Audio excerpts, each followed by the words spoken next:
the life and legacy of her friend and Hot in Cleveland co-star Betty White. That's coming up. Plus a guy who always makes us laugh, my old buddy Jim Gaffigan. Looking forward to that. But first, here are today's Pop Start headlines. Valerie Bertinelli, first up, our good buddy. She's on the cover of the latest issue of People magazine, opening up about the loss of her first husband, Eddie Van Halen, and how it changed her life. The article features some excerpts from her upcoming memoir, Enough Already, in which Valerie reveals Eddie's final words to her and their son, Wolfie. Those words were, "I love you." And she goes on to share how this heartbreaking loss inspired her to take a step back and stop judging herself too harshly. Valerie feels like family to us here at the Today Show. Valerie's going to be stopping by to chat with us on Tuesday, January 18th. We encourage people to tune in. It'll be her first live interview specifically about that upcoming memoir. And as always, we can't wait to talk to her and simply see her and give her a big hug. By the way, that new issue of People magazine is on newsstands this Friday. You can go to today.com for more on that. Next up, Betty White. A new trend inspired by the late actress is going viral in honor of what would have been White's centennial birthday. Fans are asking folks to donate to animal rescue organizations on January 17th as part of the hashtag Betty White Challenge. The trending movement, of course, inspired by Betty's long history of animal activism and outreach. Just one more example of Betty White's positive influence.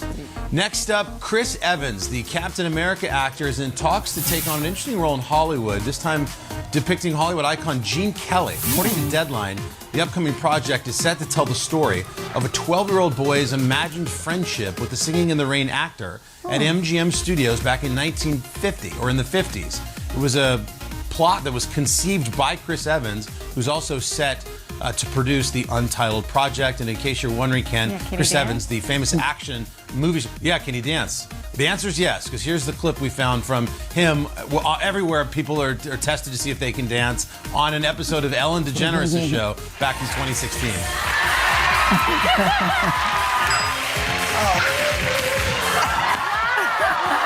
Good. Classic. Oh, he can do it. Okay, he's Gene Kelly. I give an umbrella. I think he just passed the audition test right there. Next up, one of our favorite shows around here. Very good, London. Very good. Almost got me in the eye. Ted Lasso. New photo posted by a member of the cast has got fans online getting super pumped about what seems to be the quick turnaround for season 3. And I guess when you're hot, you got to go produce shows. But on Tuesday, Brendan Hunt, a.k.a. Coach Beard, shared this snap from a runway. You see a private jet in the background. That's the star, Jason Sudeikis, and the actor writing in the caption, "Here we go." Well, where are you going? What exactly does that mean? Are they all flying off to start shooting the next season? The point is, everybody online certainly hopes so. And we do know one thing, Ted's sure to get a warmer reception on any flight now than when we first met him. You coaching football, mate, you are a legend for doing something so stupid. I mean, it's mental. They're gonna murder you. Well, you know, I've heard that tune before, but here I am still dancing.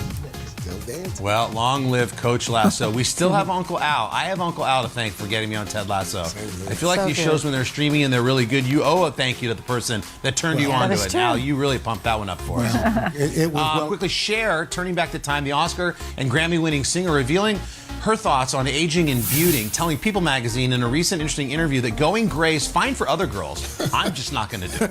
The pop music icon, known for her long jet black locks and show-stopping Bob Mackie looks, confirming that her hair color, as is here to stay. And for how her philosophy on makeup has changed over the years, the 75-year-old singer says that these days she's more likely to be spotted with a freshly washed face more than walking around with a full face of makeup on. And moving on to even more headlines for you here on Popstart Plus, we'll begin with Ellen DeGeneres on today's episode. The daytime talk show host got a visit from a pint-sized motivational speaker with a very big heart. Callan Perk, a.k.a. Coach Cal, stopped by to leave Ellen with some words of wisdom as she winds down the 19th and final season of her Emmy-winning talk show. Coach Cal's, for 19 seasons, you have given your all on this stage. You danced hard, you joked hard, you laughed hard, you cried hard, and you gave hard. So when it's time to say goodbye and turn out the lights, just remember that you, Ellen, will always get to W because you have given whatever it takes to be you. So just keep working hard and staying positive and making people laugh because you are a legend. So let's get fired up and go out there and get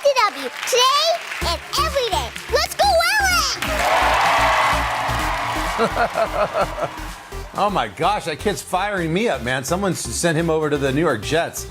All right, next up on Pop Start, and finally, Jonathan Van Ness, the Queer Eye star, is pulling double duty on Netflix. On Tuesday, the streaming service dropped a trailer for the famously optimistic hairstylist new show, Getting Curious. And based on his hit podcast, that series is going to follow JVN as he rolls up his sleeves and dives into all things that makes him curious. And the preview teases that Jonathan is curious about pretty much everything. I'm going to be embarking on a new journey of learning more, When you eat a bunch of sugar, your brain has changed. of opening my mind, learning new perspectives. We represent being able to create a life that's outside of what we've been told that you should be. And I've got a lot to learn. This is a huge universe to explore and to learn about. Oh my God! I'm in heaven. Michelle Kwan, is it you? And I can't get enough. Your eyebrows are so perfect. Strap in, honeys. Yes. We're going for a ride. That looks good. It is a big universe. Getting Curious with Jonathan Van Ness starts streaming on January 28th. And those are today's headlines. When we come back, we're going to talk to our friend Valerie Bertinelli, who shares her fondest memories of working alongside the legendary Betty White. That's next.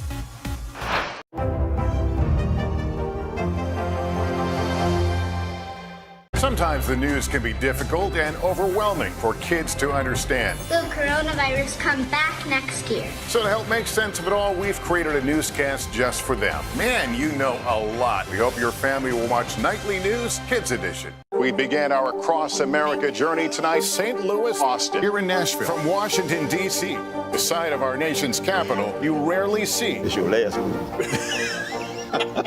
Was talking smack part of this? What are you doing for teachers who feel that they're being stretched too thin? Did you understand how prevalent hunger was in your own community?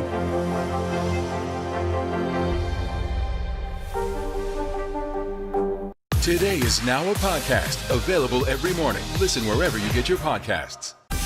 Make the most of your day with Today in 30. We give you a mix of everything you love about our show in a mere 30 minutes. Savannah and Hoda bring you what you must know. The biggest moments of the morning. One Republic! Exclusive interviews. Why did it work for you? You're right. I am more talented than the rest. And important headlines. Major medical news this morning. Watch Today in 30 on your schedule. Streaming every day on Today All Day. For breaking news in our changing world, download the NBC News app. Welcome back to Pop Start Plus. The world continues to celebrate the remarkable life of Betty White, who we unfortunately lost last week. And our friend Valerie Bertinelli worked with Betty for 6 seasons on their hit show, Hot in Cleveland. She spoke with us shortly before Betty passed away and shared a few of her favorite moments with the comedy icon. I was lucky enough to meet Betty in 2010 when we did the pilot of Hot in Cleveland together. She was 88. I just remember being in awe of her. And she was just like, oh, it's no big deal. I mean, she's Betty White, but she just thinks it's no big deal. And she wanted to be treated like everybody else. And that was important to her. And I never could quite do that, though. The bromance is ruining my romance. Rose before holes, Joy.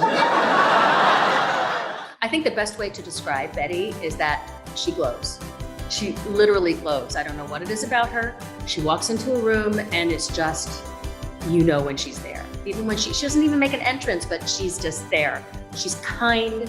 She's full of gratitude. She taught me so much about gratitude. And she's so smart and so funny. The best thing about working with Betty was everything that I got to learn by just being in the same room with her and just being able to rehearse with her. She is so smart and quick and witty, and just watching the way her mind worked was, it was like a masterclass of comedic acting. Hands down, my favorite moments with Betty in Hot in Cleveland were the bloopers. When Betty would go up, and it wasn't often, but when Betty would go up, it was just the funniest thing because she gets this little impish giggle going on, and she gets so mad at herself as well, and we all love it. That's my favorite moments, is when she would go up, and the bloopers were just the best. Just get me out of here before they come after me. Help. You know, actually, I was surprised Cleveland had psychics. Oh, we have a sizable sucker American community. What are you laughing at? I think everything I've ever seen Betty in are my favorite moments of when I didn't get a chance to work with her. The movie she did with Sandra Bullock, she was hysterical in. Her, oh my gosh, SNL, Saturday Night Live, she was just hysterically funny. And that's Betty. Any of her, I mean, Sue Ann Niven is one of my favorite characters of hers of all time. I love the Golden Girls. Rose was, I mean, she's got such a huge way of just the parts that she plays, and they're all so very different. That's what's so great about Betty as well. She doesn't play the same thing over and over again. She really is just so brilliant. My favorite Betty memories are when the four of us, Betty and Jane and Wendy and I, we would go out to dinner and we would just enjoy ourselves. We'd have a cocktail and, you know, whatever restaurant we were at, we'd usually go to one of Betty's favorite restaurants and just hanging out with the girls. It was just relaxed, and she's just so lovely and so funny and real. I think Betty is beloved by fans because you can just feel how kind she is. She can be wicked funny and say something that's cutting in such a funny way, but she can get away with that because she's just so kind. It just comes out of her. It oozes out of her. She's just one of the kindest people I've ever known. Our thanks to Valerie. Of course, we're sending our love to her and, of course, to Betty's entire family. Still coming up here on Popstar Plus, we've got Jim Gaffigan who's going to tell us all about his new comedy special, which I'm sure is fantastic. Stay tuned for that. People really don't know what's going to happen. Nearly a dozen hours after the eye roared ashore. More good people than bad people, you know, right? Yeah, 5 seconds. 4, 3. There is some late-breaking news 4 hours into the Iowa caucuses by the Valerie Bertinelli. All right, it just me too. We began our across-America journey tonight, St. Louis, Austin, here in Nashville. From Washington, D.C., the site of our nation's capital, you rarely see. It's your last one. Was talking smack part of this? What are you doing for teachers who feel that they're being stretched too thin? Did you understand how prevalent hunger was in your own community?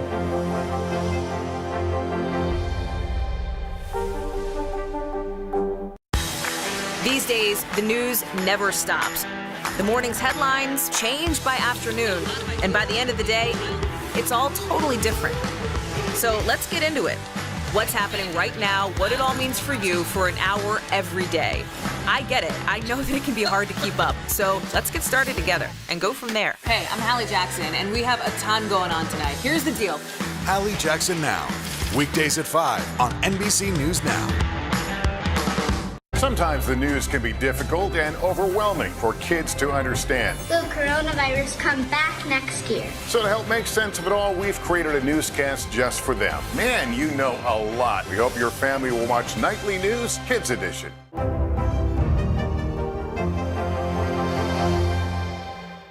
For breaking news in our changing world, download the NBC News app. Today is now a podcast available every morning. Listen wherever you get your podcasts.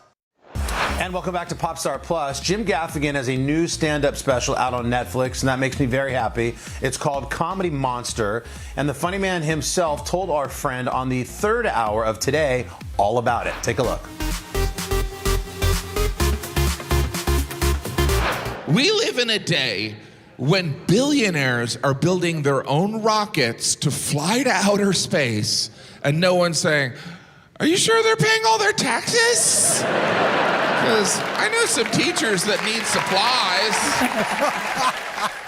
Jim Gaffigan, good morning. Good to see you, sir. Good morning. Good morning. Thanks for having me. Absolutely. Hey, so 9th special on Netflix. You go out and you do this. Did you find after this pandemic and us being cooped up that maybe audiences were a little more willing to laugh? I mean, they really needed that release. Yeah. There was definitely, there is an appetite for getting out there. I mean, it changes every 2 weeks deaths depending on where we are on the latest variant.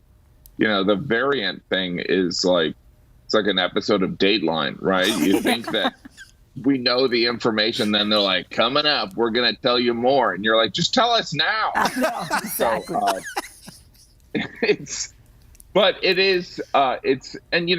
Often people are wearing a mask, and, you know, as a comedian, you don't want someone to have any barrier between laughter and you, but, you know, there is the threat of death, so you're sympathetic to it. Do you know what I was thinking about when I was watching it last night? We were laughing out loud. It was so funny. This is the first time I've experienced COVID comedy. Do you know what I mean? Like, we knew it was coming. So it's just so timely and so relatable. The jokes about the mask. There was one joke where you talk about 2021 is almost like a diaper that's constantly refilling. After changing it. Oh, absolutely. It's just so funny. Yeah, there is just, it's unrelenting. Yeah. You think that we're gonna move on, that there's this it's never ending. You know, it's like I described also COVID is kind of like a sitcom you thought was canceled and then it got picked up by Netflix. There's just no getting away from this stuff. So it's Happy New Year. Everybody's out. We're making resolutions. What about Jim Gaffigan? Have you made any New Year's resolutions? Well, I lost some weight during the pandemic, but I gained it back finally. But my goal is to gain. That woman was so inspiring. But my goal is actually to gain 100 pounds during the next week.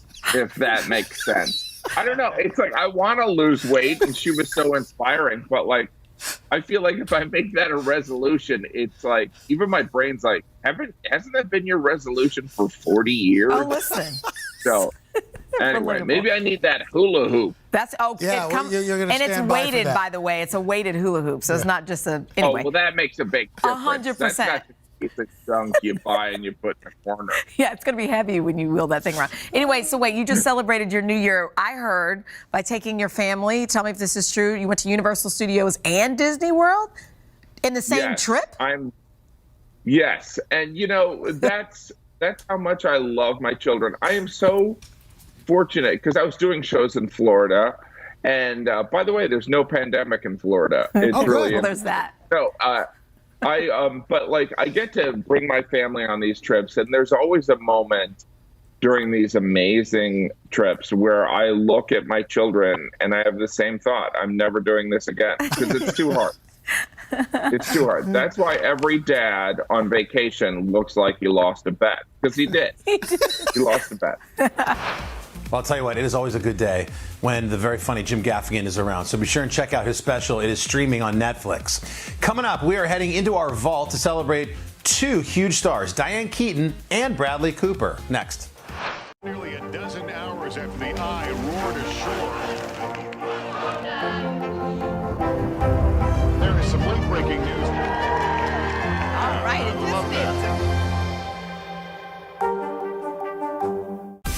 Make the most of your day with Today in 30.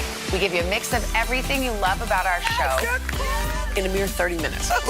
Savannah and Hoda bring you what you must know. The biggest moments of the morning. One Republic! Exclusive interviews. Why did it work for you? You're right. I am more talented than the rest. And important headlines. Major medical news this morning. Watch Today in 30 on your schedule. Streaming every day on Today All Day. Today is now a podcast available every morning. Listen wherever you get your podcasts. Sometimes the news can be difficult and overwhelming for kids to understand. Will coronavirus come back next year? So to help make sense of it all, we've created a newscast just for them. Man, you know a lot. We hope your family will watch Nightly News Kids Edition. What are you doing for teachers who feel that they're being stretched too thin? Did you understand how prevalent hunger was in your own community?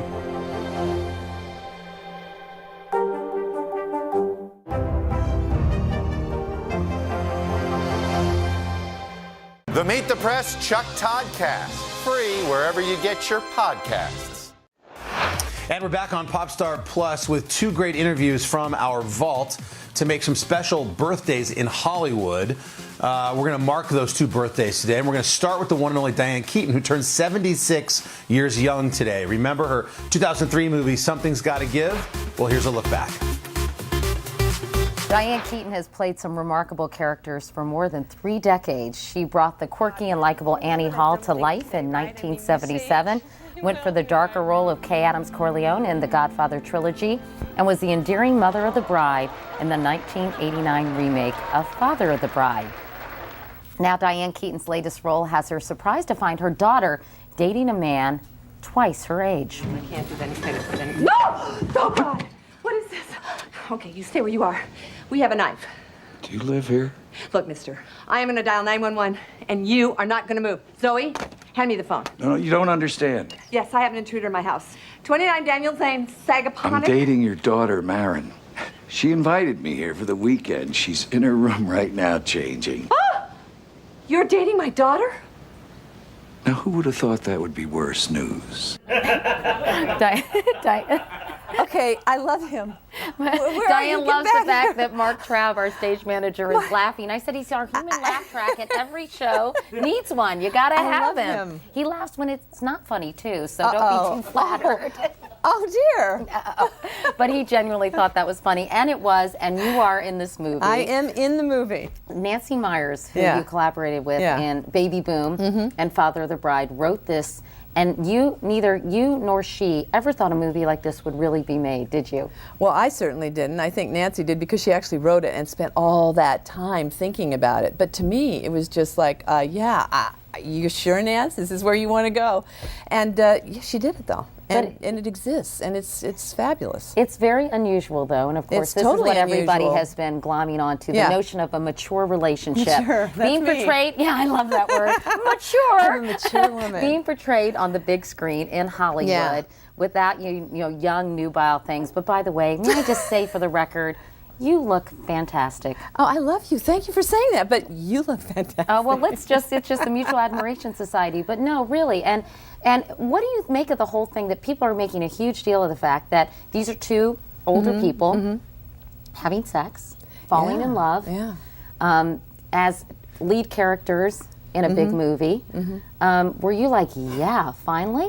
Yeah, I mean, of course I was. I mean, can you imagine? I mean, it's the best of all possible worlds because, I mean, not only do I get to kiss Keanu and have a big romance with him, but I also get to have the same experience with Jack, and he's the original bad boy, and that's about as exciting as it gets. So, I mean, what's bad for me? As far as I'm concerned, it was just thrilling, and also, you're protected by the words. You know how it is. Like, Nancy's words are so beautiful, and it's so much fun you're safe. You're safe because in real life, as you know, when you fall in love, it's more precarious and frightening, but this was just like pure heaven to play. I mean, I think this is the dream of all actresses at any age in your life, is to play someone who falls in love and falls so deeply for the first time in her life. And I think it's really unusual that a woman age, 55, for the first time in her life, falls in love. Well, let's talk about her because I love the character because first of all, she's accomplished. Yeah. She's hugely intelligent. Yeah. But she's also as tightly wound as a drum, right? She's a little bit of a control freak. Yeah. And I mean, it must have been such a meaty role to sink your teeth in because she's so cool on so many levels, right? Yeah, absolutely. Well, explain who she is. Her name's Erica Berry. Erica Jane Berry, and she's sort of the female equivalent of Neil Simon, right? I mean, that's how successful she is. And she has, of course, the fabulous house in the Hamptons and the most gorgeous daughter anybody could ever want. And a nice twist to older women everywhere. Keanu Reeves, who plays an emergency room doctor, considerably younger how great he is. Than you, falls in love with you. Me. I know, go figure. Love that. All right, we're going to look at a scene of where you're picked up for a date by Keanu Reeves, and guess who answers the door? Look who's answering the door. And look who's at the door. I brought you something. A heart healthy dinner from our cafeteria. Why, thank you. Hello.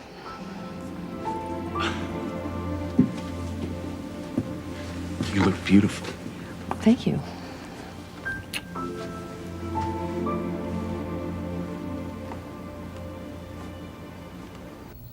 I like the music behind it. You look hot.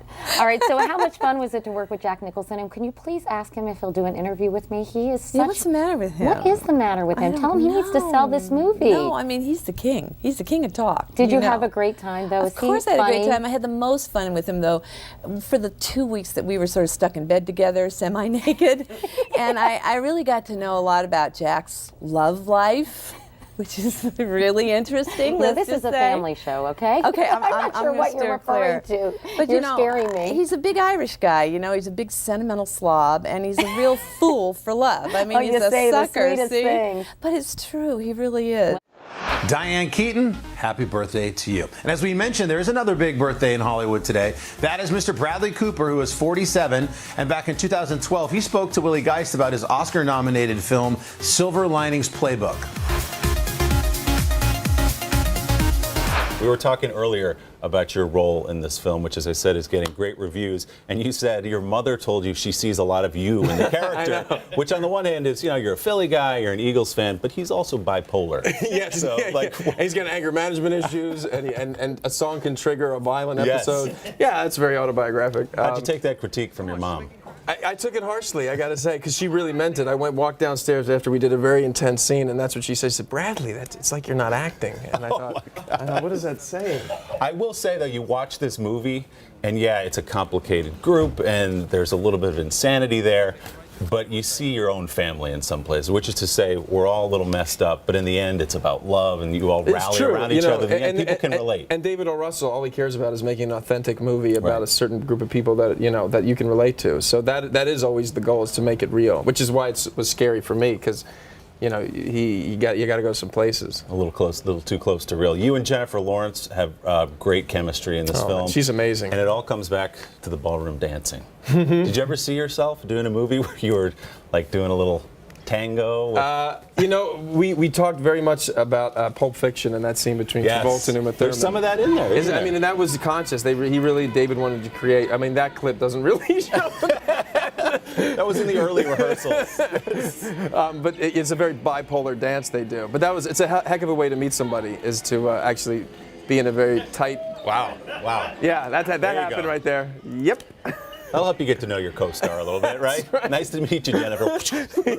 And that just proves, we had no stand-in. That was us, for better or for worse. You're not bad, I got to say. I first met you when the first Wedding Crashers movie came out. Yeah. It was Wedding Crashers, then the first Hangover movie, and then you do Limitless. Now you're back with De Niro. Do you ever stop and say, that was only 7 years ago? I kind of burst onto the scene, and here I am with one of my heroes. Well, I mean, I never felt like there was any bursting going on. It just felt pretty just sort of incremental. Yes.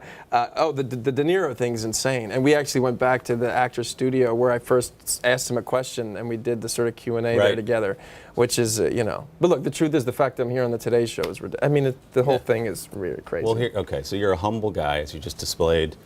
I'm grateful, that's for sure. Sexiest man alive, we know all about that stuff. You're a good guy, you're a smart guy. And then on top of all that, you do this to the rest of us. Let's watch this clip right here. On ne sait pas qu'on était en train de faire du film à Las Vegas avec un homme chinois qui jetait une voiture sans vêtements, que ça va être gagner beaucoup de succès. Hein? Bradley, I guess my question is, screw that guy. When is enough for you? How about leaving a little for the rest of us, man? That's not cool. We were talking about De Niro. I guess I want to ask you, how to put this? Quel effet ça fait à travailler avec une icône comme Robert De Niro? C'est comme un rêve devient réalité? Oui, c'est vrai. Et c'est une expérience extraordinaire pour moi. Faire ça deux fois dans 2 ans, c'est... Ouais. Dis-moi, je connais pas comment on peut faire ça. Merci pour la question. Ah bon? Oui. And a big happy birthday to Bradley. And don't forget Diane. That's going to do it for today's Popstar Plus, everybody. Thank you so much for watching. And be sure and check us right back here tomorrow, same time. We'll see you soon.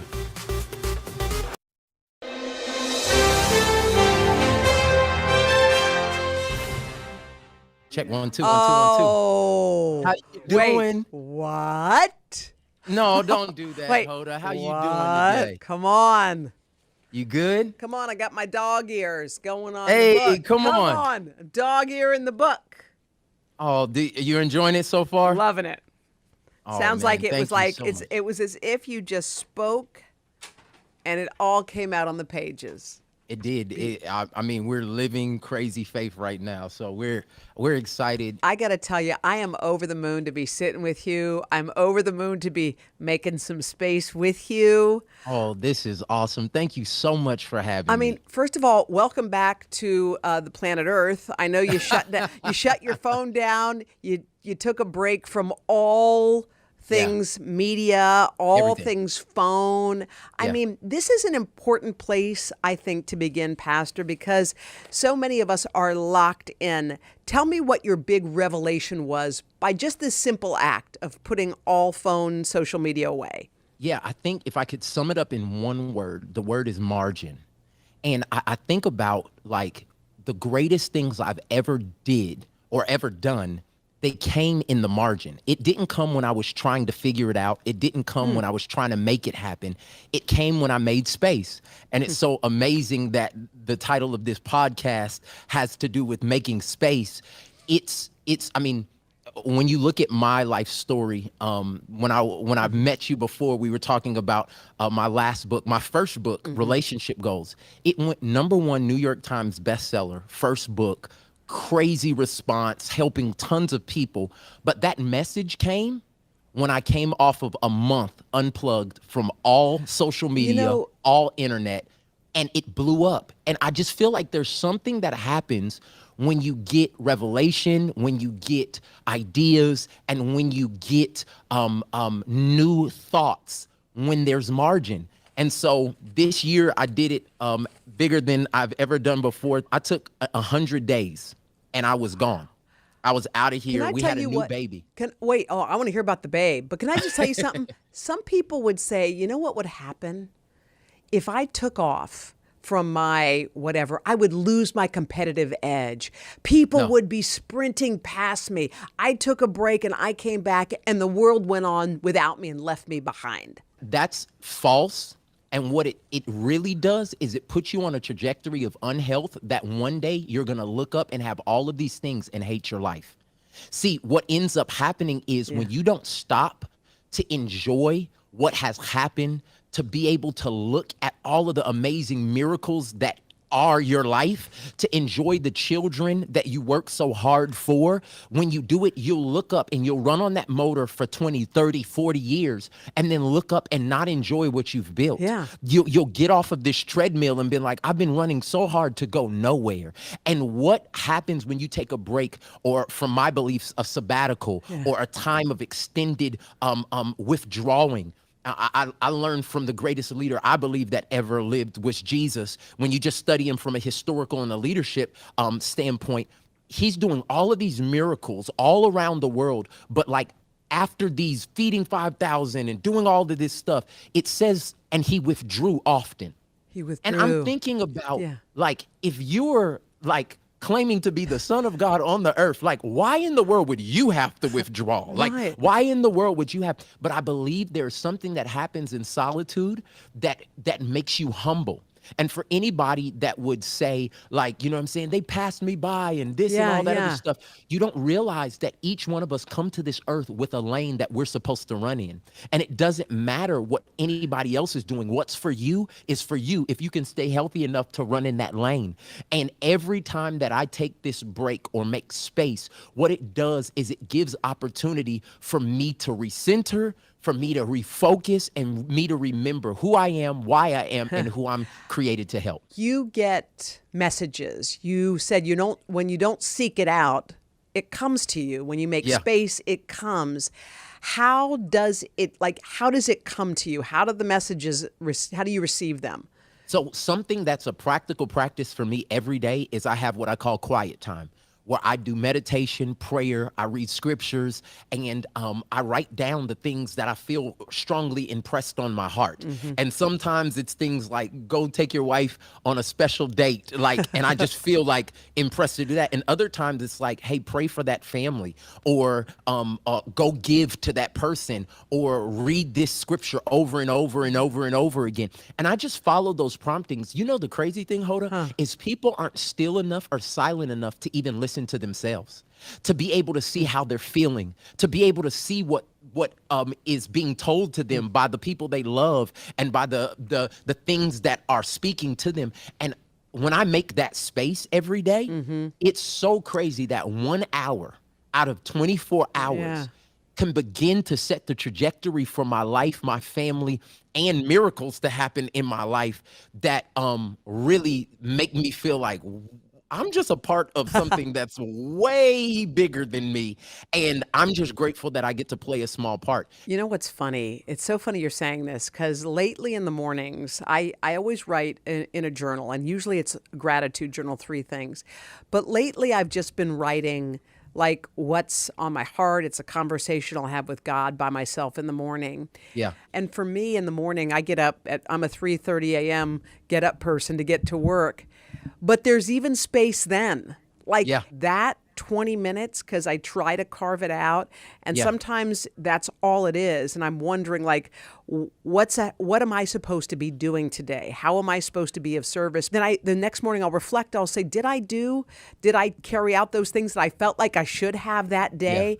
But boy, and that's 20 minutes at 3:30 in the morning. That's it. That's what it was. And it doesn't matter what the time is. It's that you set intention for that time. Yeah. And I think that's one thing that in today's society, we let media, social media, our schedules, our children, we're ran by all of the things, and we have not taken charge and prioritized the things that actually help us be healthy and whole and present to the moment. And for me, that's hard for me to say. Like, I even saying this to you right now, I sound like a completely different person than I was 3 years ago, because I found that my motor of running and going and making things happen and grinding and all of these words we have idolized in 2021, you know what I'm saying? All of those things were coming from, and listen to me say this, an unhealthy place from my childhood. And I was trying to outrun insignificance and insecurity from something that was so long ago. And now it's the thing people look at me as like, man, that guy has a crazy, he's always going and everything works. And what I was really doing was running from pain. And it came out looking like so much drive, but it actually was an unhealthy route that I was trying to compensate for. And so when I see people that are so driven and can't take a break and think it's proud to have vacation days they didn't use in this year and all this other stuff, it's a telltale sign that there may be something unhealthy in the past that they're actually trying to work and run their way out of. Boy, that's very, very That's loaded. profound. That's loaded. I need to sit in this. I need to make space for that comment. But you are so right, because people are like, I only need 5 hours of sleep. I worked Saturdays. High five, high five. So one of the other things I love that you do that I try to steal, because you have so many good things, and I want to get into the background of your life, but I just want to get a couple of nuggets before we go there, which is, let's go. You set intentions for your relationship with your wife, for your relationship with your kids, for your job. Okay, help me, because I want to do this. So how do you do it? What are you doing? How are you improving your relationship with your kids, your wife, your job? What do you do? I think the first thing that you have to understand is when you say what you desire, it begins to move your life in that direction. And most people are scared to even say what they're hoping for. They're scared to even say, like, you know what? I hope to be working a job that I have time for my family. Like, they won't even say that. And what I've designed my life around is being voice activated, steeped in my faith. And that's why I wrote the book Crazy Faith. That's why I've started to try to give away the plays that I've used. And so the first thing I did, honestly, is got a vision and wrote the vision down and made it plain. And I believe that a lot of people Give me an example. Okay, like very basic. Like, I will date my wife for the rest of my life. I said that out loud, but it wasn't enough to say it. I had to write it down. And I had to write it down to the point where it became written down in my calendar every week. So every Tuesday night, we have a babysitter, no matter what happens, and I am going to date my wife. We're going to go to the movies. We're going to go on a walk. We're going to go swimming. We're going to do something together, because there's no way that I can commit my life to all of these other things and then, by the way, kind of make my wife fit into the picture. And when I wrote it down, when I said it out loud, when I let my intention be known, and I put that vision down on paper, it's been 2.5 years, and every week we've had a date night, some weeks twice. And me and her are closer today than we've ever been. That's my high school sweetheart. I met her when I was 15 years old, and we've been married 11 years. We got 4 kids. We run a bunch of businesses together, but it did not happen by accident. Right. I do not let anybody come in between what I say and what I do, so that I can get the end result that we're looking for. Did something, like a lot of people have problems in their marriages. Yours wasn't perfect either. Not at all. Nobody who I've ever spoken to has had a perfect one. So did this intention come from, our relationship isn't working, and unless we do something? Yes, so our intentionality came from, if you're married more than 5 years, you're not married to the same person you married.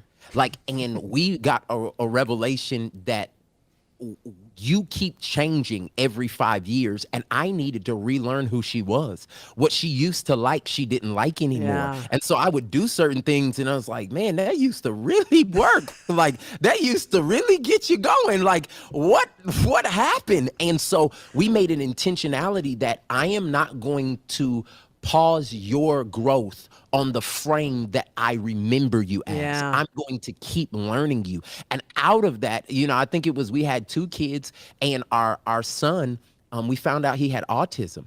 And when we talk about crazy faith, like, I'm sitting here and I'm believing for a change in his diagnosis, and we're going to therapies and all this other stuff. And in the midst of all that, I realized that situation changed me and my wife a bunch. And we had to go into a level of intentionality and making space for the new version of who we were to each other, and fall in love with that person.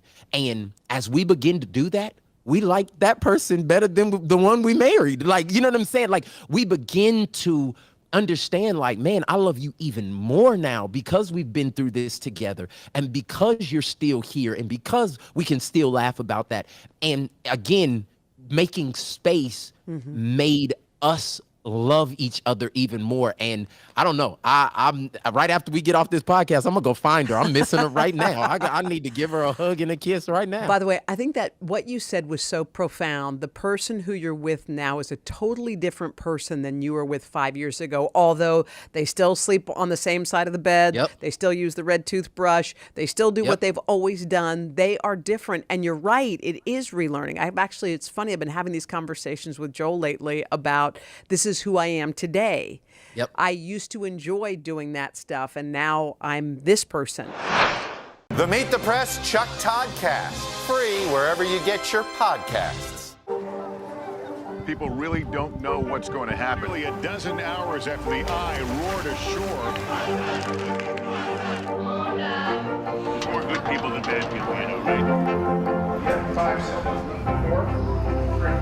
There is some late-breaking news. 4 hours into the Iowa caucuses. By the banner delivered. All right, it just me too.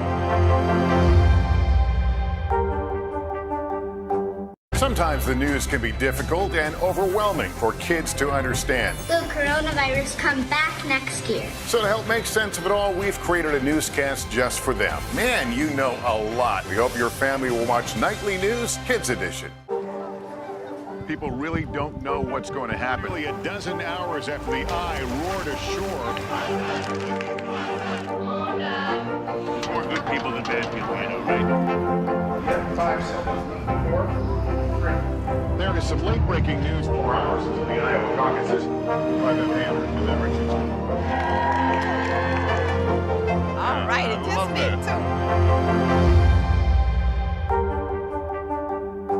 Our week-long journey across America. From Washington, D.C., outside of our nation's capital, you rarely see. It's your last one.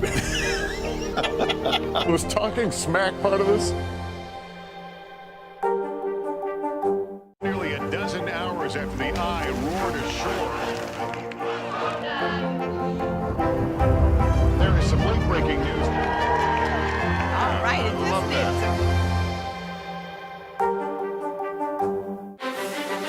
Is this an issue about guns or is this an issue about social justice? This supply chain issue has been a problem for months. Do you concur that this is going to get worse before it gets better? The question is, are you now more open to packing the court? If it's Sunday, it's Meet the Press.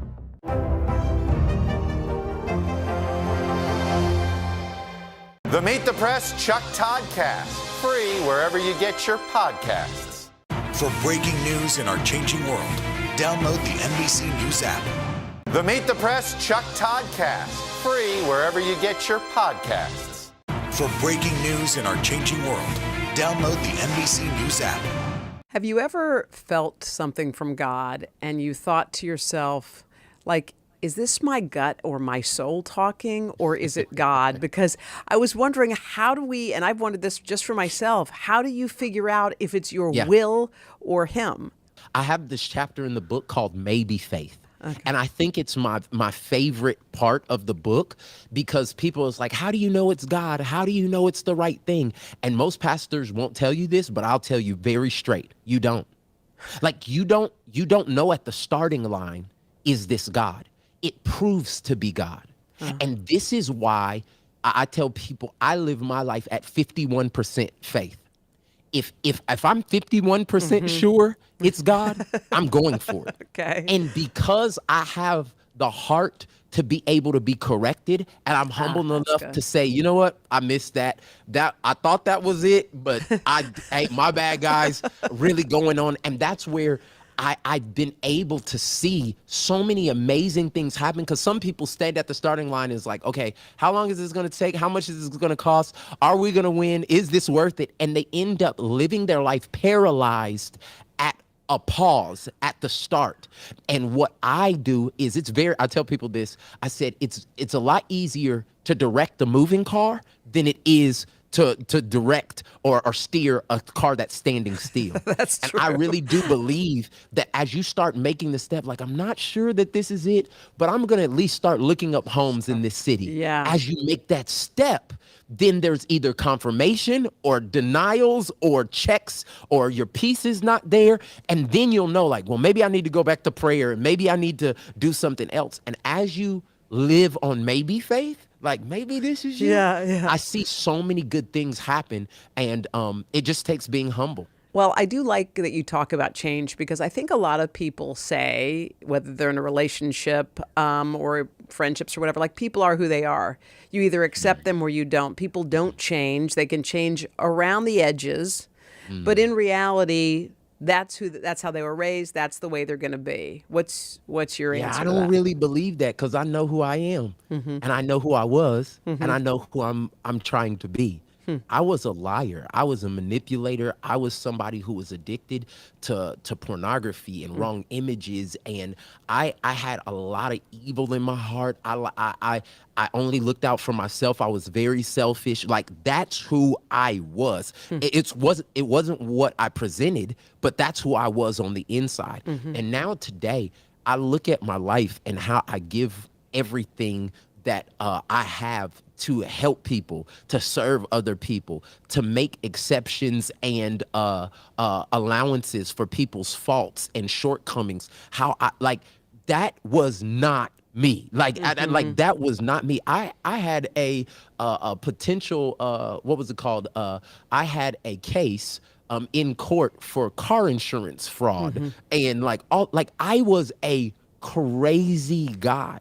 And the fact that I'm sitting here today and I am all about spreading a message of hope, love, faith, and really helping people become their best versions. I know that transformation is real.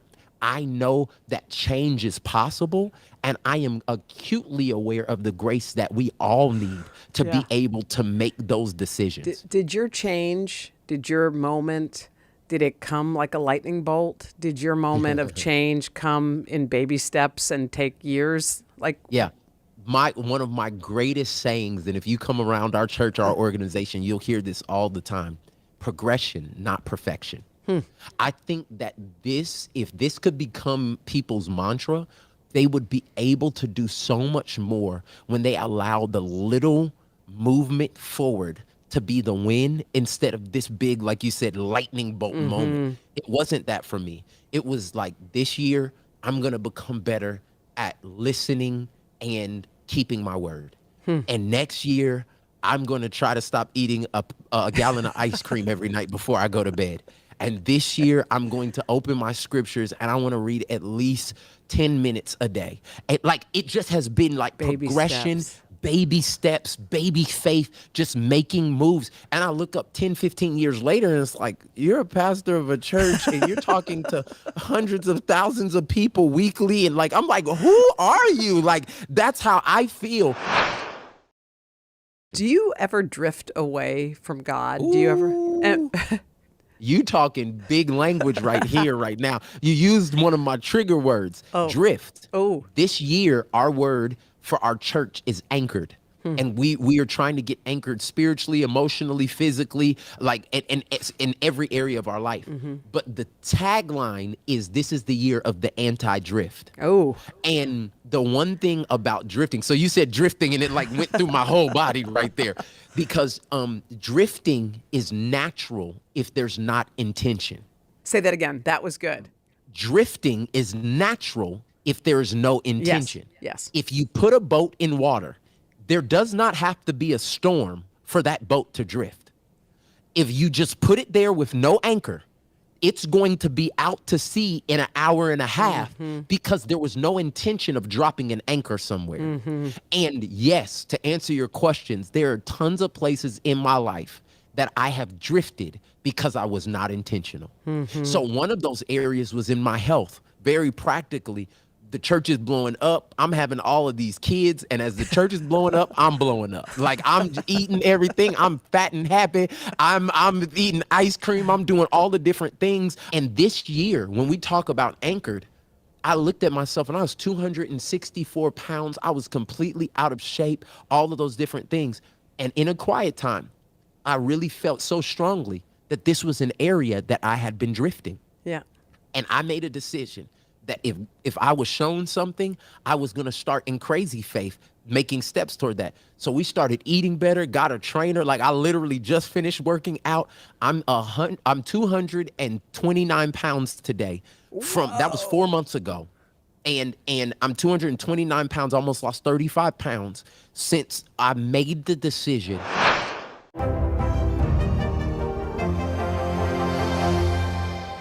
We began our cross-America journey tonight, St. Louis, Austin, here in Nashville. From Washington, D.C., the site of our nation's capital, you rarely see. It's your last one. Was talking smack part of this? What are you doing for teachers who feel that they're being stretched too thin? Did you understand how prevalent hunger was in your own community?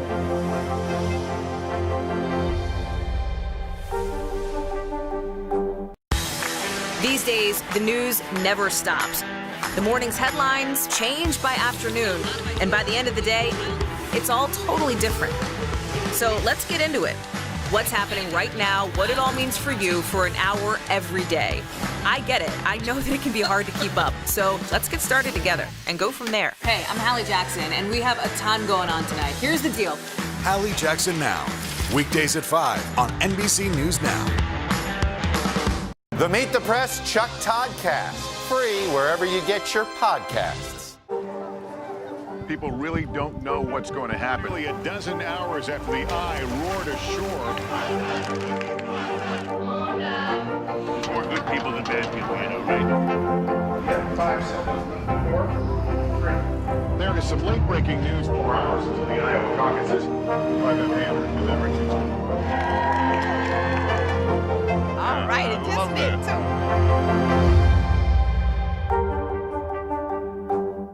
For breaking news in our changing world, download the NBC News app. People really don't know what's going to happen. Only a dozen hours after the eye roared ashore. More good people than bad people, you know, right? 5 seconds. 4, 3. There is some late-breaking news 4 hours into the Iowa caucuses. Private Hammer with everything. All right, it just me too.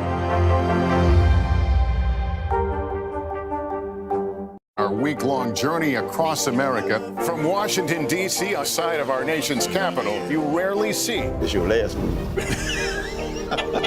Was talking smack part of this? Just one last question, because I want to hear a sermon right now. I feel like I wish I could hear one. But is there, and I don't want to pin you down right now in case you can't, sometimes you can't remember, you've done so many great sermons, but was there one that really resonated with people in a way that surprised you? I mean, I know I'm feeling like we're having one right now and we're just having a podcast, but was there one that sort of sticks out in your mind that you could share with us for a little bit? Yeah, I think it would be the first message that I ever did of Crazy Faith. I came off sabbatical. Mm-hmm. Like literally, this was my first message after being off for 6 weeks. And when I got up and spoke, I told people, I brought 2 chairs out on the stage, and one was a kiddie chair and one was like an adult chair. And I was telling them, I said, most of us don't have faith in situations, circumstances, and places if it doesn't look strong enough to hold us up. And I brought this big guy out on stage and I said, which chair would you want to sit in? And he, of course, said the big chair. Yeah. And I said, what if I told you that the small chair was manufactured to hold you up?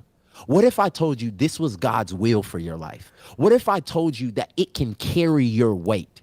Which chair would you choose? And he said, I'd still choose the big chair. And I said, doesn't this sound like many of our lives, that we would rather choose the thing that looks good than the thing that was built for us? The thing that really other people would say is not really the best for us, but the manufacturer or God tells you, like, I know this doesn't look like what you thought, but I want you to sit in it. I said, what if I sat in the chair? Then would you sit in it? And he was like, maybe. And so I sat in the kiddie chair and we were about the same size. And I said, now would you sit in that chair? He said, I don't know. And I said, sit in the chair. I said, look how much time you've wasted being able to stand on your own when something was designed for you that looked different, but really was designed to hold up your weight. And then when that man sat down in the chair and it held him up like he was being cautious, the whole auditorium began to shout, and you know what I'm saying? And because it was a picture of what so many of us are living. We're living this idealistic life. Like, if God would give me this and my chair looked like that and I had this husband and I had this job and I was able to work at this city and all this other stuff. And God said, no, this chair is different. It looks different. It's not probably what you would have put, but I designed it specifically for you. Just for you. Would you have crazy faith and put your weight on it? See, the whole thing was, he didn't care if somebody else put their weight on it. But faith is actually putting your own weight and believing and trusting that this thing will hold you up. And I don't know, somebody may be listening right now that has an idea of what you want your chair or your life to look like. And God may have a different chair for you that you're going to have to step in crazy faith and put your weight on it. But when you put your weight on it, how much more exciting is it to be in something that was manufactured for you, your life, your family? And I didn't know it was going to resonate with so many people. Wow. But we put that up online and millions of people have watched that message and just started living a life of crazy faith after that. Well, you are such a unique pastor. You're all by yourself. I mean, you help people with relationships. You talk about things that you don't expect a pastor to talk about. And I love that because it's all part of us. This book, Crazy Faith, is beautiful. And I love the subtitle. It's only crazy until it happens. Michael Todd, man, what a blast. Thank you. Oh, We could do this once a week. Maybe we need to start the Mike and Hoda show. We can. Hey, listen, let's do an hour every week or every 2 weeks. Let's do it. I'll be your sidekick any day of the week. Thank you, honey. I appreciate you. Oh, love you. Thank you so much. We are cooking up some exciting things this week in the brand new Today All Day Kitchen. Up next on #Cooking, Samadada. We'll show you how to rescue any brown spotty bananas with 2 tasty treats, chocolate chip banana bread bars and a banana cream cheesecake that just happens to be dairy-free.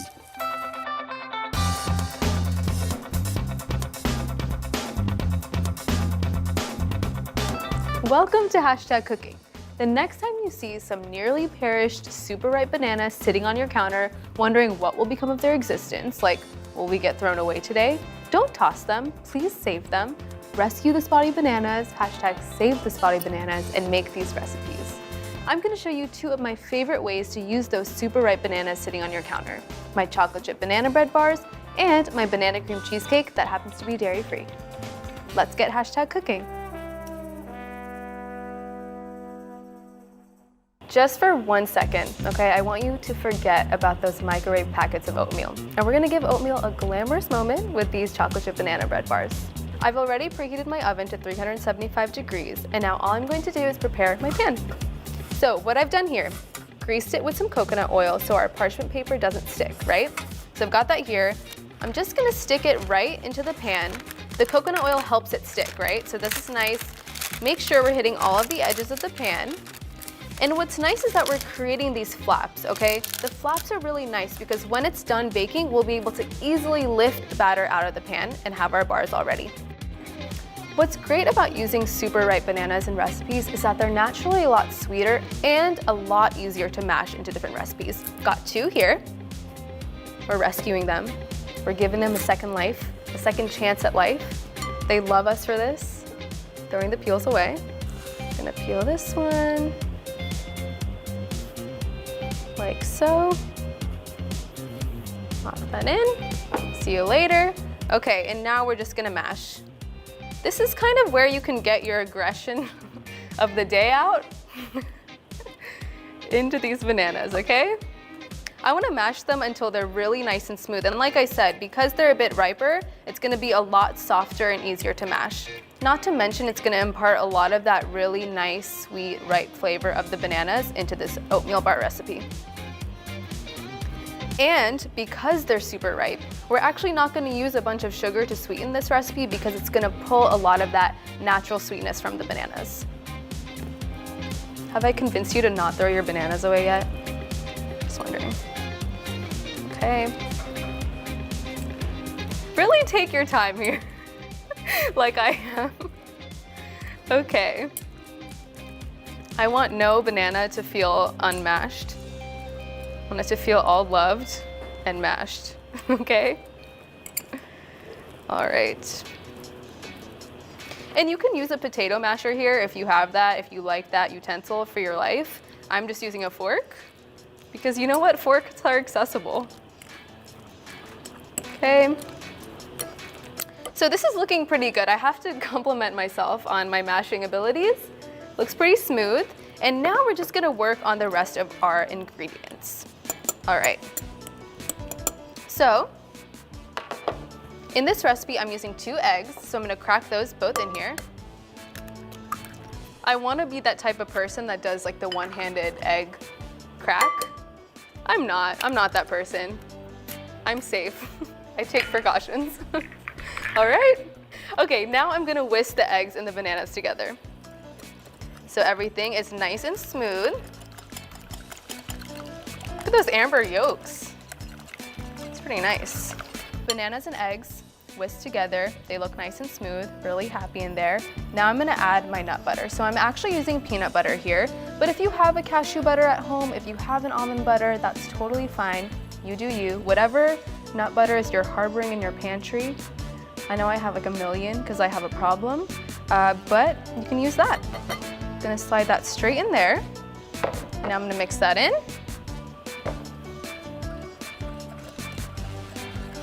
All right, And then I'm gonna add my melted and cooled coconut oil,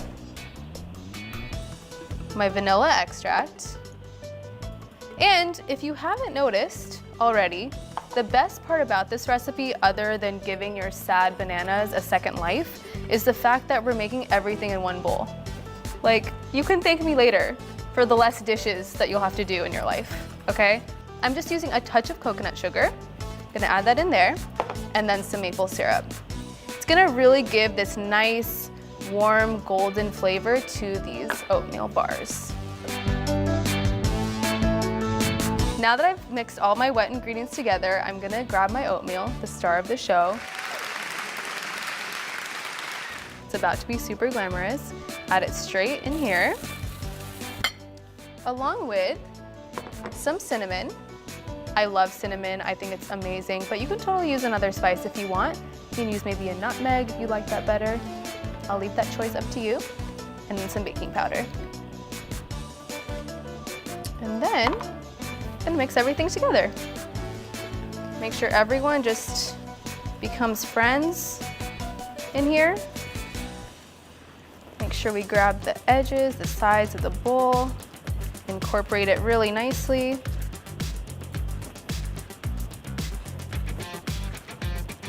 It smells so good. Just wait till it's done baking though. That's good stuff. Okay. Now finally, this is a bit of the dessert for breakfast moment that I like to really capture in all aspects of my life, the chocolate chips. Just gonna fold these in.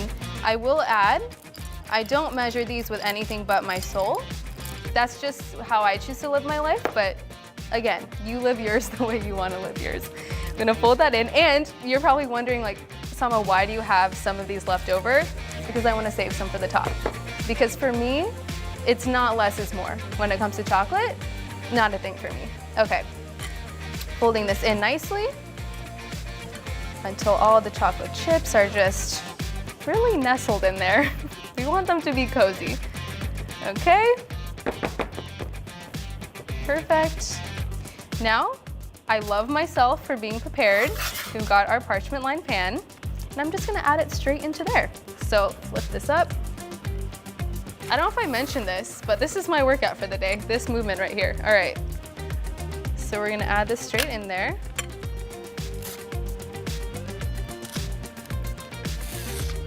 Get everything out. Scrape the sides. Oh my God, I cannot leave that chocolate chip behind. That would be so sad. Okay. And then I'm just gonna spread it out throughout the pan so it's nice and evenly distributed.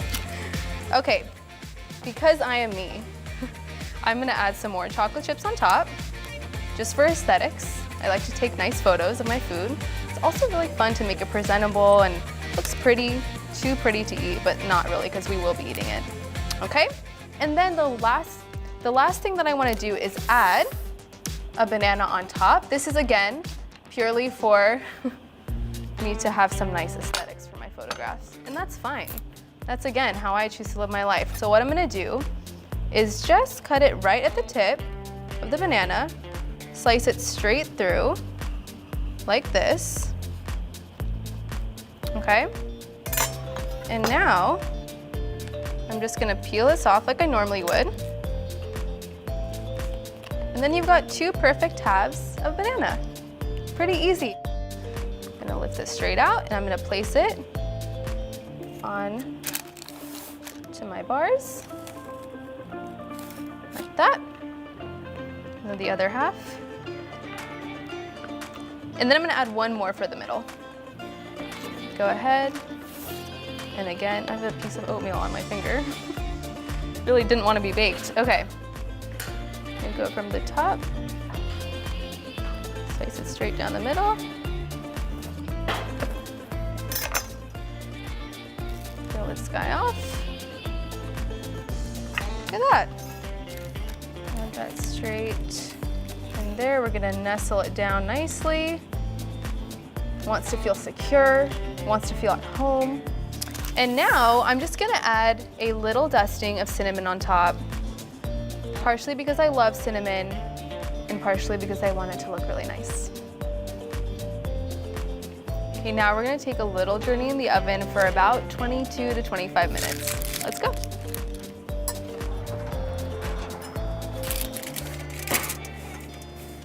All right, hope you enjoy your time in there.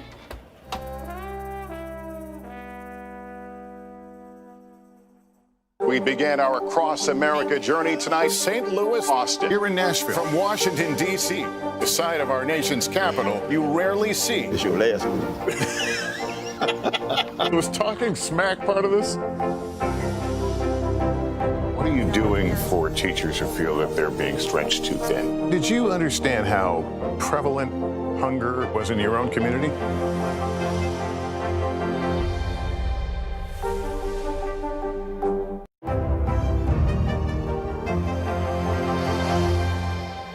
We began our across-America journey tonight, St. Louis, Austin, here in Nashville. From Washington, D.C., the site of our nation's capital, you rarely see.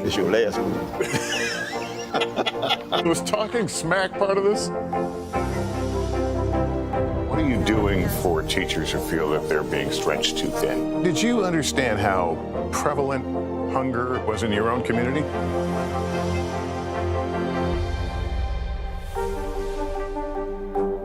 For breaking news in our changing world, download the NBC News app. What are you doing for teachers who feel that they're being stretched too thin? Did you understand how prevalent hunger was in your own community? For breaking news in our changing world, download the NBC News app.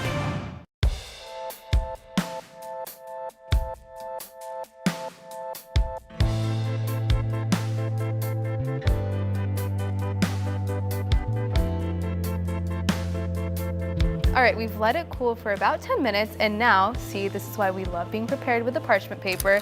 We get to just lift this straight out of the pan, and then there's no oatmeal bar that's been left behind, like that. Okay, so the best thing about these bars, other than the fact that we're saving so many bananas' lives, is that they're super portable. So I'm just gonna slice them into little bars. You can take them on the go.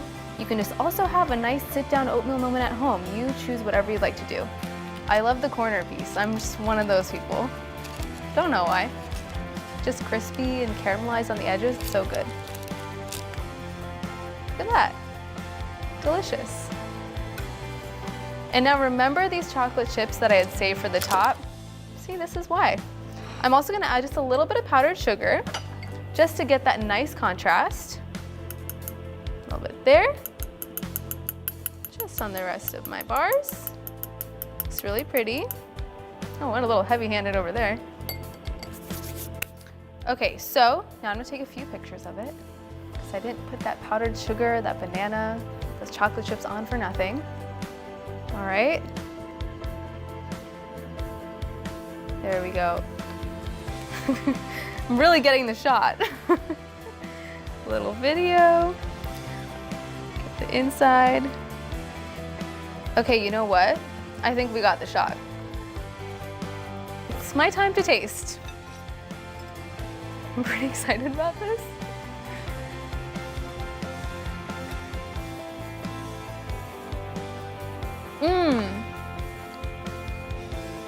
It's so good. You know what's really nice about this as well? It's not too sweet.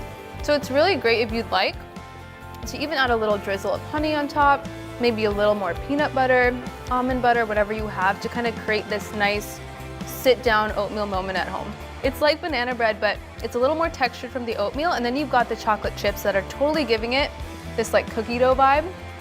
I would eat cookie dough for breakfast, and I am kind of. Delish.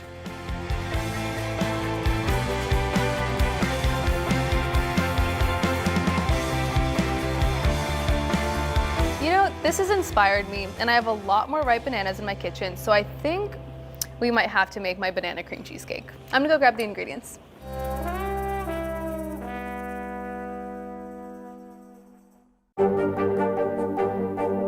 What are you doing for teachers who feel that they're being stretched too thin? Did you understand how prevalent hunger was in your own community? Nearly a dozen hours after the eye roared ashore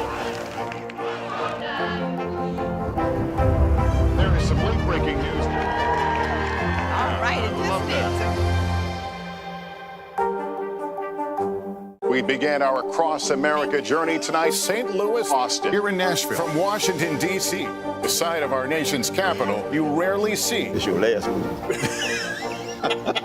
Was talking smack part of this?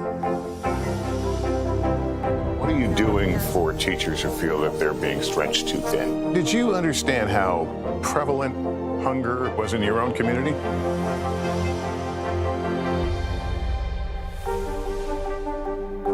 Today is now a podcast, available every morning. Listen wherever you get your podcasts. Nearly a dozen hours after the eye roared ashore.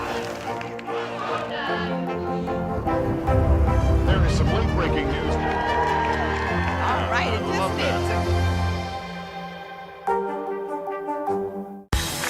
These days, the news never stops. The morning's headlines change by afternoon, and by the end of the day, it's all totally different. So let's get into it. What's happening right now, what it all means for you for an hour every day. I get it. I know that it can be hard to keep up. So let's get started together and go from there. Hey, I'm Hallie Jackson, and we have a ton going on tonight. Here's the deal. Hallie Jackson Now, weekdays at 5 on NBC News Now. For breaking news in our changing world, download the NBC News app.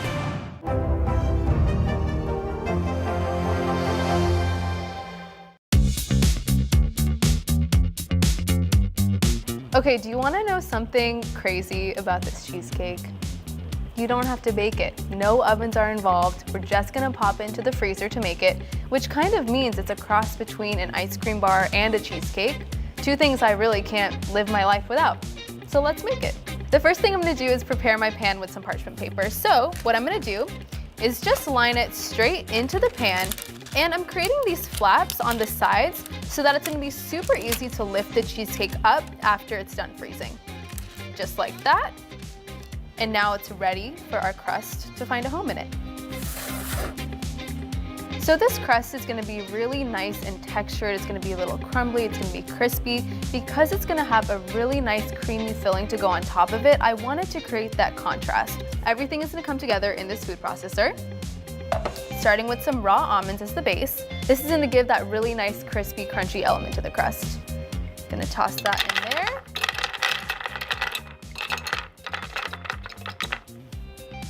And now, to sweeten the crust up, we're gonna use some dates. I love dates, not the romantic kind, the medjool kind, okay? So we're gonna add these in. This gives a really nice caramel sweetness to the crust, and also it's gonna allow it to be a little bit sticky and pliable so we can actually just stick it straight into our pan. And now we're gonna add a little bit of creamy almond butter. That's straight inside. You can also use the peanut butter if that's what you have on hand, totally fine with me. I won't judge you. A bit of melted and cooled coconut oil going in there as well.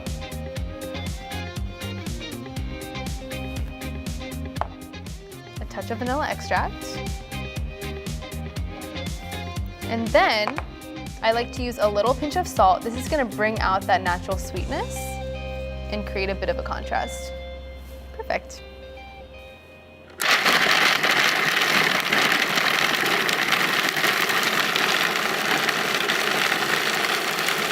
I'm just gonna scrape down the sides just to make sure nobody is caught, nobody is left behind, and process it again.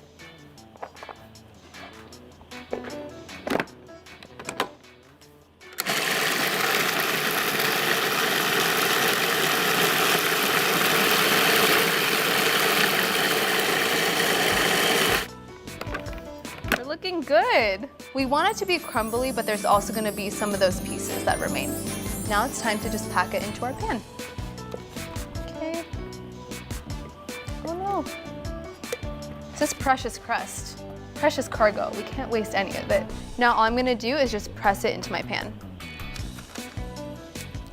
Like this. And you wanna make sure it's evenly distributed throughout the entire pan, and you can kind of see that it's sticking together as I tend to pack it. This is gonna serve as a really nice home for our creamy, luscious cheesecake filling. It's gonna be really happy sitting on top of here. We don't want the edges of this pan to feel unloved. We want the crust to be in there too, so make sure you get those corners as well. Okay. I think this looks pretty good if I ask myself. We're done packing the crust into the pan, and now I'm gonna go grab the ingredients for our filling.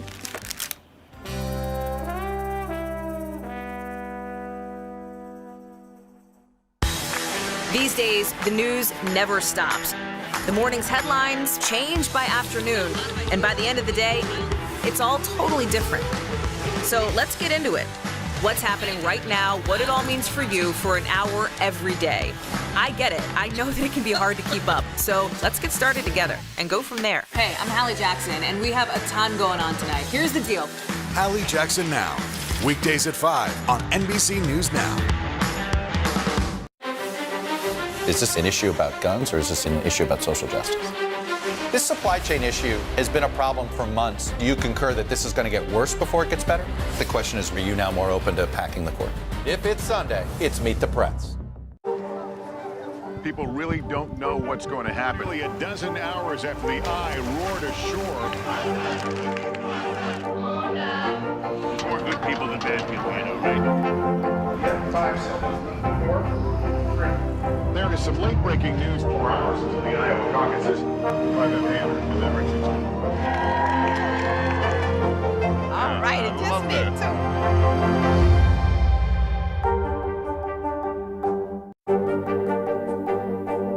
What are you doing for teachers who feel that they're being stretched too thin? Did you understand how prevalent hunger was in your own community?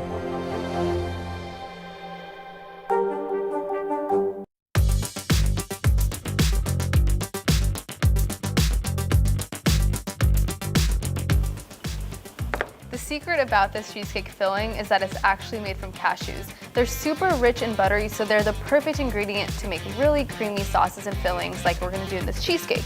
But to get it there, we need to first soak them. You always wanna make sure you're starting with raw cashews. These are completely raw and unsalted. And you can either soak them overnight if you have patience and time, or you can do what I did, flash soak them for 1 hour in hot water until they're nice and soft. You are not gonna believe how creamy this cheesecake filling is gonna be. We're starting with our raw and soaked cashews, going straight into our blender. Right in there. We're following it up with some coconut milk. I'm using full-fat coconut milk here. We're not messing around with the low-fat kind. Perfect for a really rich and creamy cheesecake filling. And I think this is a really great time to mention that this is a non-dairy recipe. I don't know if you've noticed, but all of you non-dairy folks out there, rejoice because this is for you.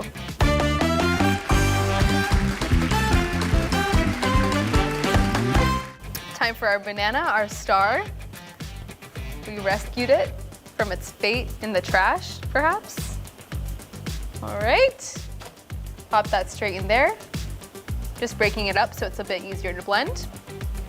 And now we're gonna go in with our maple syrup. The ripe banana is really nice because it's super sweet already, but the maple syrup is just gonna pull it all together. I really like using maple syrup here because it's a really nice, warm, and golden contrast to those rich and creamy cashews. In there, and then a little touch of vanilla extract. Perfect. All right, we're gonna add some melted and cooled coconut oil, just a touch. Now we're gonna add some lemon juice. This is super important because you've got rich ingredients like the cashews and the full-fat coconut milk, so we want the lemon juice to give it that zing and really balance out those rich ingredients. I'm using this to catch the seeds. At home, you can even just put your fingers underneath the lemon and then catch the seeds in your hands. Little DIY.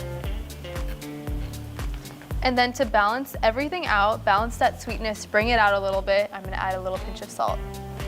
Okay, now it's time to blend.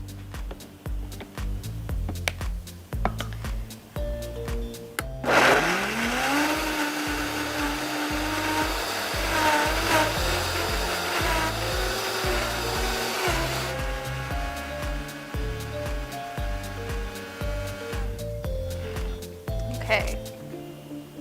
You just really cannot believe it. It's so smooth and so creamy. I want to show you a little peek. Look at that. I'm gonna taste it a little and see if I think it needs anything. Taste a bit. I'm gonna add a little more lemon juice and a little more salt. You can totally adjust this to your liking. I just like a little more zing, and that salt's gonna really bring out that sweetness. Okay, we're gonna blend again.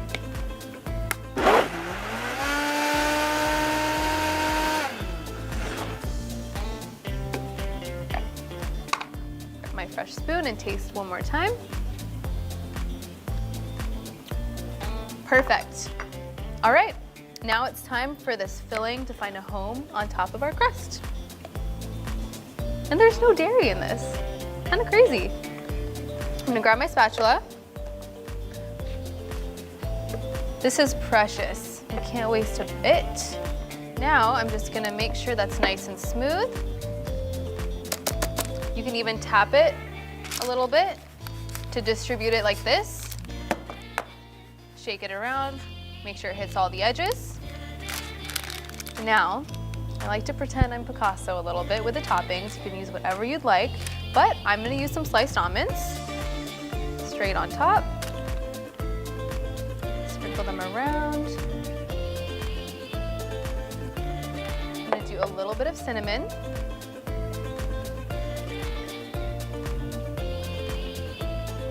Okay, a little more. And finally, just a little pinch of flaky sea salt. Okay, don't be mad at me because now we have to wait a little bit. We're gonna put this in the freezer for 5 hours, but I promise you it is going to be worth it. Now I'm just gonna cover it with some plastic wrap so that it's protected and it goes into the freezer for its kind of long journey. And then it's ready.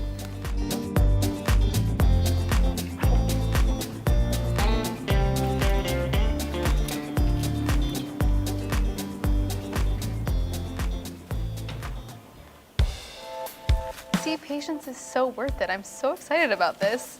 Just gonna remove my plastic wrap. Look at that. We almost don't deserve it. All right, this is why the parchment paper flaps are the best. We just lift it straight out of the pan like this. And now all I'm gonna do is slice them into little cheesecake bars. What you can also do is slice them into fingers as well if you want more of a bite-sized snack. I'm gonna go ahead for the full picture, the full bar. Look at this. I just have to show you. Can you believe that there's no dairy in this? Looks so creamy.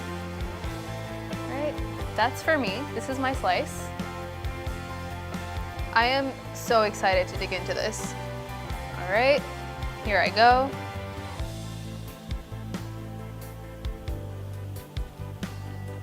It's simply not even fair. It's so creamy. It's such a great way to use the nearly perished banana that's been sitting on your counter. Creamy, you would never have any idea there wasn't any dairy in this.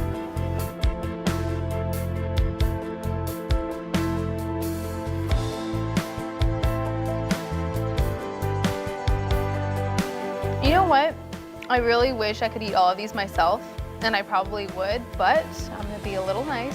I'm gonna send a picture to some friends and see if they wanna have some. Yes, they usually do. No one really ever says no. I mean, why would you?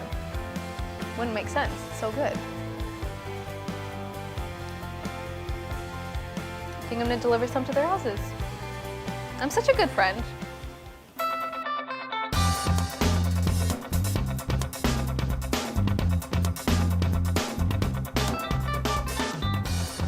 Ready? Okay.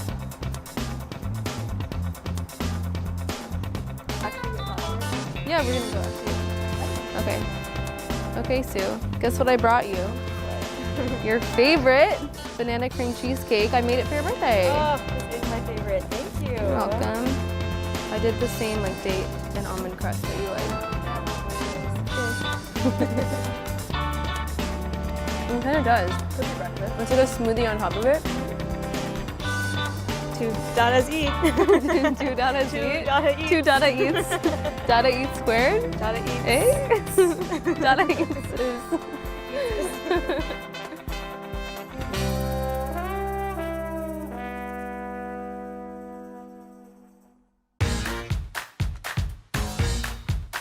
We are back. I'm Anthony Contrino, and it is time to get saucy. We've got a brand new kitchen and new episodes coming your way this summer. Tune in to Today All Day, Mondays at 11 a.m.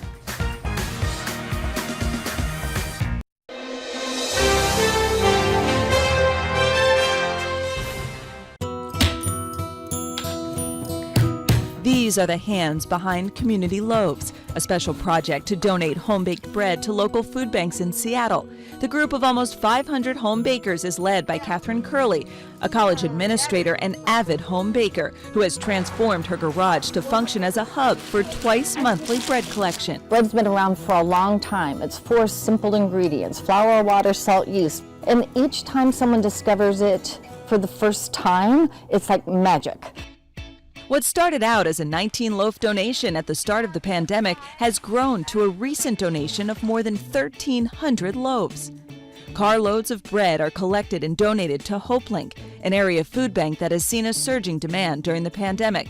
Matthew Campbell is their Associate Director of Food Programs. When I think of my childhood, my grandma used to make the best homemade bread. That reminds me of this. You can see smiles through masks. You still can. You can see the eyes go up. 600, 700 loaves of bread going out now. That's 600, 700 smiles. And it's just awesome. It makes a difference. If I divide this up... Catherine and some of her original group of bakers developed the formula for their honey oat loaf bread, including local flour that's sourced from wheat grown in Washington state. A batch is 4, and we want them to donate 3, and we encourage them to keep 1 to feed them and thank them for their time, while at the same time paying it forward through the gift of the bread. He's 76 years old. Did he try it? Yeah, he loves it. For Sarah Ganholm, being a part of Community Loaves has allowed her to connect with her elderly father during the pandemic.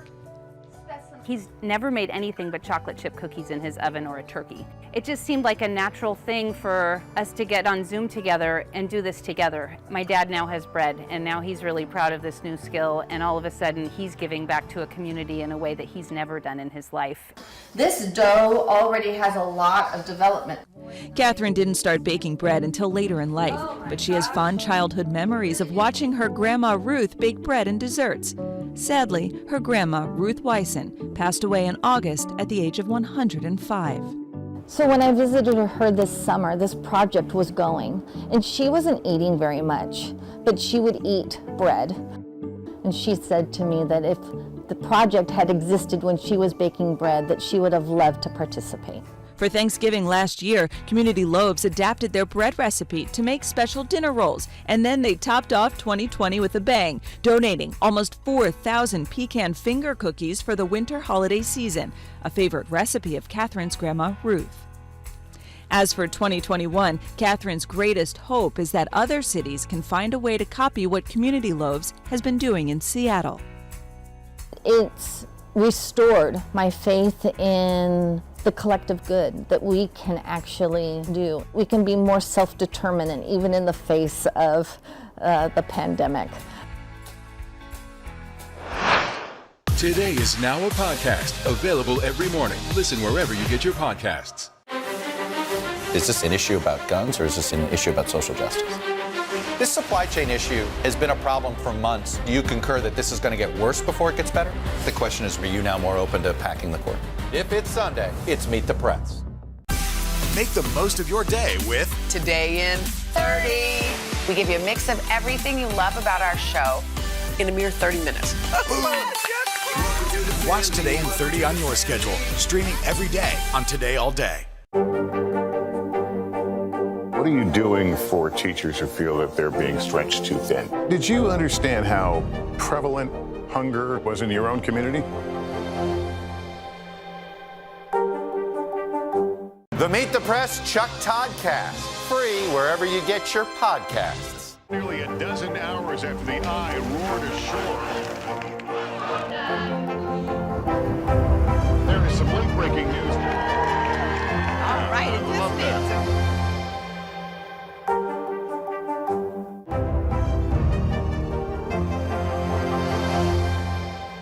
The Meet the Press Chuck Toddcast, free wherever you get your podcasts.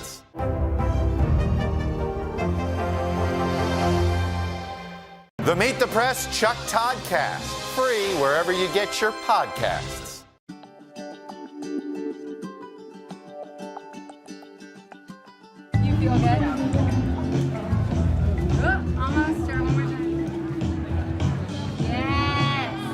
truly just by telling someone, hey, we believe in you and we want to give you an opportunity, the confidence that comes from that. Oftentimes, a month of being here, their confidence has at least doubled. Our goal is to be a stepping stone to help them get to their ultimate goal. I'm Julie Sullivan-Lose, co-founder of Ground Up Nut Butters. And I'm Carolyn Cesario, co-founder of Ground Up Nut Butters. Check you guys out. Teamwork happening over here. Our mission at Ground Up is to employ women overcoming adversity and provide job skills training. One more? Okay, I think I can fit one more in. How many almonds is it? Do you guys know? I can pull. I don't have my phone out. Oh, plenty. So women come from backgrounds of homelessness, battling mental illness, transitioning out of the sex industry, and coming out of incarceration. We have a 6 to 9 month employment training program, and we partner with different organizations in the city and get referrals for the women that we hire. And truly, success looks different for each person that does join our team. And what's unique is it started with the mission and vision first before the product was even around. So I was living in Uganda overseeing a training program for about 160 women doing paper bead jewelry work. And I just saw the power of providing someone an opportunity and giving them an income and the impact that that could have not only in their life, but that could trickle down into their family and their community. So I moved back home to Portland, dead set on starting a company. And I really believe that business is a powerful tool for social good. So I knew that I wanted to start a for-profit business. I was running marketing at Seiko Designs, an ethical fashion brand, and we hired on Julie to do customer care for us. At the time, I was making nut butters on the side of my job without any intention to do anything more with it because I didn't want to start just another food business. Don't get me wrong, our product is great, but I didn't feel like that was enough motivation to actually start a business. And when I met Julie, and she had this passion for an employment training program vision, which really was very similar to the company that we were both working for, so we both already kind of had a heart for that. When we met and she was looking for a product, it was just kind of like fate that the two came together. We had only known each other for 3 months, and then we were like, let's do this. Yeah.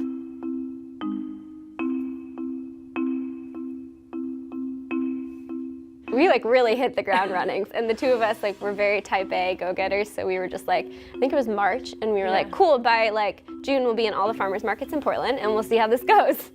Little did we know you have to sign up for those markets in November of the prior year. It's very competitive in Portland. But yeah, so we just hit the ground running and started selling in as many places as we could. All the while making it out of Carolyn's home with small food processors. Yeah. I think we made accepting payments via Venmo. Yep, I think we made about 2 jars every 30 minutes, so really efficient. Yeah, exactly. I hand wrote the label, every single label, which is why our jars still now have my handwriting on them, because it's an ode to that.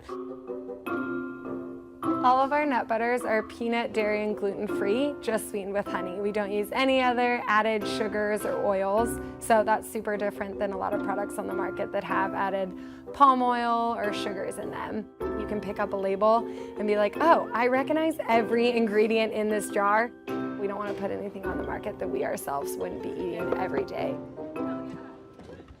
I think being a woman in business, it can be difficult because it's hard for people to take you seriously. You get a lot of people that are trying to give you advice and talk down to you and kind of questioning what you're doing.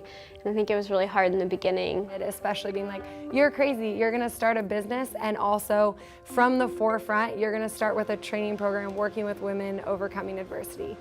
And to us, there's no other way. And so I think to really be able to show other businesses and to show the community there's another way of doing business, and it's powerful. It's not only powerful for us, but it's powerful for customers, that they can be a part of the story and they can pick up a jar and say hey, there's a lot of crazy stuff going on in the world, but I get to be part of something bigger.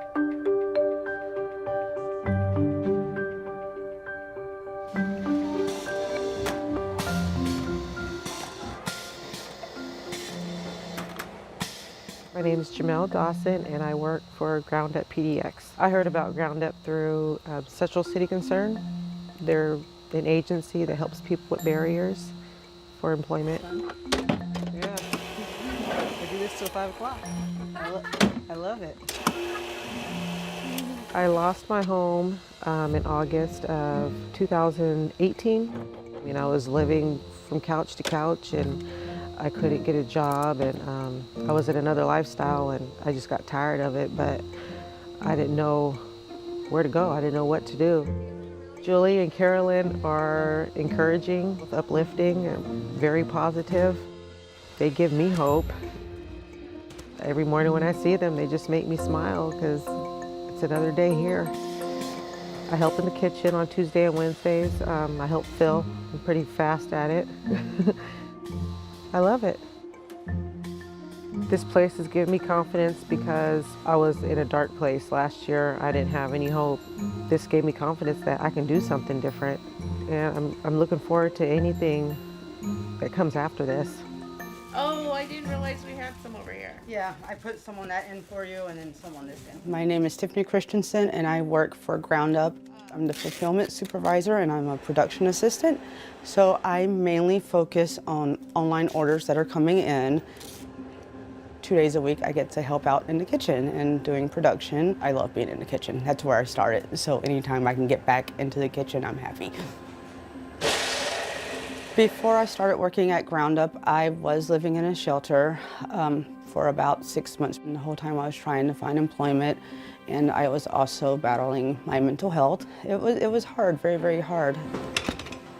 And when Ground Up came, I felt like I was ready to try to start working again because it was very hard to look for a job. Nobody wanted to hire anyone that was living in a shelter, which is very sad. Ground Up has given me confidence. Once I started, my whole attitude on life changed. So creamy. So much better with the new almonds. Wow. Yeah, so much better. That's great. People really do care about our product and love our product and love what we do. It makes me proud to work hard, and that has helped me. There's more purpose to it. Whereas jobs I've had in the past, I didn't really feel like I was doing anything meaningful. It was going to work and then coming home. A very endless cycle of pain and misery. And that didn't help any of my mental health at all. So that's why Ground Up is so great with all the positivity and the helping others, the purpose. It's a wonderful feeling. Good morning, team. How's everyone doing?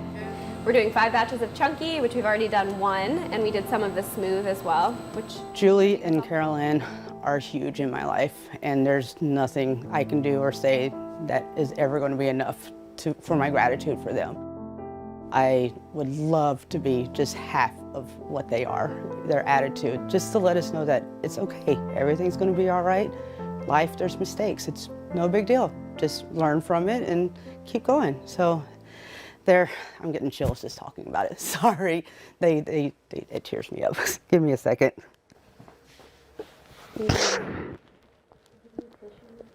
I'm sorry. Don't be sorry. You don't need to be sorry. It's happy tears. It begins with 5 pounds, it turns into 10 pounds, it turns into 50 pounds a day. Yeah, and they're ordering every 2 weeks. That's the goal. So. Ground Up on 3. 1, 2, 3. Ground Up! Giving back to the community is really part of our DNA at Ground Up and truly a part of both Carolyn and I. Personally, I believe if you're going to be working at something, 50 hours a week, why not have it be something that's helping to do good? If I'm going to spend so much of my time putting energy into growing something, I want it to also be helping other people. So I guess in that sense, it's partially selfish what we're doing because I think we both get fulfillment out of seeing women on our team grow and thrive in this environment. But it's also clearly helping them in a lot of ways as well. We truly believe, and I truly believe that just being that drop in the ocean, just like helping one person, that trickle-down effect is powerful. It's like by buying a jar, you can be a part of the story. We get really excited to share with other companies about what it's like to have a job training program. And I think we're also though very honest with others about, it's a lot more work, it's a lot more time, it's a lot more patience, but it is 100% worth it. Our week-long journey across America, from Washington, D.C., outside of our nation's capital, you rarely see. It's your last move. Was talking smack part of this?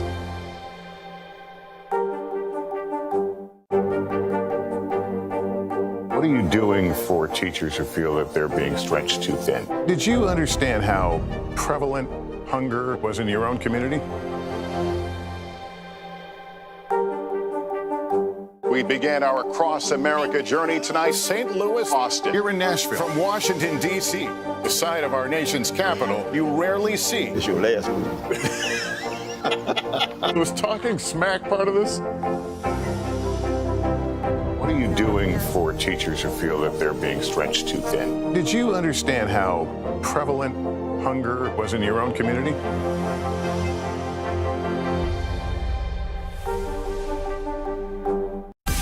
Make the most of your day with Today in 30. We give you a mix of everything you love about our show in a mere 30 minutes. Watch Today in 30 on your schedule, streaming every day on Today All Day.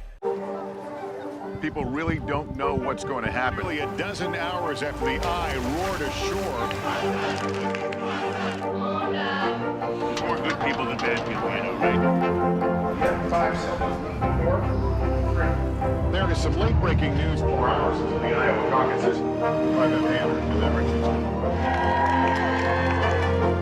All right, it just me too. For breaking news in our changing world, download the NBC News app. The Meet the Press Chuck Toddcast, free wherever you get your podcasts. For breaking news in our changing world, download the NBC News app.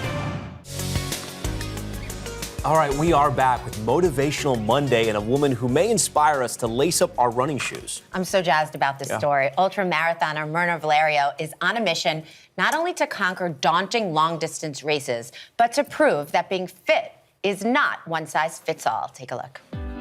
I don't do races to win. I do races so I could be around other runners and experience the joy that it is being in community with people, watching everybody work towards their goals. Myrna Valerio is challenging society's notion of what it means to be fit. I am about moving joyfully in whatever body you have. One finish line at a time. I'm an ultra marathoner, which means I run races of 26.2 miles and up. Myrna first fell in love with being active as an athlete in high school, but her career and starting a family got in the way. I was killing it at work. I was so good at my job, but I was not killing it with myself. In fact, I was killing myself. That's when I had the health scare. Tell me about that, because I know that that was a huge moment of impact for you. I started having chest pains where I thought I was having a heart attack. I saw a cardiologist who told me that I was gonna die if I didn't change my lifestyle. So she started running. I really had to stop and think about what it is that I wanted for myself, what it is that I wanted for my son and husband. The very next day after the cardiologist visit, I got back on my treadmill. And it was very painful. It took me very, very long to run a mile. That first mile prompted what? I promised to give myself some grace and some space and patience so that I could continue to work towards my goal. That 1 mile soon became one of thousands. After upping the ante and going from a mile to 5Ks and 10Ks, I always wanted to see what was next. And so that the 10Ks turned into half marathons, which turned into a full marathon. Myrna began documenting her running journey on a blog she named Fat Girl Running. It wasn't meant to be anything. And her honest and humorous posts became a hit on social media. So tell me, how did the Myrnavator come about? My colleague said, hey, why don't we make your handle Myrnavator, because you Myrnavate us, you motivate us. And I think it really embodies who I am. Soon after that, the Myrnavator was featured on magazine covers and a book deal soon followed. Each thing just like blew my world apart in a really good way, spurring the conversation about whether or not you could be fat and fit. Talk to me about using the word fat and why that's so important to you. Stereotypically, fat people are slovenly, they're not ambitious, they're sloppy. I am none of those. What I would like to do is make people comfortable with the fact that there are lots of different types of bodies out there. Myrna believes you can be fit regardless of your size. I can be a size 18-20 and run 14 ultra marathons, right? And 11 marathons. So does that mean I'm not fit?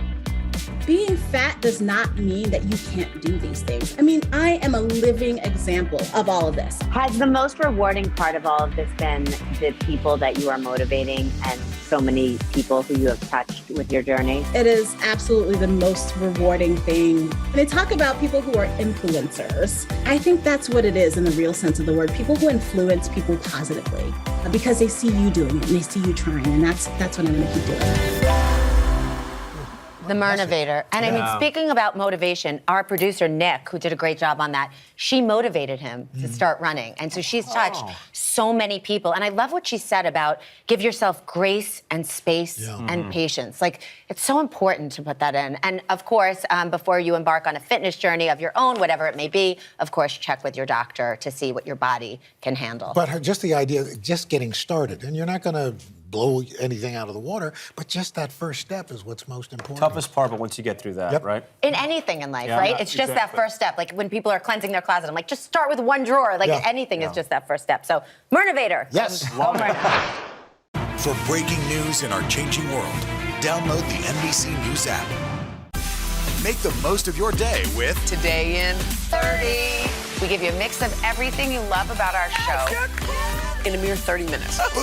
Savannah and Hoda bring you what you must know. The biggest moments of the morning. One Republic! Exclusive interviews. Why did it work for you? You're right. I am more talented than the rest. And important headlines. Major medical news this morning. Watch Today in 30 on your schedule. Streaming every day on Today All Day.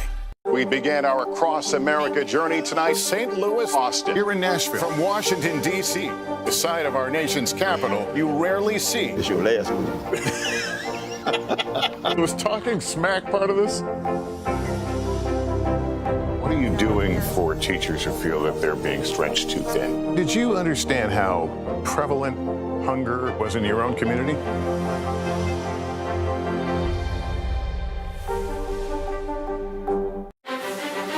Is this an issue about guns or is this an issue about social justice? This supply chain issue has been a problem for months. Do you concur that this is going to get worse before it gets better? The question is, are you now more open to packing the court? If it's Sunday, it's Meet the Press. The Meet the Press Chuck Toddcast, free wherever you get your podcasts. Today is now a podcast, available every morning. Listen wherever you get your podcasts. You never know when you get diagnosed with ALS. I was strong. I spoke clearly. I was active. Now, Yeah, things have changed.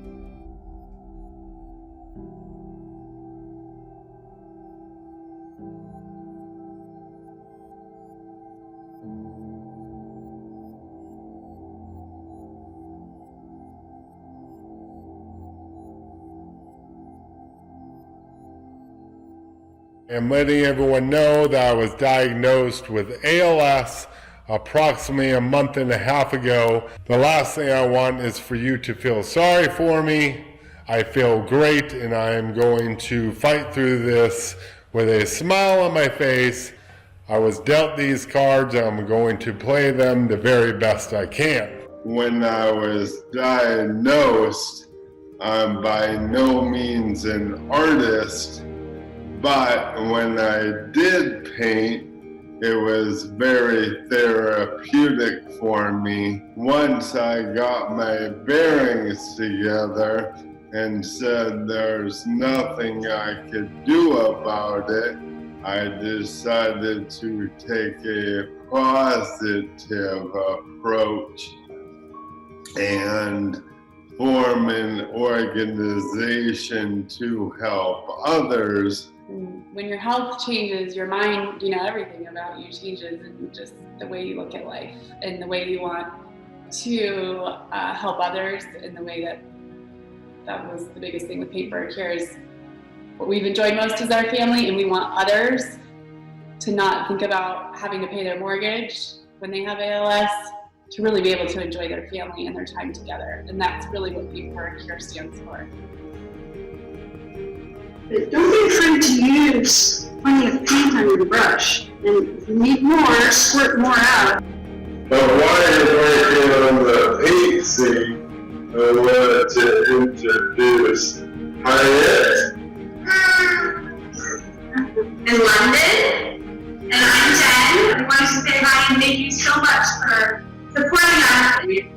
relax. We've raised over $100,000 during COVID. Is something really special, especially because I brought on board Trevor Stoffer, which is also an ALS patient, and we have collaborated together. So we're actually with Paint for a Cure. Oh, yeah. And this is Eric and Trevor yes, on Zoom right now. We're in this fight together. Yeah. What we've created, Paint for a Cure, in such a short period of time, that's a very good accomplishment, and I hope it will continue on for years to come, helping families. That you can help you out. And we're presenting it to you on behalf of this gentleman, Eric Weinbrenner. If you'd like to see him. I am currently financially able to provide for my family.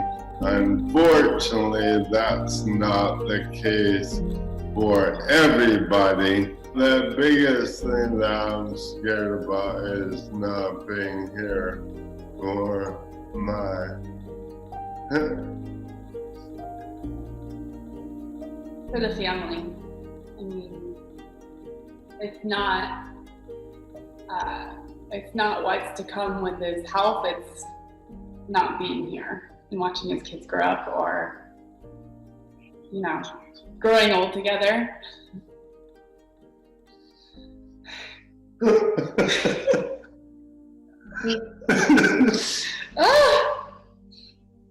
That's devastating.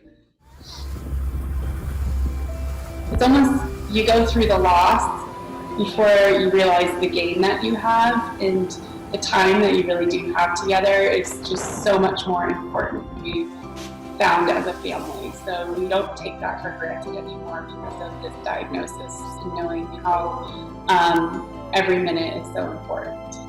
because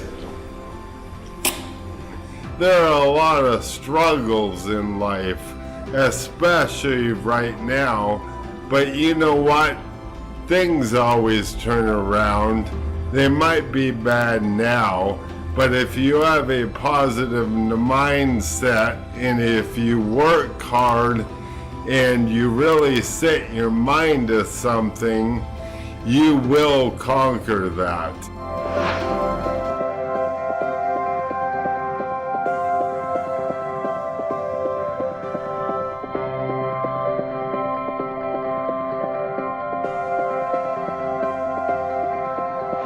Y'all ready for a little boost? Yes. Here we go. Two teenage boys were best friends in Ohio, but they had not seen each other in person for 2 years after one of them moved to Kansas. So one day, the Kansas friend took a little road trip to surprise his buddy. So he stood outside his pal's home. He FaceTimed him. He pretended he was still in Kansas. Then he said, hey, why don't you go outside and just take a look around? So here's what happened.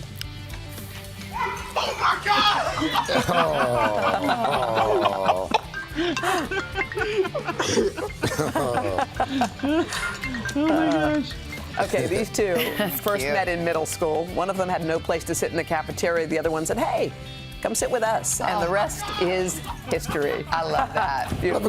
Love a good bro hug. Yeah. Love a good bro hug. All right, you want a boost, kids? A Monday boost. Here we go. Okay, 1 year ago, there was a little girl named Naomi. She lost her teddy bear while visiting Glacier National Park in Montana. It was the bear that her new parents had sent her while they were waiting to adopt her from an orphanage in Ethiopia. Unknown to them, park ranger Tom Mazzarisi found the teddy, kept him in his patrol truck as a mascot. Wow. Fast forward 1 year later, a family friend happens to go to the park. She spots Teddy on the ranger's dashboard. She took a picture. Naomi confirmed, yep, they had the right bear. And soon, she and Teddy were happily Talk about no reunited. accidents. No What? accidents. That's the theme of the show. That's incredible. Yeah.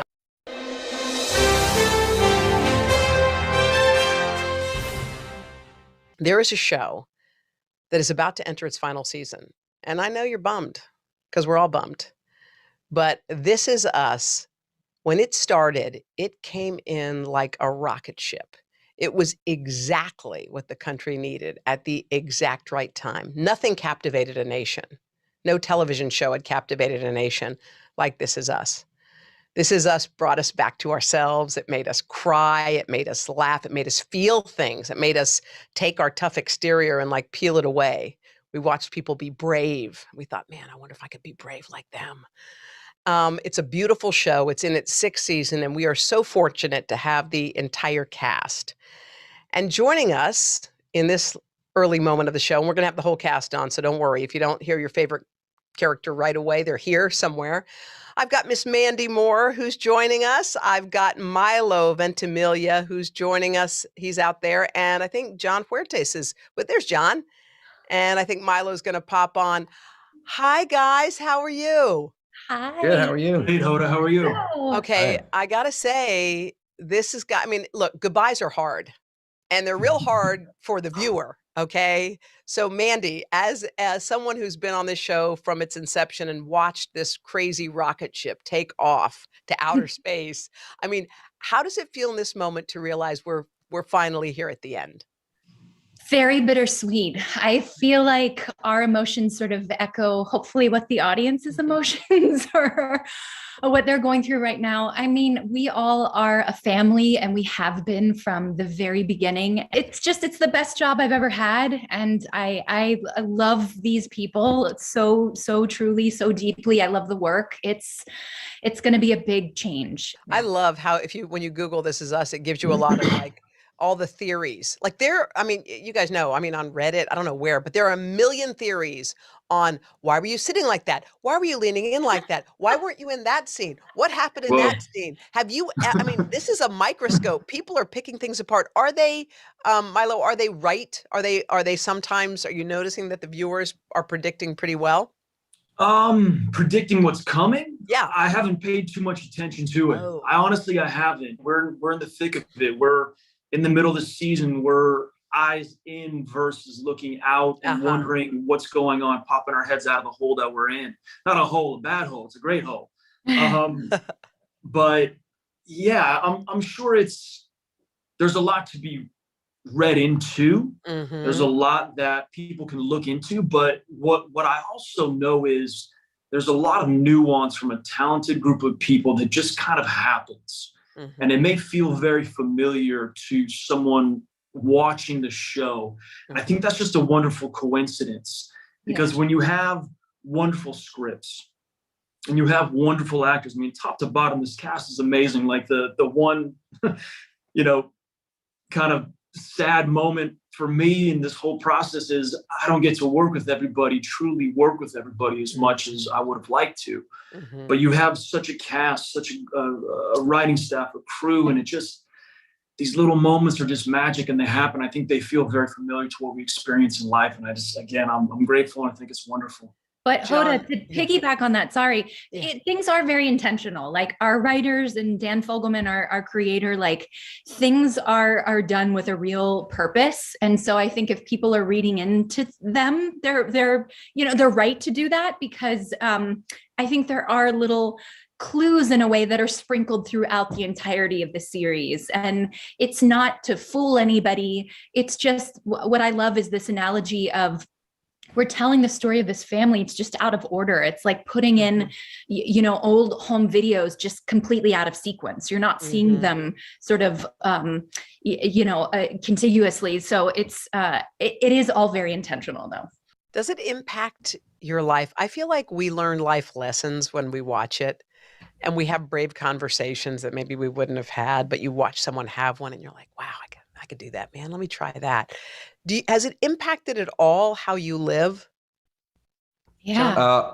Yeah, I think so. Mm-hmm. I think cherishing the relationships that we build over time is something that I've been able to take away from the show. This cast that I work with, I've never ever been a part of a cast that's so gracious, so generous, so supportive, so loving. Like Mandy said earlier, we are a family. And I've never experienced that on a cast before. And, you know, it's a really special feeling for me.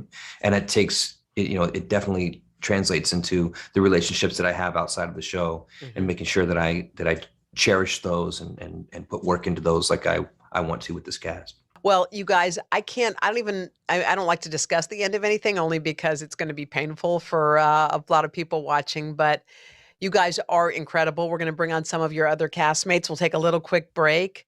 I want to thank Mandy, John, and Milo all for hanging with us for a little bit. And please join us again at the end. We want to see all your shining faces, okay? We'll take a quick break, and we'll be back. We've got, who's next? Sterling's next. Sterling K. Brown is next. And we've got Justin Hartley. We'll be back right after this quick break on The Hoda Show. Nearly a dozen hours after the eye roared ashore. There is some late-breaking news. All right, it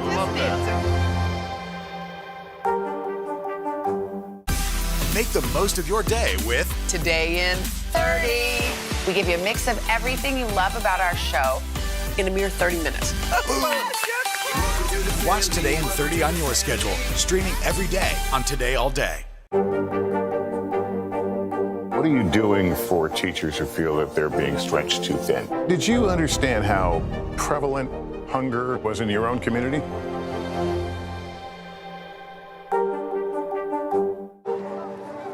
People really don't know what's going to happen. Nearly a dozen hours after the eye roared ashore. More good people than bad people, I know, right? Yeah, 5 seconds. 4, 3. There is some late-breaking news. 4 hours into the Iowa caucuses. By the hand deliberations. All right, it just did too.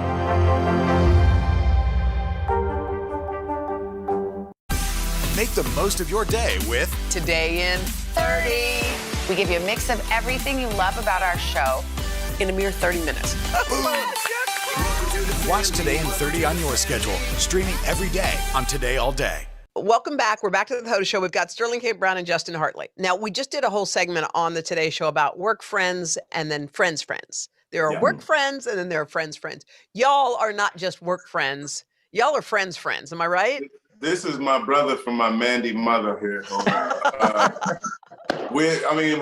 love this human, yes. We're blood we're connected. till it ends, yeah. So what is it? Like, tell me about the magic, Justin. What is it? Oh gosh, if I'm going to be frank, it's his how authentic the man is. He's and this is like a sort of across the board with the whole cast, but if we're speaking specifically of Sterling, he is the most genuine, authentic, kind, real, true human being you'll ever meet. And what's not to love? And he's handsome. Handsome. And he's All funny. Right. I love him. All right, Sterling, it's your turn.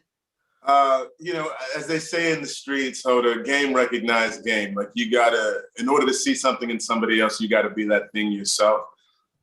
Justin and I, from the beginning, I think have a similar way of approaching the work. You show up ready to go. There is a sense of humor that I think that is kindred in the two of us.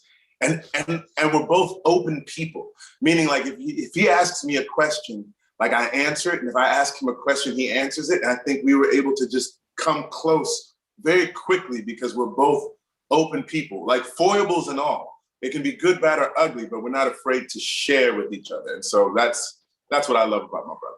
I want to know, Sterling, okay, what did it mean when we saw that headline? I don't know if it looked like a New York magazine to me. I couldn't really tell, but yeah, said that you were a rising star. It wasn't like a rising star in like the Inquirer. This was like real rising star. So Go ahead and just tell us what that's about. Yeah. It's a great storyline that'll be unveiled and throughout the course of the season. I hope everybody watches. It's very exciting. I can tell you this, but what can I tell you? It is politically related, right? Okay. Because he's a councilman in the 12th district in Philadelphia.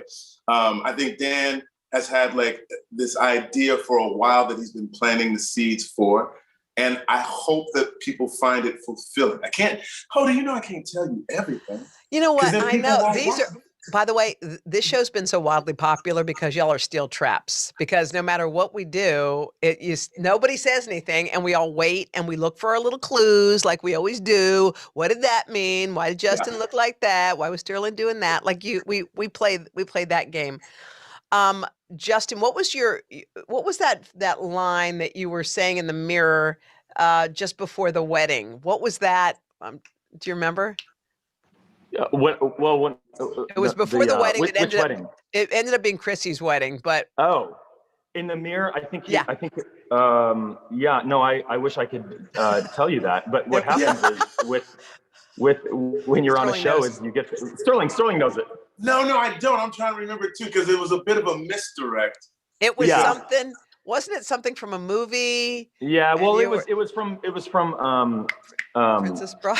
Princess Bride, yeah. Princess Bride. That was the marriage. Yeah, that one.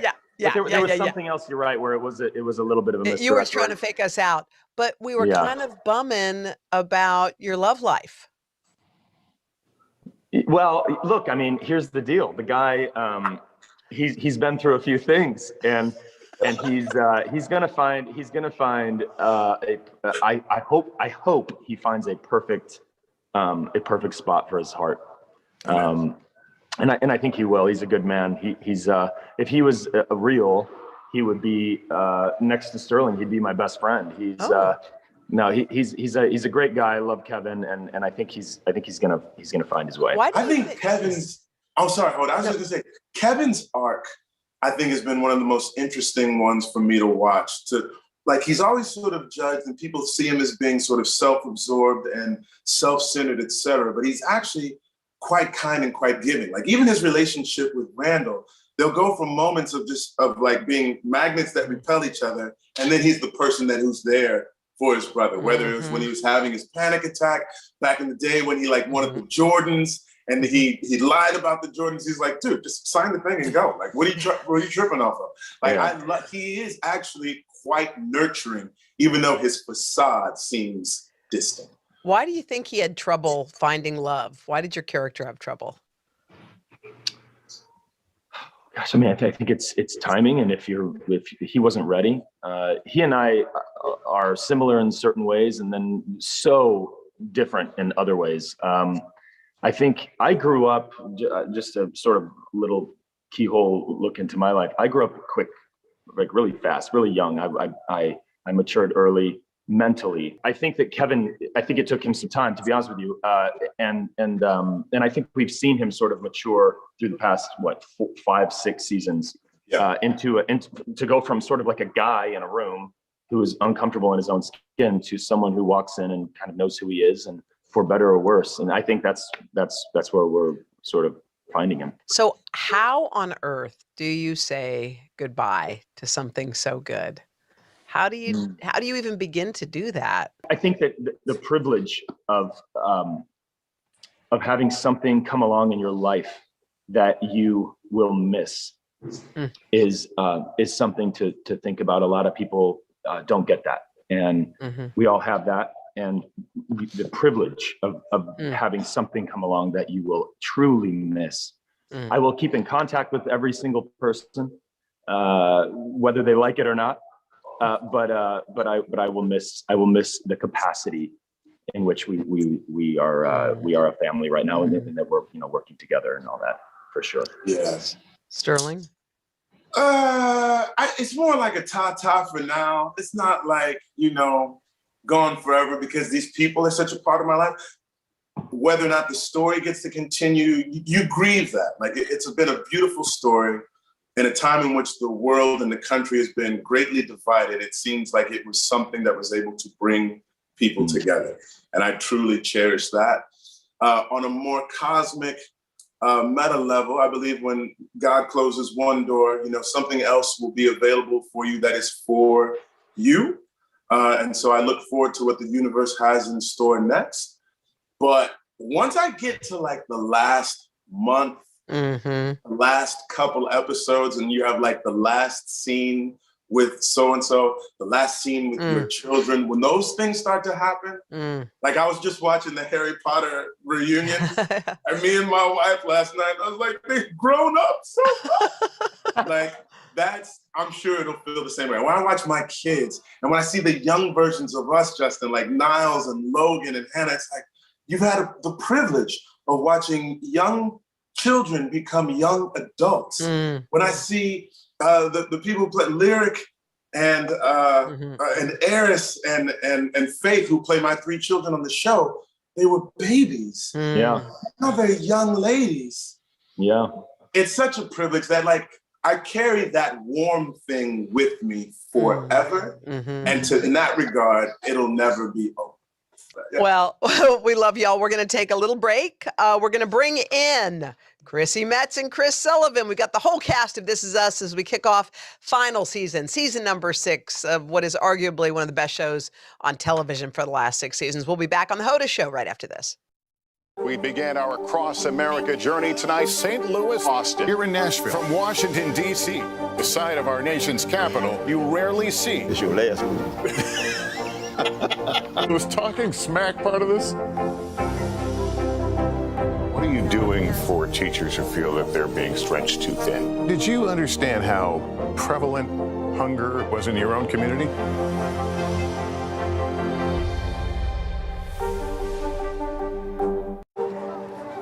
People really don't know what's going to happen. Nearly a dozen hours after the eye roared ashore. More good people than bad people, you know, right? Yeah, 5 seconds. 4, 3. There is some late-breaking news. 4 hours into the Iowa caucuses. Private mail delivered. All right, it just me too. Our week-long journey across America. From Washington, D.C., a site of our nation's capital, you rarely see. It's your last one. Was talking smack part of this?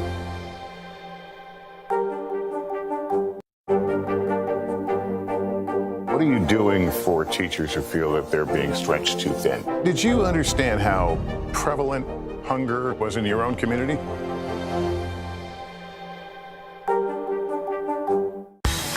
These days, the news never stops. The morning's headlines change by afternoon, and by the end of the day, it's all totally different. So let's get into it. What's happening right now, what it all means for you for an hour every day. I get it. I know that it can be hard to keep up. So let's get started together and go from there. Hey, I'm Hallie Jackson, and we have a ton going on tonight. Here's the deal. Hallie Jackson Now, weekdays at 5 on NBC News Now. Welcome back to this epic, beautiful edition of the Hoda Show where we are talking This Is Us. I can't believe it, man. I can't believe we're talking season 6. I can't believe I'm talking to Chrissy Metz and Chris Sullivan. And more than all of it, Kate and Toby, how dare you do this to us people? So, Chrissy, let's start. Because, you know, when you and Toby started, there were a few, you might have given us a few hints that all wasn't perfect in paradise, obviously.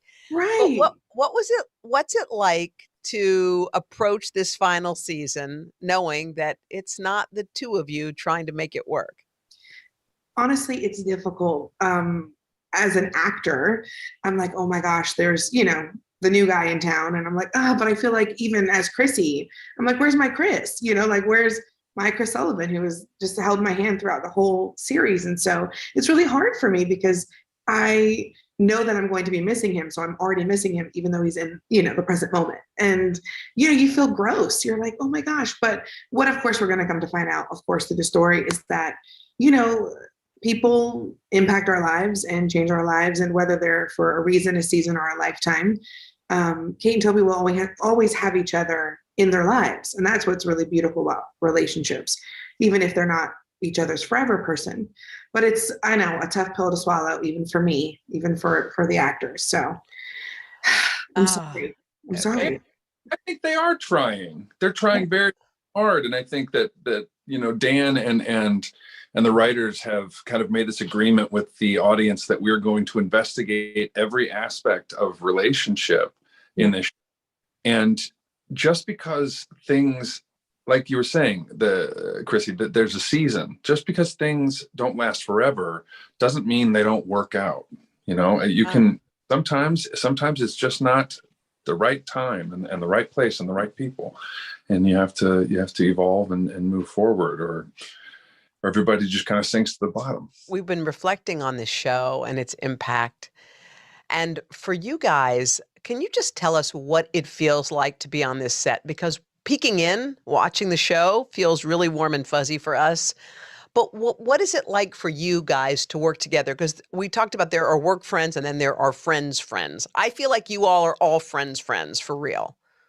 Yeah, I think it's kind of statistically unreal how well we all get along. You know, it can be a high stress job, especially with a lot of the, you know, like we were saying, the conversations that we're having to have, the topics of these scenes can be pretty heavy. And I think a sense of humor is what kind of threads everything together. And so it's just a good time. I mean, no matter what you're seeing, whether the scene is lighthearted or heavy, you're seeing people enjoy each other. And I think that's why it connects. Yeah. How about for you, Chrissy? Because I mean, I know that you were like thinking about, well, maybe acting is not my gig. And then lo and behold, acting is so your gig. Mm-hmm. Well, thank you.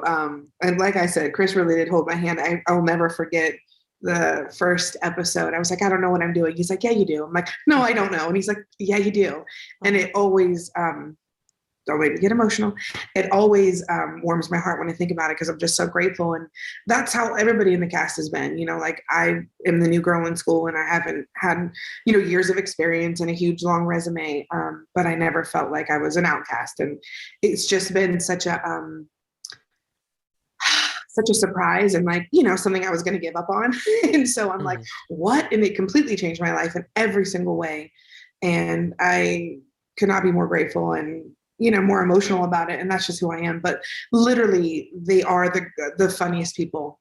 And like Chris was saying, the irony of everybody, like you cannot keep a straight face. And especially with Chris here, anybody, John, with Sterling, with Justin, it's like, it's too much sometimes. I'm like, I have to walk away. Who is the first person to lose it? Like you're on the set, everyone, you've got it, whatever. Who's the first person who cracks up? Maybe Sterling? Sterling can hold a straight, like, I think we all, ironically, and this may come as a surprise, we are all, our kryptonite is Justin Hartley. Justin Hartley. What? He is, there's a twinkle in his eye when he looks at you, that he can, like a little flutter in his eyelash, and it sends me, I'm off. So what can you tell us, Chrissy, about your storyline? So there's new love, obviously, but what are we allowed to speak about when it comes to that? Well, I mean, obviously we saw that Kate is married a new guy, and of course we're gonna see the unraveling of Kate and Toby's relationship. But like Chris was saying earlier, like they really are trying. It's not for not trying and really exhausting all efforts. And, you know, we get to see how it's not anyone's fault. You know, it's not because they aren't trying or they aren't in love, but sometimes, you know, life, if you don't grow together, I think you grow apart, and that's okay.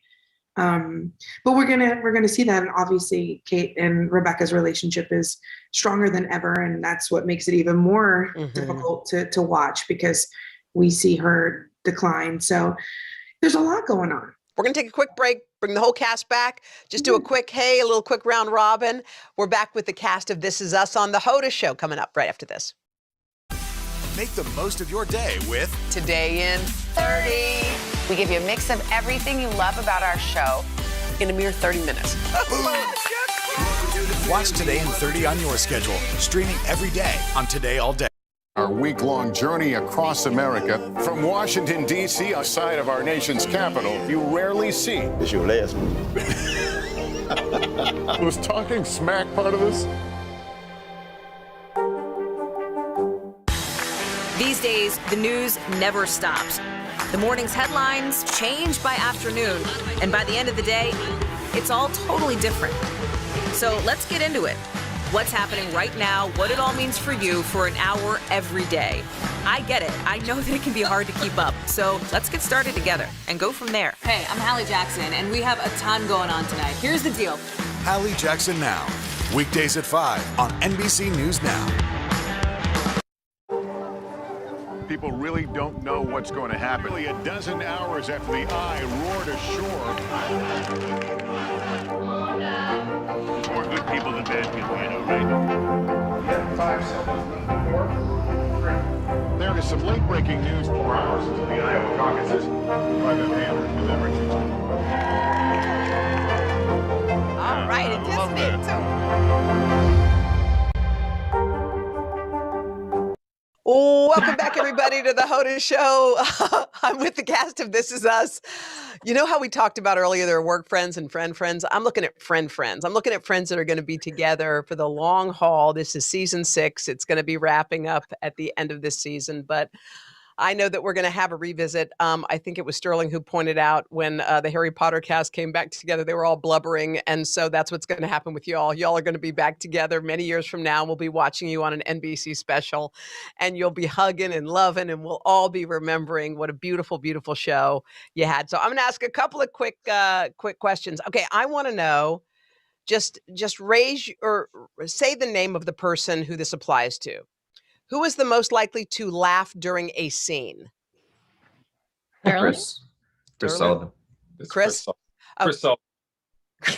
Chris Sullivan. I agree with that. All right, Chris. What is that? Are you the jokester or just the guy who laughs?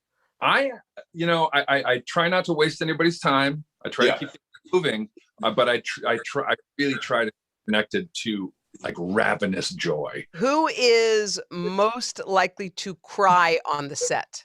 What? Chrissy. Chrissy?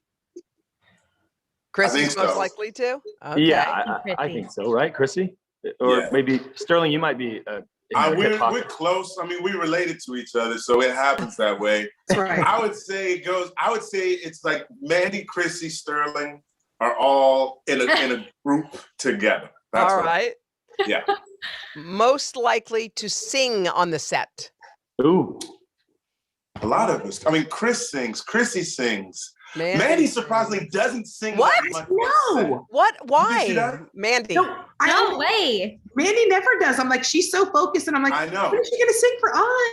She doesn't a lot, but Chris. Come on, you guys. I feel like I have to give it up to Sterling again. I feel like you would be the most likely to sing, Sterling. Yeah. I have like part of the vocal warm up is just me humming and like what? doing. Give me your vocal stuff. warm up. Let's hear. I mean, it's like, I mean, what can I do for you? Oh God, put me on the spot. Eyes are making midnight music in the moonlight. See, I told you it's Chris. That's where it is. I'll start singing something like over and over again. All right. Yeah. Pretty musical cast. Yeah. All right. I do not sing. I know Chrissy's got some good pipes. Mandy, what was your most fun day of filming, do you think? Most fun day of filming? That's tough. Everything is fun. I mean, I feel like we've all like really just appreciated every moment as it's unfolded. Like this has just been such an incredible ride. I can say something, Hoda, real quick. It may not be my favorite all time, but like we had a moment this year where we were all doing a scene together. And Mandy Moore did something so extraordinary that like at the table, I just started clapping. Like we're sitting at a table, I just started clapping. Because I was like, this sister is bringing the MF pain, Hoda, like nobody's business. I had to like get up, walk away from the table, shake myself out. I looked at like Chrissy, I looked at Justin, it's like, that just happened. And she kept doing it again and again. Wow. And again. One of the greatest performances I've ever. That's Mandy Moore, though. Ever. That's right. That's Mandy Moore. Okay, my eyes are watering. I don't even know what the scene was. I don't know what it is. Oh, I it's gonna just rip know you there was apart. applause, It's incredible. there's love. Boy, when you feel love, it's big. You guys, I just want to thank y'all. The cast of This Is Us. You guys have changed our lives. I cannot believe it's the end of season 6. That we're about to approach season 6, the end of your series. Know that y'all have our hearts forever. We can't wait for the end. So I just want to say thank you again. And that was a perfect and beautiful way to end. I can't. Will we see that scene, or is it already aired, or we get? No, it hasn't aired yet. It's coming up. Okay, good. So I'm going to remember this moment when I watch it. Yes, ma'am. Guys, thank you all so much. Thanks for everything you gave us. We really appreciate it, you guys. Thank you, Hoda. Love y'all. Thank you, Hoda. Thank you for listening to the Hoda Show, guys. Catch This Is Us season 6. You don't want to miss it.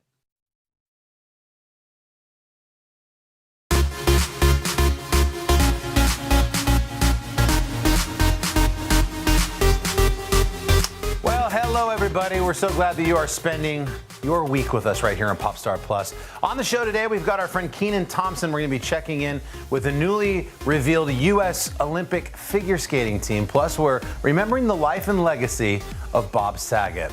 But first, let's check out what we were talking about in Popstar today. We'll start with the 79th Annual Golden Globe Awards. They were revealed on Sunday night following criticism of the Hollywood Foreign Press Association over ethical and diversity concerns.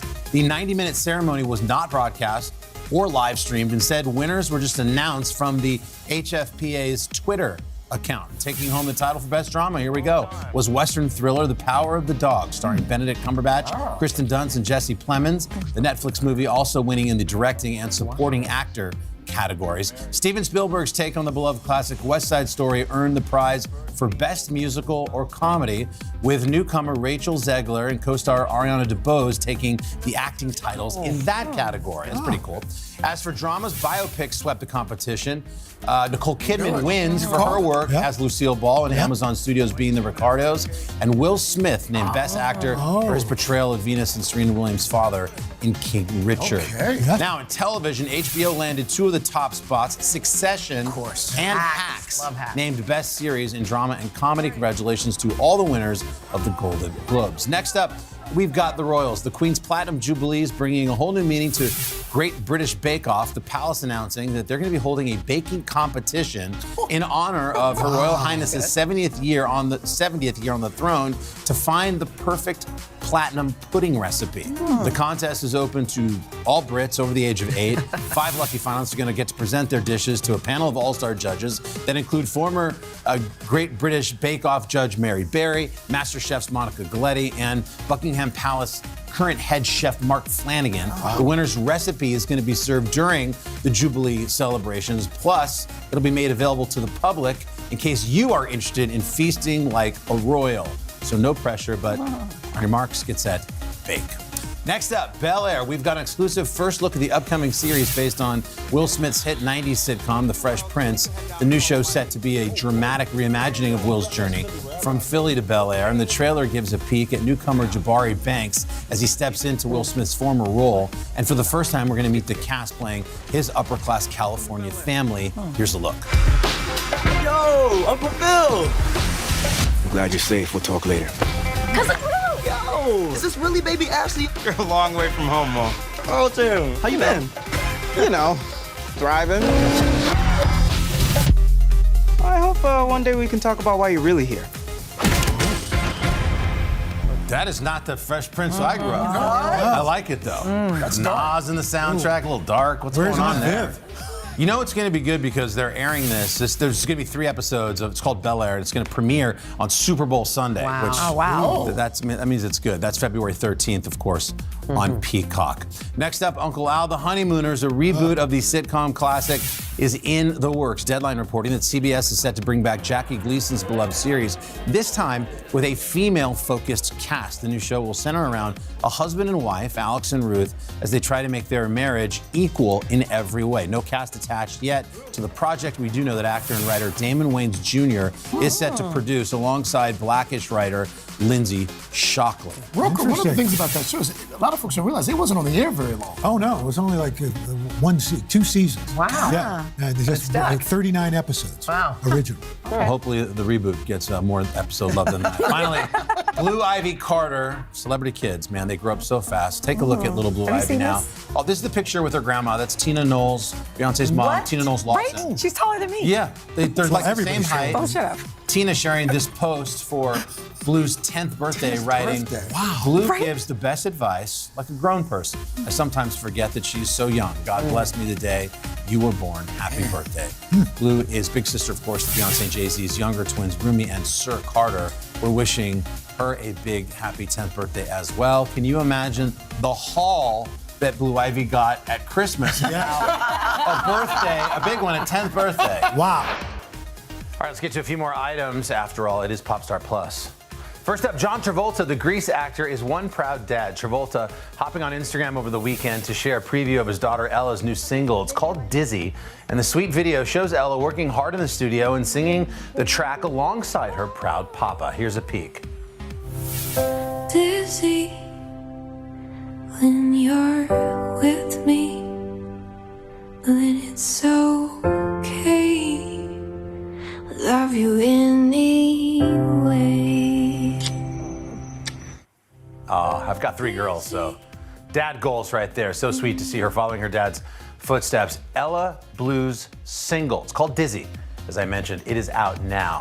Next up on Popstar Plus, and finally, Olivia Rodrigo. As hard as it might be to believe, it's already been a year since the Disney Channel star blew up TikTok with her first big hit, Driver's License. It was the track that smashed every record in 2021. Here are just some of the titles that it earned. Driver's License became the most requested song ever in one day on Amazon's Alexa. It also debuted at #1 on the Billboard Hot 100 chart, and it wrapped the year as Spotify's most streamed song of 2021. It was a monster year, and those are some big titles for a singer's very first single. And to celebrate the song's 1-year anniversary, Rodrigo took to social media to write, I'll read it for you, "Happy first birthday to the little song that changed my whole life. Thank you to everyone who has supported me so tenderly. Music is the most magical thing in the world." Can't wait to see what Olivia Rodrigo has in store for us in 2022. Well, those are your headlines this morning on a Monday. When we come back, SNL and sitcom star Kenan Thompson shares what he watches to unwind. That's next. Is this an issue about guns or is this an issue about social justice? This supply chain issue has been a problem for months. Do you concur that this is going to get worse before it gets better? The question is, are you now more open to packing the court? If it's Sunday, it's Meet the Press. These days, the news never stops. The morning's headlines change by afternoon, and by the end of the day, it's all totally different. So let's get into it. What's happening right now, what it all means for you for an hour every day. I get it. I know that it can be hard to keep up. So let's get started together and go from there. Hey, I'm Hallie Jackson, and we have a ton going on tonight. Here's the deal. Hallie Jackson Now, weekdays at 5 on NBC News Now. Make the most of your day with Today in 30. We give you a mix of everything you love about our show in a mere 30 minutes. Watch Today in 30 on your schedule, streaming every day on Today All Day. For breaking news in our changing world, download the NBC News app. What are you doing for teachers who feel that they're being stretched too thin? Did you understand how prevalent hunger was in your own community? Today is now a podcast, available every morning. Listen wherever you get your podcasts. The Meet the Press Chuck Toddcast, free wherever you get your podcasts. Welcome back. It's Popstar Plus here, and Kenan Thompson has a lot going on from his work, of course, on SNL. He's been there for 19 seasons and counting. Also starring in his very own sitcom, Kenan. And for our What I Watch series, he shared what he tunes into that just might surprise a few people. What I watch that might surprise people. I have to admit, I watch diners, drive-ins, and dives a lot. Like, I don't know if everybody really knows what that is, but that's Guy Fieri's show, where he goes around and pretty much compliments every cuisine that there is. Between that and Carnival Eats, I just think that those shows are just like really entertaining, you know, because Carnival Eats is just so crazy. People are making, you know, so many concoctions, and a lot of them are brilliant, you know, and then some of them are just like, you know, fried butter or whatever. So those are two interesting kind of guilty pleasures of mine. It's just, you know, watching Guy Fieri and that Camaro and the Carnival Eats people, man, it's wild what's going on out there in America. What I watch that reminds me of my childhood, Stranger Things, I think, checks a lot of those boxes. There's been a lot of, like, you know, back to the 80s kinds of things. I think with It was kind of like 80s-ish, you know, or like right on the cusp of 70s and 80s or whatever. But, you know, those are, you know, a little bit scary. So I turn it on for nostalgia's sake for a minute, and then I get up off it before I get too frightened. What I watch when I need comfort food probably is sports, which, you know, probably happens a little too often. I get a little too comfortable. But, you know, sports is always, you know, that kind of cuisine. It's comforty, wingsy, you know, mac and cheesy or French friesy type of stuff, you know, just to feel like a man on the sidelines, that is. What I watch when I need a good laugh, that's good. I watch a lot of stand-up. you know. I listen to stand-up in the car as well. I think it's me kind of living vicariously through them without me having to do stand-up. What I watch when I need to de-stress. Documentaries do that for me. I also watch a lot of like car shows, whether it's like rebuilds or just the general tune-ups or look what I found in the backyard or, you know, whatever kind of show that is, or even like monster truck rallies or racing, you know, just kind of stuff that I can just stare at without, you know, thinking too much about it. So maybe not so much the tuning up because those guys explain a lot, especially Jay Leno. That guy runs through the history of every nut and bolt on a car ever. What I watch that I'm currently obsessed with. I just started Foundation. You know, Foundation, I was on episode 1 and I'm hooked off of that. You know, and the usuals like Squid Games was crazy. The Boys, I'm waiting on the return of that show.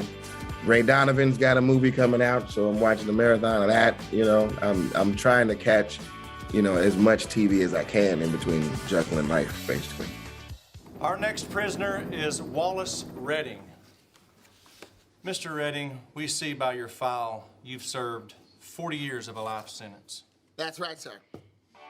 What I watch when preparing for SNL, depending on the night, is probably another SNL, you know, depending on who's hosting, just to kind of catch up on what they did last and, you know, the kind of tones that they really succeeded in, you know, and try to mirror that and go forward, basically. So I think that the only teacher for that show probably is the show itself, you know, the backlog of, you know, shows and episodes and moments that you can learn from it's almost endless. You know, there's been so many moments for every situation. New president, new this, new that, whatever.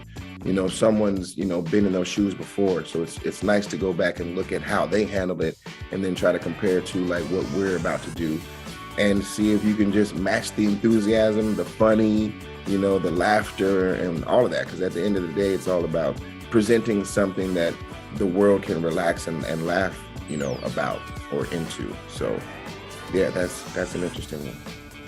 What I watch when preparing for the latest season of Kenan, this is gonna be a plug, but I watched season 1 on Peacock. But no, seriously, I went back and started watching the show again just to lead into, you know, the second season to see how much different it is or, you know, how the show is blossoming and stuff like that. And I mean, I feel like we started off strong, you know, it was just, you know, kind of strange because we were so contained shooting in the beginning of the pandemic and stuff. But, you know, the characters were there and the story was there and, you know, the joke moments and the laughter was there and the intrigue, you know, because it's something new and we got to like decide, like, am I buying into this or like, you know, do I like these characters or do I like the situations that they're in or like why they're around each other? And those answers are all getting, you know, checked off basically like, yeah, I'm into it. And at the end of the 22 minutes or half hour episode or whatever, I always feel like it was a good time expenditure. So I'm just looking forward to more of that. And I'm, you know, excited for people to see it because I'm kind of familiar with what's coming, but you guys have no idea, you know, so I'm excited to unfold it for you and continue going. You know, it seems like it's something we'll be able to do for a while if we're allowed. Check out Kenan on NBC. This time we're rolling out on Mondays at 8 p.m. We're doing back-to-back episodes, and then you can catch them all again the next day on Peacock. It's going down. Big thanks to our buddy Kenan for hanging out with us. Always a good hang. You can check out not 1 but 2 episodes of Kenan tonight on NBC at 8/7 Central. Coming up, we're getting ready for the Winter Olympics with a glimpse at the just newly named U.S. figure skating team. Stay tuned for that. Sometimes the news can be difficult and overwhelming for kids to understand. Will coronavirus come back next year? So to help make sense of it all, we've created a newscast just for them. Man, you know a lot. We hope your family will watch Nightly News Kids Edition. Make the most of your day with Today in 30. We give you a mix of everything you love about our show in a mere 30 minutes. Savannah and Hoda bring you what you must know. The biggest moments of the morning. One Republic! Exclusive interviews. Why did it work for you? You're right. I am more talented than the rest. And important headlines. Major medical news this morning. Watch Today in 30 on your schedule, streaming every day on Today All Day. Nearly a dozen hours after the eye roared ashore. There is some late-breaking news. All right, it's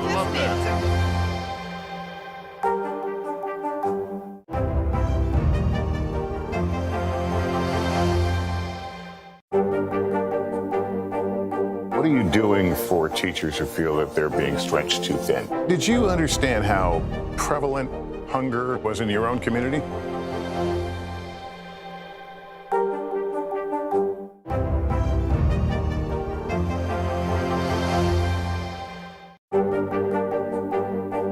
What are you doing for teachers who feel that they're being stretched too thin? Did you understand how prevalent hunger was in your own community? Our week-long journey across America from Washington, D.C., outside of our nation's capital, you rarely see. It's your last move. Was talking smack part of this? For breaking news in our changing world, download the NBC News app. We're back, and the Winter Olympics are now less than a month away, if you can believe it. And our friend Chanel Jones traveled to Nashville over the weekend and sat down with a newly named U.S. figure skating team. Take a look.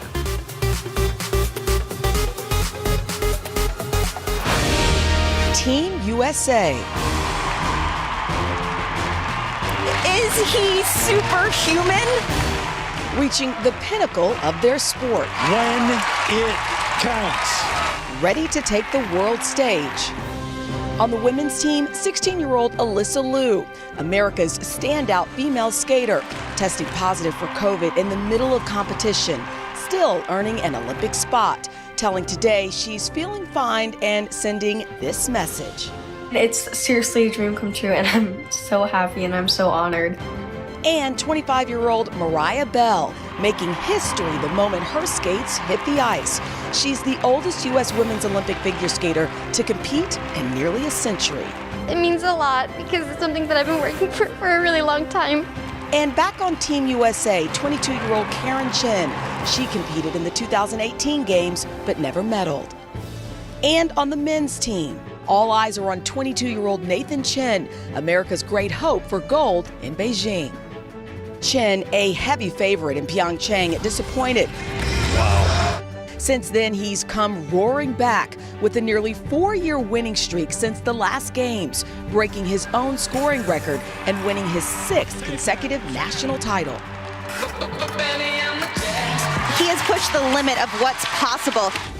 Joining him at the Winter Games is 21-year-old Vincent Zhou. Nice landing there. And 27-year-old Jason Brown. Both returning for their second Olympics. Each athlete finding out their fate by a text with the link to this email. We're all glued to our phones waiting for that to come through. And it's like, congratulations, you're on the 2022 Olympic team.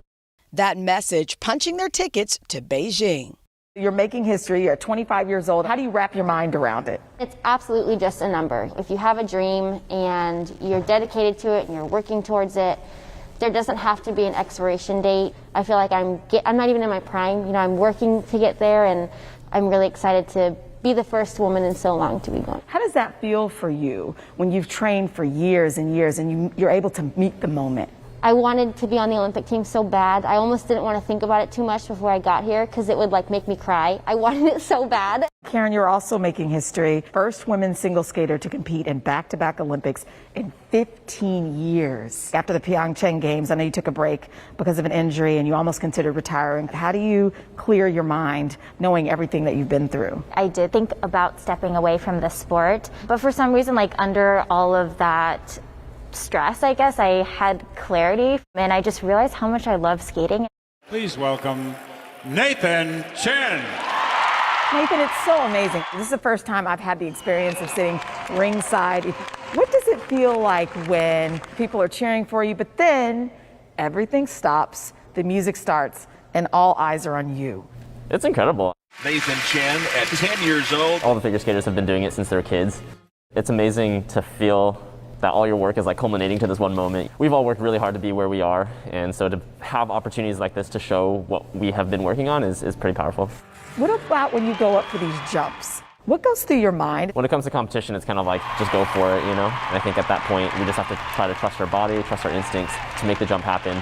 It's definitely a lot more stressful to watch figure skating than it is to do it ourselves, you know, Wait, like when really? I'm watching. Is that true? Yeah, it's harder for on sure. us watching you than for you guys? For sure. I mean, of course we're stressed out, of course we're nervous, but at the end of the day, like when I'm watching like Mariah compete, it's so stressful. I'm like, my heart's like pounding. When I'm on the ice, I'm pretty calm, I'm pretty relaxed. Like I have confidence knowing what I'm doing. Jason, I'll ask you, how did the pandemic affect your training? Well, how has it been?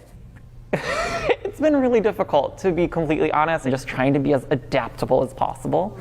Bob, swerve, and duck. What about for you? Somebody had like a barn in their backyard with a sheet of ice on it. Really? It was like the size of this room here. Wow. I was trying to skate on it. I was doing triple axels on this tiny piece of ice. It was pretty cool.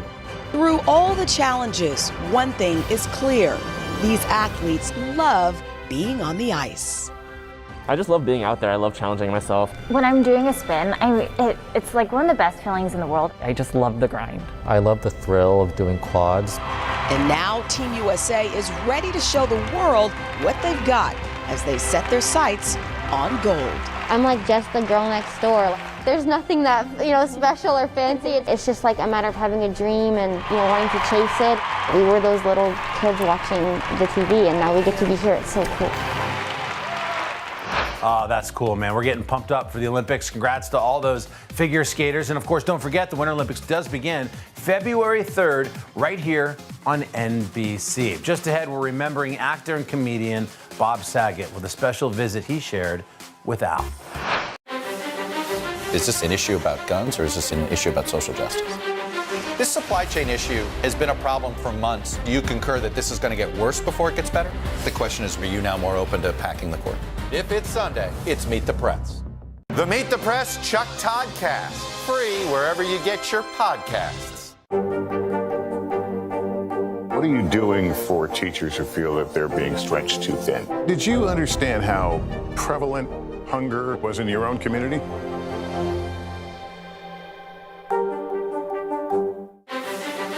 Is this an issue about guns or is this an issue about social justice? This supply chain issue has been a problem for months. Do you concur that this is going to get worse before it gets better? The question is, are you now more open to packing the court? If it's Sunday, it's Meet the Press.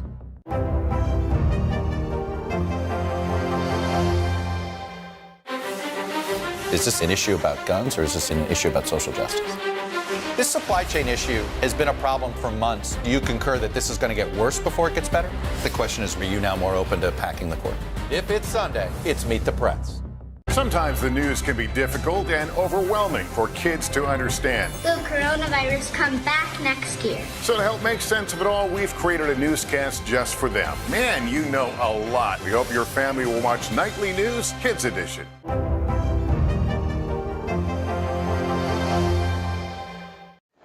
Welcome back.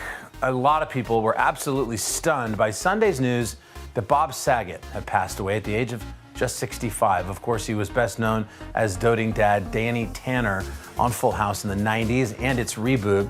And in his honor, we pulled a moment from our vault back in 2019 when Bob joined Al Roker for his sandwich making series, Cold Cuts.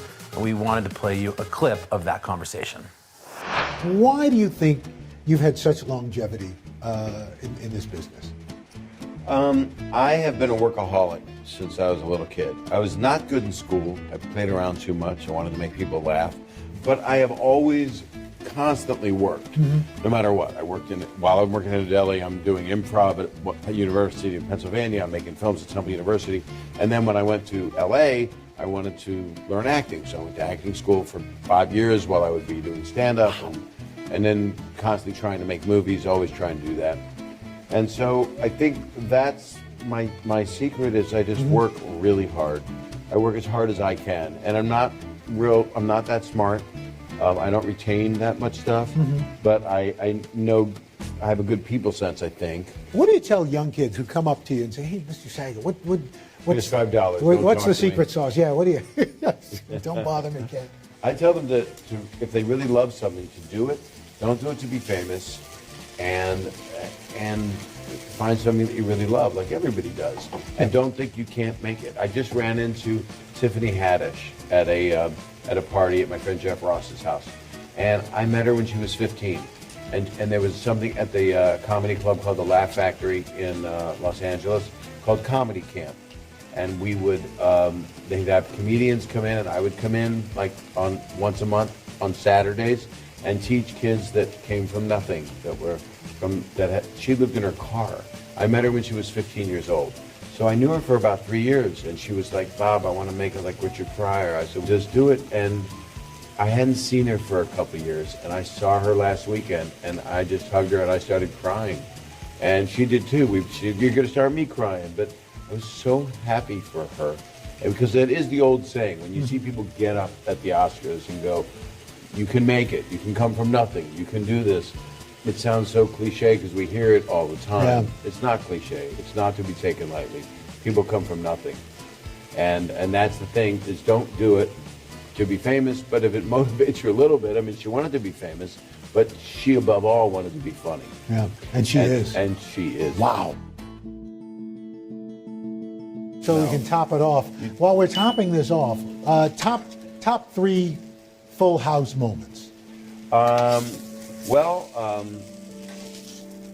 would have to say that, sitting down and talking to those kids, this is going to melt that cheese perfect, by the way. Oh. Sitting down and talking to the kids on the show and giving little morality plays, you can't bring a horse into the house, you can't drive a car through the window, but no, really just teaching them basics of things that you should and shouldn't do was something that was meaningful to me. I put my heart into being a good dad. And at the time when I did Full House, and Candace was 9 or 10, and Jody was 7, and Ashley and Mary Kate were born, I met them when they were 9 months old. I diapered them. I changed their diapers. Your dream acting role?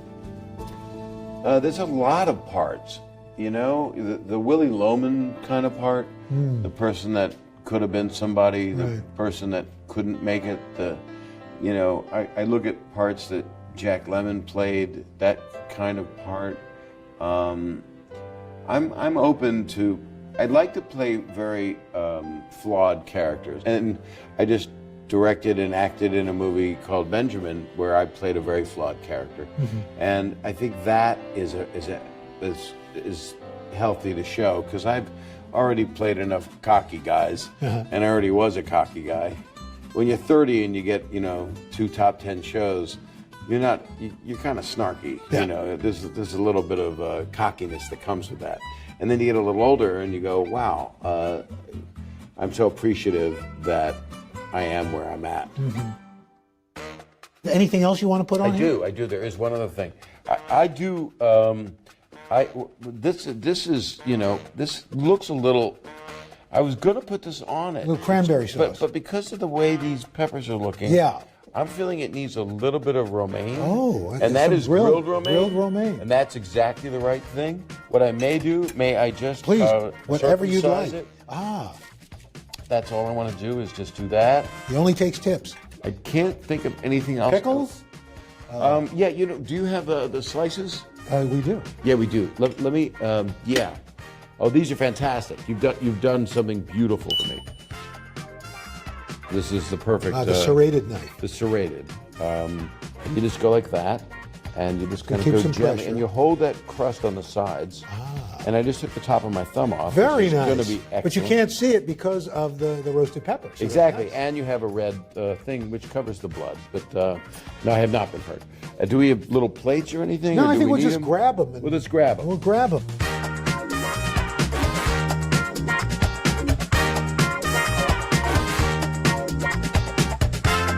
So we're going to eat them. We're going to take a bite of this? You bet. It's very romantic. It is. It's like Lady and the Tramp. Okay.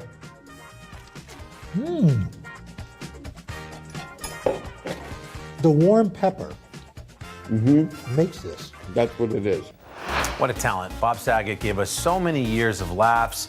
And of course, we're sending our love and light to his family. I had a chance to work with Bob on New Year's Eve in 2015 and only met him a couple times. And as you've been reading in social media, one of the nicest guys you would have ever met. He'll be sorely missed.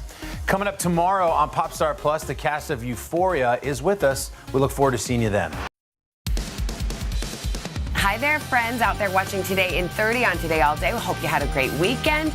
All right, we switched it around. I'm working from home.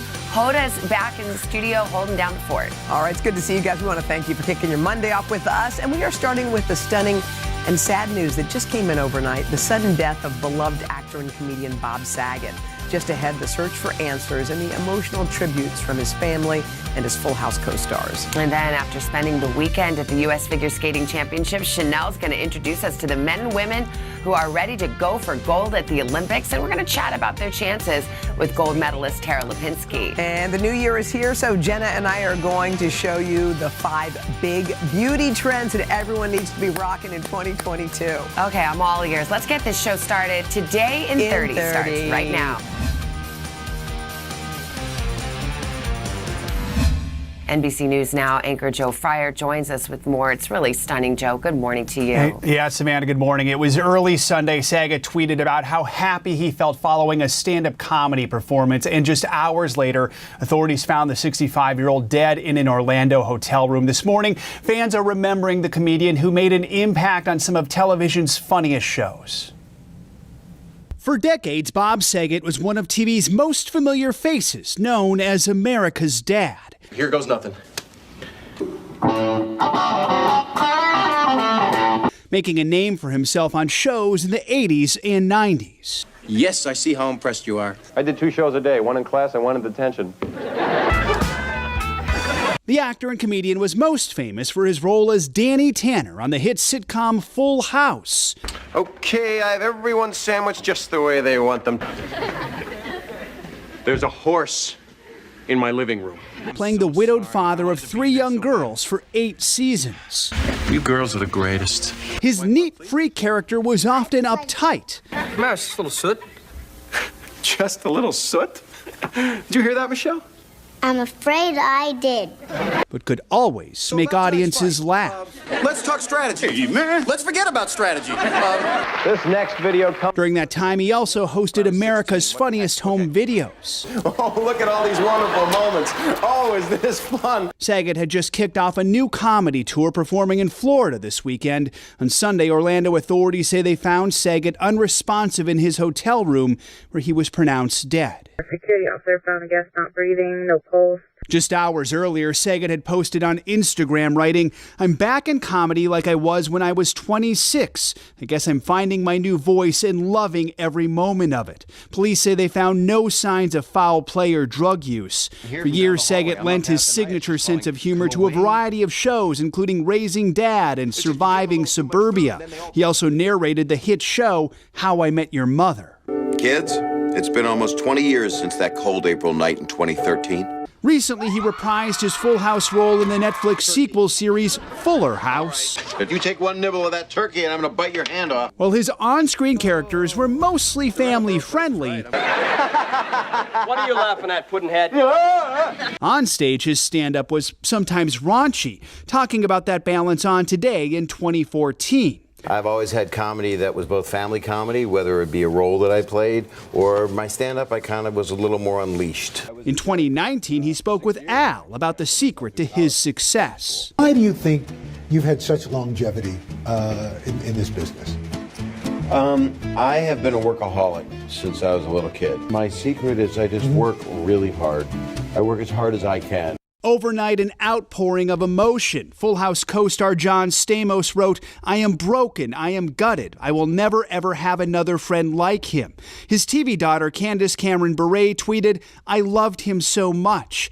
And Mary-Kate and Ashley Olsen, who grew up on Full House, wrote that they were deeply saddened, saying they know he'll be by our side to guide us as gracefully as he always has. You've been real nice. I had a good time. Thank you very much.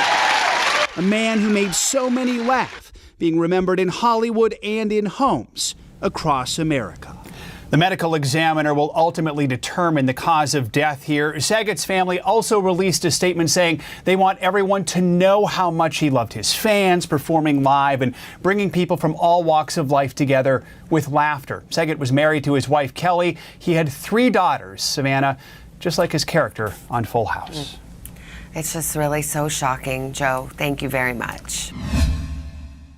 For breaking news in our changing world, download the NBC News app. Is this an issue about guns or is this an issue about social justice? This supply chain issue has been a problem for months. Do you concur that this is going to get worse before it gets better? The question is, are you now more open to packing the court? If it's Sunday, it's Meet the Press. Today is now a podcast available every morning. Listen wherever you get your podcasts. Our week-long journey across America, from Washington, D.C., outside of our nation's capital, you rarely see. It's your last move. Was talking smack part of this? Sometimes the news can be difficult and overwhelming for kids to understand. Will coronavirus come back next year? So to help make sense of it all, we've created a newscast just for them. Man, you know a lot. We hope your family will watch Nightly News Kids Edition. Our week-long journey across America, from Washington, D.C., outside of our nation's capital, you rarely see. It's your last move. Was talking smack part of this?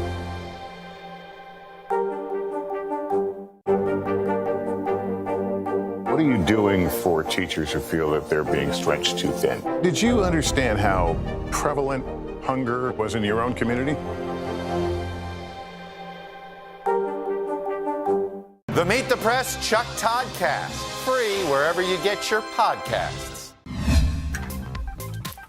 We are back with Carson and our countdown to the Winter Olympics. Now, I can't believe it, less than a month away, you guys. Neither can I. This morning, we've got your first look at the U.S. figure skating team. Olympic dreams coming true for 6 skaters after the U.S. Figure Skating Championships in Nashville this weekend. Lucky Chanel. She was there. She sat down with the newly named team. What an exciting moment to witness. I just told Hoda, I am all in. Yeah. Being in the arena, you could feel the excitement and the tension. For many, it all came down to this weekend. The athletes faced challenges on and off the ice as positive COVID cases forced several skaters to drop out of nationals. But this team is fired up, ready to lace up their skates and compete. Team USA. Is he superhuman? Reaching the pinnacle of their sport. When it counts. Ready to take the world stage. On the women's team, 16-year-old Alyssa Liu, America's standout female skater, testing positive for COVID in the middle of competition, still earning an Olympic spot, telling Today she's feeling fine and sending this message. It's seriously a dream come true, and I'm so happy and I'm so honored. And 25-year-old Mariah Bell, making history the moment her skates hit the ice. She's the oldest U.S. women's Olympic figure skater to compete in nearly a century. It means a lot because it's something that I've been working for a really long time. And back on Team USA, 22-year-old Karen Chen. She competed in the 2018 games, but never medaled. And on the men's team, all eyes are on 22-year-old Nathan Chen, America's great hope for gold in Beijing. Chen, a heavy favorite in Pyeongchang, disappointed. Wow.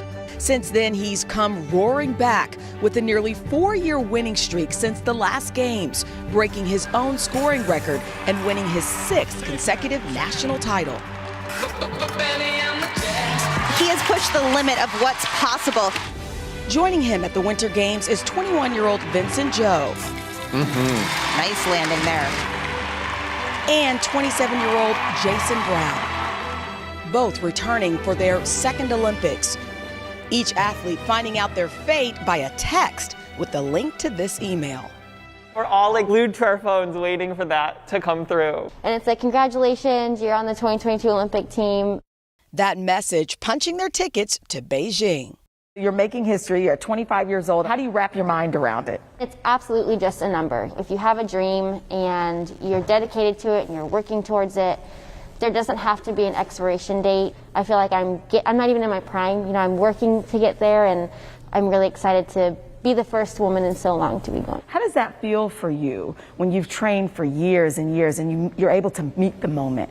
I wanted to be on the Olympic team so bad. I almost didn't want to think about it too much before I got here because it would like make me cry. I wanted it so bad. Karen, you're also making history. First women's single skater to compete in back-to-back Olympics in 15 years. After the Pyeongchang Games, I know you took a break because of an injury and you almost considered retiring. How do you clear your mind knowing everything that you've been through? I did think about stepping away from the sport, but for some reason, like under all of that stress, I guess, I had clarity and I just realized how much I love skating. Please welcome Nathan Chen. Nathan, it's so amazing. This is the first time I've had the experience of sitting ringside. What does it feel like when people are cheering for you, but then everything stops, the music starts, and all eyes are on you? It's incredible. Nathan Chen at 10 years old. All the figure skaters have been doing it since they were kids. It's amazing to feel that all your work is like culminating to this one moment. We've all worked really hard to be where we are, and so to have opportunities like this to show what we have been working on is pretty powerful.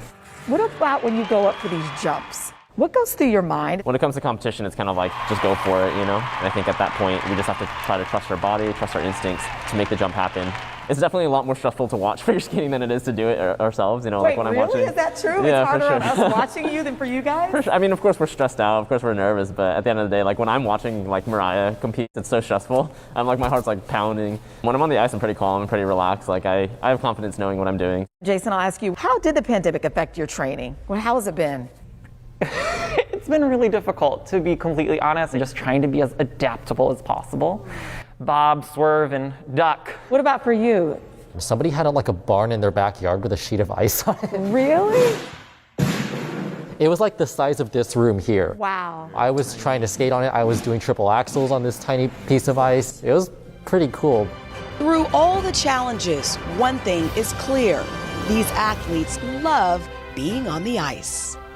I just love being out there. I love challenging myself. When I'm doing a spin, it's like one of the best feelings in the world. I just love the grind. I love the thrill of doing quads. And now Team USA is ready to show the world what they've got as they set their sights on gold. I'm like just the girl next door. There's nothing that, special or fancy. It's just like a matter of having a dream and, wanting to chase it. We were those little kids watching the TV, and now we get to be here. It's so cool. They're so humble. So getting to this place in their careers takes a lot of sacrifice. We also spoke about the sacrifices their families make. For example, Mariah's parents lived in different states, so her dad could keep his job while she trained. And Vincent's mom, for example, traveled 4 hours with him so he could train, all while taking classes at Brown University. Sitting there, watching their athleticism and their power and the pressure, all of it. I am so impressed. And then also watching the parents. That's almost as scary as watching the, Absolutely. right? I was holding my breath the whole time. Well, this is pretty cool. Yeah. Very exciting. Yeah. It's all shaping up. Now, joining us now is Olympic gold medalist and NBC Sports figure skating analyst Tara Lipinski. She covered the action in Nashville. She'll do the same at the Winter Olympics. Tara, good morning. Okay, let's go big picture. We've finally seen the faces, the members of Team USA. So give me your overall assessment. How do you think we'll do? Well, I think we're going to do great. Just being here at the National Championships in an Olympic year is so exciting. I'm commentating. I've been a skater. I know what it's like, but I was on the edge of my seat because you know what's at stake. These skaters have been dreaming of this moment of going to an Olympic Games, and then you get to see all these skaters get selected, and it's so heartwarming. It brings me right back. We're looking at Mariah Bell in that earlier picture. She's 25 years old. She acts like she said, I'm just a girl next door. I'm like, no, you're a girl next door. You're also an Olympian. She happens to be the oldest national champion in almost 100 years. She's got some momentum going into Beijing. She definitely does, and it was such a special performance, and I think it reminds everyone that age is just a number. There is no time limit on when you can achieve your dreams, and I'm so excited to see her skate at the Olympic Games because she brings so much warmth and joy to the ice. She loves skating so much that when I watch her, it reminds me why I love skating. So it's going to be really exciting to see her experience her first Olympic Games. Let's go to the youngster, Miss Alyssa Liu. What do we think of her chances? She is so much fun to watch. When she came out on the scene, she was just 13 years old, and she had a triple axel and a quad. And I think what's going to be really exciting for Alyssa is she's the only U.S. woman at the Olympic Games with a triple axel, the coveted jump. And when you look at the top women in the world, there may be a Russian sweep in the women's event because they're doing triple axels and quads. And Alyssa has that triple axel. So it will be exciting to see how close she can get to those top women. All right, and rounding out the women's team, Karen Chen, we know she's back for her second, so we're rooting her on. Let's talk about Nathan Chen for a second. He's on a roll, and we all remember last Olympics he had some difficulty, but ever since then he's been like full steam ahead. What do you think his chances are? His chances are he's probably going to win this Olympic gold medal. There is no favorite that I can think of that is stronger than Nathan Chen at this point. And his journey has been so inspiring. Obviously, as you mentioned, 4 years ago, having that disappointing short program, coming so close, just inches, a whisper away from Olympic gold. And these last 4 years have been all about getting back to this point. He has every single title, every single medal of every color. The only thing he doesn't have is an Olympic gold medal, and he's hands down the favorite. Yes, he doesn't have it yet. So we want to root on the other members of the men's team, Jason Brown and Vincent Joe. Tara, thank you. We're excited about the Olympic Games, and you'll be ringside as usual. Thanks again. I can't wait. Thank you. All right, another reminder again, coverage of the Winter Olympics begins on February 3rd on NBC and Peacock. For breaking news in our changing world, download the NBC News app. Make the most of your day with Today in 30. We give you a mix of everything you love about our show in a mere 30 minutes. Watch Today in 30 on your schedule, streaming every day on Today All Day. Today is now a podcast, available every morning. Listen wherever you get your podcasts. We began our cross-America journey tonight, St. Louis, Austin, here in Nashville. From Washington, D.C., the site of our nation's capital, you rarely see. It's your last Was talking smack part of this? What are you doing for teachers who feel that they're being stretched too thin? Did you understand how prevalent hunger was in your own community?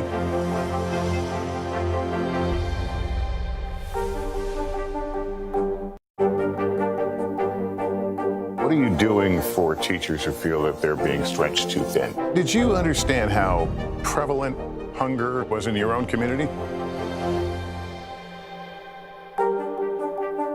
We began our cross-America journey tonight, St. Louis, Austin, here in Nashville. From Washington, D.C., the site of our nation's capital, you rarely see. It's your last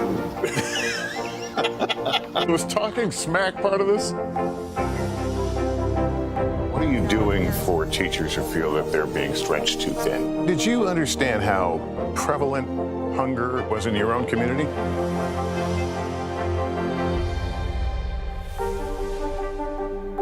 The Meet the Press Chuck Toddcast, free wherever you get your podcasts. Is this an issue about guns, or is this an issue about social justice?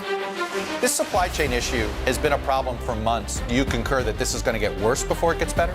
The question is, are you now more open to packing the court? If it's Sunday, it's Meet the Press.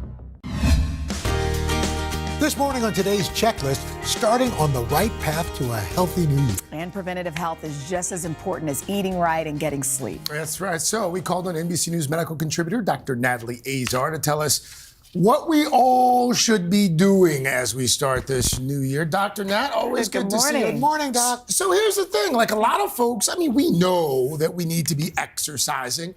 New study out just shows that consistent exercise is beneficial for nearly every cell in our body. But a lot of folks don't know precisely what they need to be doing and how long they need to be doing it. I understand you have some tips. That's right. Good morning, guys. So the bottom line on this is that any amount of exercise, I'll take it, is better than nothing. But the CDC recommends the following, and it's some combination of strength training plus aerobic activity every week. What they say is that you can do moderate intensity aerobic activity for about 150 minutes per week, plus 2 or more days of strength training, Or you can do 75 minutes of vigorous aerobic activity plus those 2 days of strength training, or you can do some equivalent or combination of vigorous and moderate 2+ days a week, and then those 2 days of strength training. Here's what's kind of important in the take home. A lot of people don't know the difference between moderate and vigorous aerobic activity. Think of it this way. During moderate activity, you can have a conversation with someone. So think like biking on a flat road or a brisk walk, but you can't sing your favorite song. That would be moderate activity. Vigorous, on the other hand, is you can barely have a conversation. So that would be like running or playing singles tennis or biking on hills. Just a few things to keep in mind. Why is muscle strengthening so important? Muscle strengthening is important for a number of reasons, Chanel. I think first and foremost is, especially as we age, there's an increased risk of falling, there's balance issues. Your muscles are protecting your joints, they're protecting the fluidity of your movement. And for a lot of people, one of the main things is that muscles burn calories more efficiently than fat does. So anytime you're doing strength training and you're converting more fat tissue into muscle tissue, you're kind of helping yourself on multiple different levels. Okay, and Nat, you want adults to stay up to date on their vaccines and not just COVID. We're talking a whole slew of them. I want somebody following me with a blow dart. You just, vax me up with everything that I can get. I know, Al. I remember that day you came in, you were like, I was boosted for this and I was boosted for that. And, you know, you feel like you have this major armor, this shield. And, you know, for a lot of us as parents out there, I know I speak for myself, we're very busy running to the pediatrician's office and making sure that our kids are up to date on vaccinations, but adults need to stay up to date as well. And this isn't even a completely exhaustive list, but here are a couple of them, of course, and this is from the, the Advisory Committee on Immunization Practices. You definitely want to get your flu shot every single year. There's, of course, the tetanus, diphtheria, as well as the DTaP every 10 years. There's the shingles vaccine, 50 and up, that's 2 doses. HPV, age 19 to 26, and even up to age 45 for men and women. There's some recently updated guidance on the pneumonia vaccine. And of course, the MMR. We talk about measles a lot when there's outbreaks, but you definitely should reach out to your healthcare provider to confirm if you are in fact immune to MMR and whether or not you need a booster. And last but certainly not least here, Dr. Nat, we're talking about cancer screenings as well. This is a great time to get those in, especially considering a number of cancers have changed the minimum age requirements, right? Exactly. And so for men and women, there are a slew of cancer screenings that are recommended. I just want to highlight 2 of them. That last year, some significant changes in guidance actually occurred. We know now that colorectal cancer has been occurring in younger age groups. And so if you are at average risk for colorectal cancer, screening is now recommended to begin at age 45 rather than 50. And one that kind of flew under the radar, but is really, really important, is lung cancer screening. What has changed here is that they have lowered the age that you need to start, or you can start, from 55 to 50. And they also lessened the amount that you needed to have smoked to be eligible for yearly screening with a low dose CAT scan, which is really, really life-saving. So again, a lot of another few changes that are out there. So please talk to your docs and get your cancer screening. A lot of people fell behind during the pandemic. We don't want to see that. We want people to come into the office to get screened for cancer. All right, It's a good Dr. reminder. Natalie, you covered a lot of ground this morning. We'll let you go save some lives now. Thank you, Dr. Natalie. Make the most of your day with Today in 30. We give you a mix of everything you love about our show in a mere 30 minutes. Watch Today in 30 on your schedule, streaming every day on Today All Day. Make the most of your day with Today in 30. We give you a mix of everything you love about our show in a mere 30 minutes. Savannah and Hoda bring you what you must know, the biggest moments of the morning. One Republic! Exclusive interviews. Why did it work for you? You're right. I am more talented than the rest. And important headlines. Major medical news this morning. Watch Today in 30 on your schedule, streaming every day on Today All Day. People really don't know what's going to happen. Nearly a dozen hours after the eye roared ashore. More good people than bad people, I know, right? 5 seconds before. There is some late-breaking news. 4 hours into the Iowa caucuses. By the banner and everything. All right, it just me too. Sometimes the news can be difficult and overwhelming for kids to understand. Will coronavirus come back next year? So to help make sense of it all, we've created a newscast just for them. Man, you know a lot. We hope your family will watch Nightly News Kids Edition.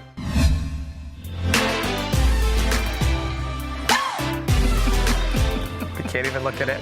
We can't look at it. It's totally unnatural. Okay, read. I mean, okay. The new year is here, and we are coming in hot. So if you want to add a little sizzle to your new look, we've got you covered. We're sorry. We're sorry, Faith. We're just not used to seeing ourselves look so weird. Faith Schwa is Bustle's executive beauty director. She is revealing the top trends for 2022. Faith, we're so excited to see you, and we need to hear about the coolest cut. Everybody's talking about it. It's called the Bixie. We've never even heard of it. What is a Bixie? Yes, a Bixie. So it is a bob and a pixie, as you can see. A lot of celebrities. That's Florence Pugh right there. She's rocking her Bixie. The reason it's called a Bixie is because it is literally the length between a bob and a pixie, but it has those feathered, sort of almost layered, spiky ends like you see in a pixie. So we see Rowan Blanchard here rocking her Bixie as well. And the key here to pulling off this look is to really embrace that undone, almost dirty sort of vibe. And I love a texturizing spray when it comes to doing this look. So you just spritz this. This is IGK's Down and Out Dirty Spray. Spray it in your hands and it gives you instant volume, a little bit of grit, sort of like that second day, third day, maybe fourth day hair.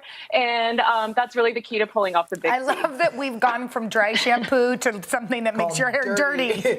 Dirty. Yeah. Okay, so now there's this is great for us girls from Texas. There's word on the street that big hair is back. I've been waiting. Yes. Tell us. Yes, the 90s are back. So 90s volume is back. It's almost like a fluffy texture, and I love this look on JLo. As you can see, the key here to pulling off this look is also a 90s product, mousse, but the modern day mousse is a lot lighter. The Color Wow Extra Large Bombshell Volumizer. This is our lovely model, Rachel. She put this product through her strands. And now she's using this awesome tool from Revlon, the One Step Volumizer. We have them. We live by that. It's the best. It is like the best thing to fake an at-home blowout. And the key really is to just put it through your ends at the roots. But that mousse is really what's going to give your hair that extra grip and that extra volume. Okay. Or let's talk makeup. People want dewy skin. That's trendy. Yes. Who doesn't want to look like they just had a facial? And even if you haven't had time to actually get one, it's okay. Beautiful. It's very easy to fake this look. So the first thing I would recommend is to swap your foundation for a tinted moisturizer. This one from Say is very light, and it almost is like an Instagram filter for your face. So it goes over your skin and it smooths everything out, but it still has a bit of glow that feels so like your skin. Yeah. Yes. And then the final extra step is to take a balm. This one is from Keys Soul Care, and just tap this along the high points of your face. Yes, Alicia Keys, her line is so amazing. And this one has all yummy ingredients like camellia oil and shea butter, so it's hydrating as well. You can even use it on your cuticles. It really is a do everything balm. But you can see Rachel here, she's putting it along her cheekbones, down the bridge of her nose. Then you'll look like you just had a facial. Okay, and you say 2022 is all about the bling too. How do we do it? Well, we've been wearing masks, so all focus have been on eyes. We know Euphoria is back also. So I'm really excited about this crystal eye makeup trend. We've been seeing this on celebrities like Storm Reid on the red carpet and Addison Rae. And the easiest way to do this, honestly, you can go to any craft store and get some jewels and just use eyelash adhesive and glue it along your eyes. But I know that can be intimidating. So I actually found this incredible product from Simi Hayes Beauty. These are eye stickers. So it's literally one piece that you peel off and all the gems are there in a row, and you can literally stick it along your eye, below your eye, anywhere you'd like, and it just makes it so easy and foolproof. All right, Faith, I know pink's a big color, and we'll talk about that next time. There's something called the Bixie. We didn't even know. It's a Bob and a Pixie. And evidently, all you have to do is not wash your hair for 3 days. I don't think it works on everybody. Could you pull out the Bixie? Girl, mine would look like an afro. Also, big hair is back. We didn't know that. 90s hair. Yeah, see? Volume. Trends are in. Yeah, and bling on your eyes. Wait, you said big hair's in? Big hair's in. We're happy. Oh, you're going to want to tune in tomorrow, guys. Oscar winner Denzel Washington's going to talk about his new role. Okay, we'll see you tomorrow, bright and early. Have a great Monday.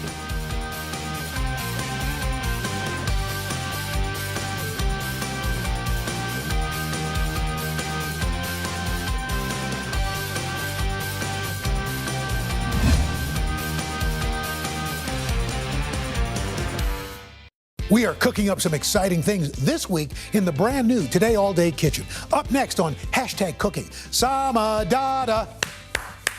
We'll show you how to rescue any brown spotty bananas with 2 tasty treats: chocolate chip banana bread bars and a banana cream cheesecake that just happens to be dairy-free.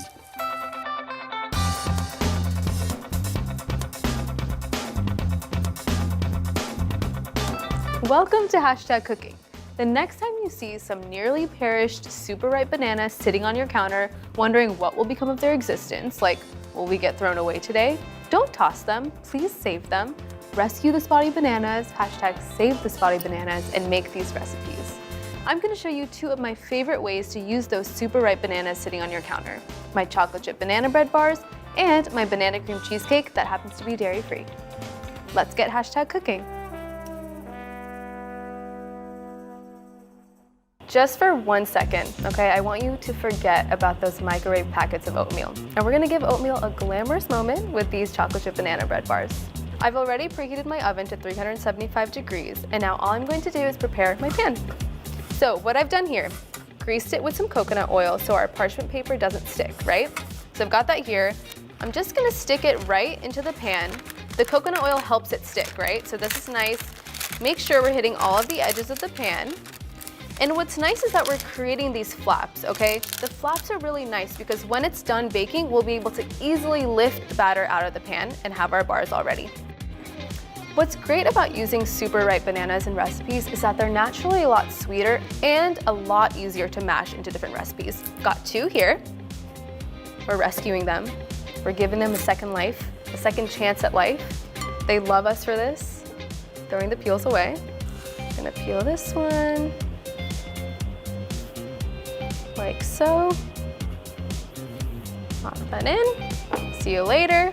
Okay, and now we're just gonna mash. This is kind of where you can get your aggression of the day out into these bananas, okay? I wanna mash them until they're really nice and smooth. And like I said, because they're a bit riper, it's gonna be a lot softer and easier to mash.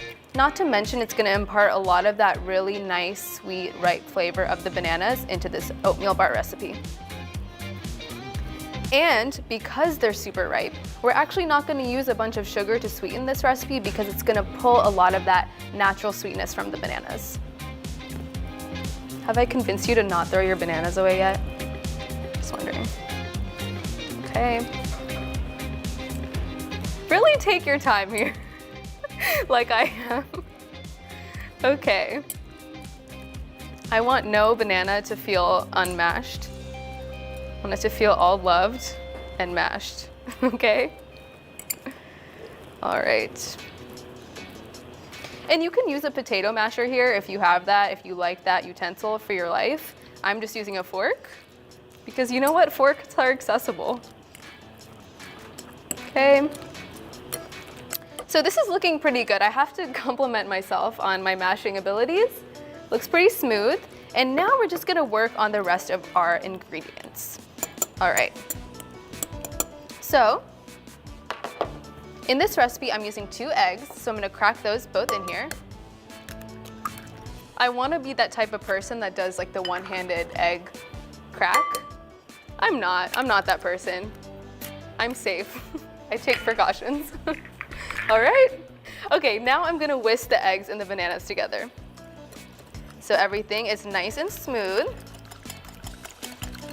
Look at those amber yolks. It's pretty nice. Bananas and eggs whisked together. They look nice and smooth, really happy in there. Now I'm gonna add my nut butter. So I'm actually using peanut butter here, but if you have a cashew butter at home, if you have an almond butter, that's totally fine. You do you. Whatever nut butters you're harboring in your pantry. I know I have like a million because I have a problem, but you can use that. I'm gonna slide that straight in there. Now I'm gonna mix that in.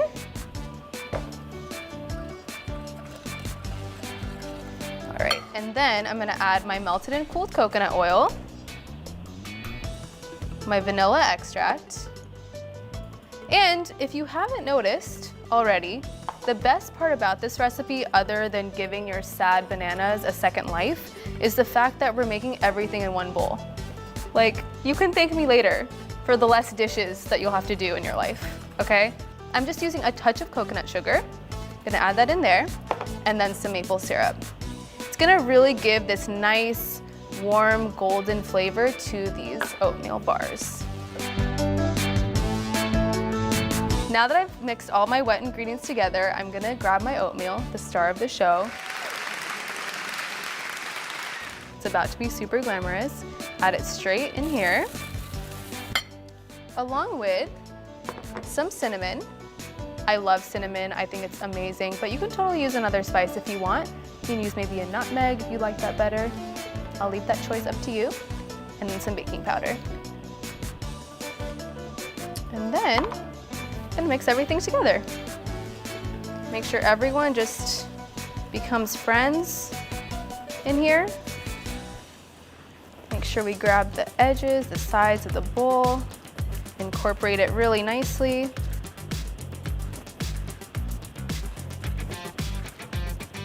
It smells so good. Just wait till it's done baking though. That's good stuff. Okay. Now finally, this is a bit of the dessert for breakfast moment that I like to really capture in all aspects of my life, the chocolate chips. Just gonna fold these in. I will add, I don't measure these with anything but my soul. That's just how I choose to live my life, but again, you live yours the way you wanna live yours. I'm gonna fold that in, and you're probably wondering, like, Sama, why do you have some of these left over? Because I wanna save some for the top.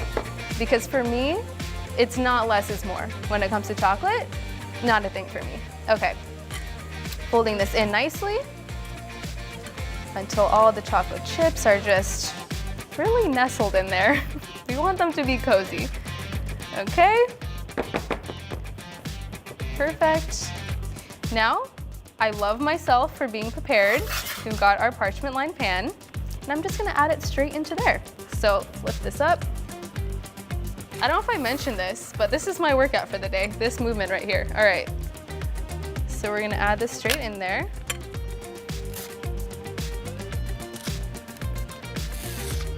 Get everything out. Scrape the sides. Oh my God, I cannot leave that chocolate chip behind. That would be so sad. Okay. And then I'm just gonna spread it out throughout the pan so it's nice and evenly distributed.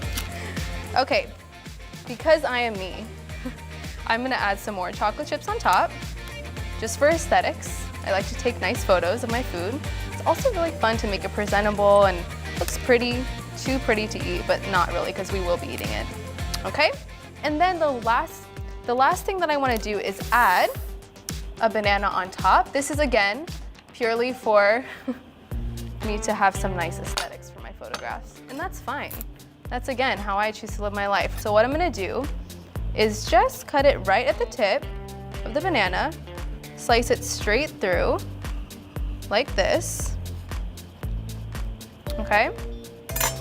And now, I'm just gonna peel this off like I normally would. And then you've got two perfect halves of banana. Pretty easy. I'm gonna lift this straight out and I'm gonna place it on to my bars, like that. And then the other half. And then I'm gonna add one more for the middle. Go ahead. And again, I have a piece of oatmeal on my finger. Really didn't want to be baked. Okay. And go from the top. Slice it straight down the middle. Peel this guy off. Look at that. Add that straight in there. We're gonna nestle it down nicely. Wants to feel secure, wants to feel at home. And now I'm just gonna add a little dusting of cinnamon on top, partially because I love cinnamon and partially because I want it to look really nice. Okay, now we're gonna take a little journey in the oven for about 22 to 25 minutes. Let's go.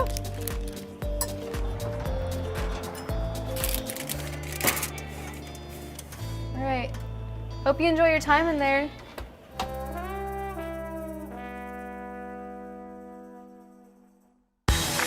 These days, the news never stops. The morning's headlines change by afternoon, and by the end of the day, it's all totally different. So let's get into it. What's happening right now, what it all means for you for an hour every day. I get it. I know that it can be hard to keep up. So let's get started together and go from there. Hey, I'm Hallie Jackson, and we have a ton going on tonight. Here's the deal. Hallie Jackson Now, weekdays at 5 on NBC News Now. Make the most of your day with Today in 30. We give you a mix of everything you love about our show in a mere 30 minutes. Savannah and Hoda bring you what you must know. The biggest moments of the morning. One Republic! Exclusive interviews. Why did it work for you? You're right. I am more talented than the rest. And important headlines. Major medical news this morning. Watch Today in 30 on your schedule. Streaming every day on Today All Day. Sometimes the news can be difficult and overwhelming for kids to understand. Will coronavirus come back next year? So to help make sense of it all, we've created a newscast just for them. Man, you know a lot. We hope your family will watch Nightly News Kids Edition. Nearly a dozen hours after the eye roared ashore. There is some late-breaking news. All right, it just is.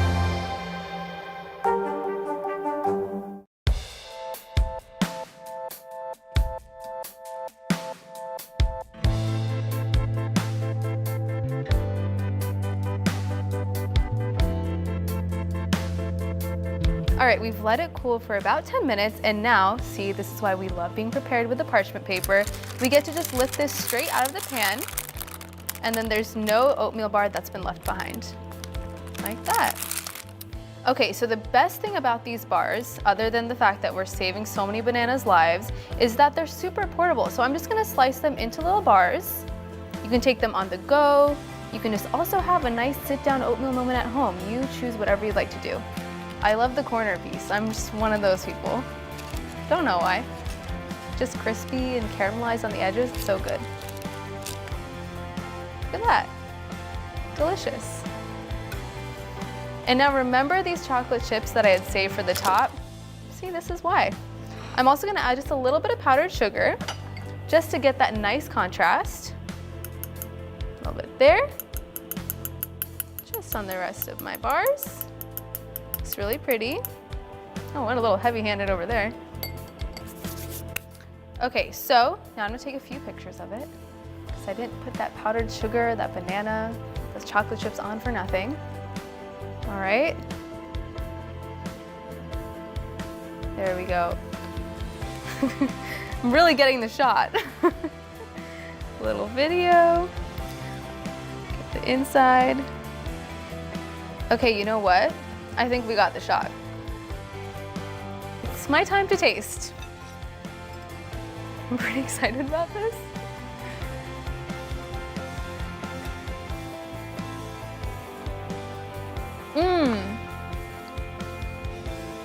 It's so good.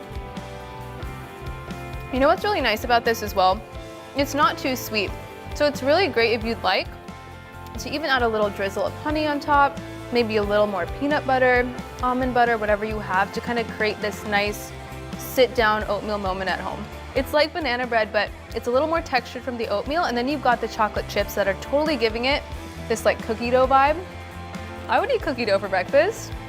And I am, kind of. Delish.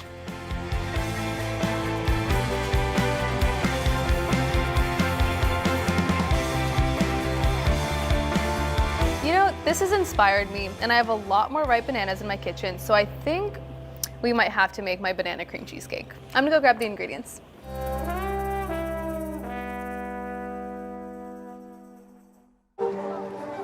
People really don't know what's going to happen. Nearly a dozen hours after the eye roared ashore. More good people than bad people, you know, right? 5 seconds. 4, 3. There is some late-breaking news. 4 hours into the Iowa caucuses. By the hand deliberations. All right, it just me too.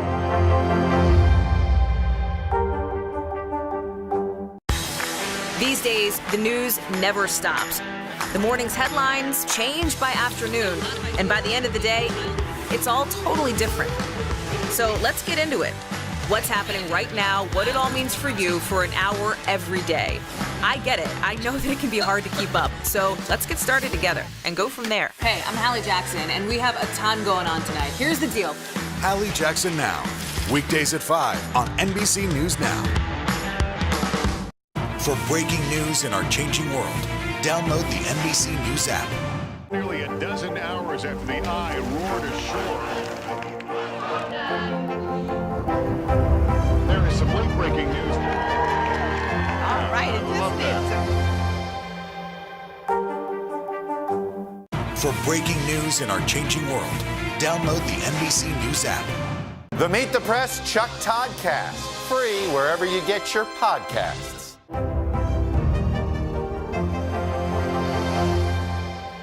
Sometimes the news can be difficult and overwhelming for kids to understand. Will coronavirus come back next year? So to help make sense of it all, we've created a newscast just for them. Man, you know a lot. We hope your family will watch Nightly News Kids Edition. Today is now a podcast available every morning. Listen wherever you get your podcasts. The Meet the Press Chuck Toddcast, free wherever you get your podcasts. Okay, do you want to know something crazy about this cheesecake? You don't have to bake it. No ovens are involved. We're just gonna pop into the freezer to make it, which kind of means it's a cross between an ice cream bar and a cheesecake. 2 things I really can't live my life without. So let's make it.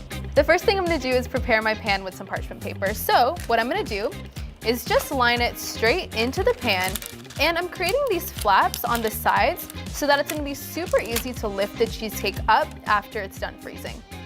Just like that. And now it's ready for our crust to find a home in it.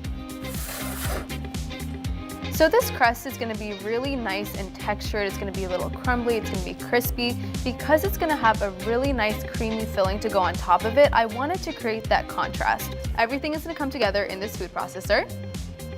Starting with some raw almonds as the base. This is gonna give that really nice crispy, crunchy element to the crust. Gonna toss that in there.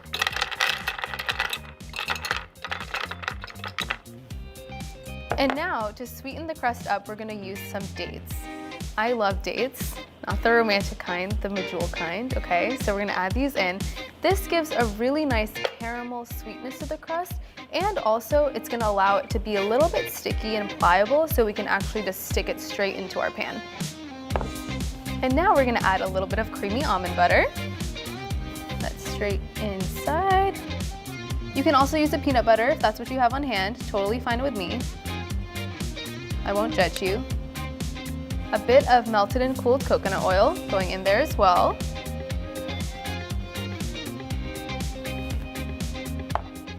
A touch of vanilla extract. And then I like to use a little pinch of salt. This is gonna bring out that natural sweetness and create a bit of a contrast. Perfect.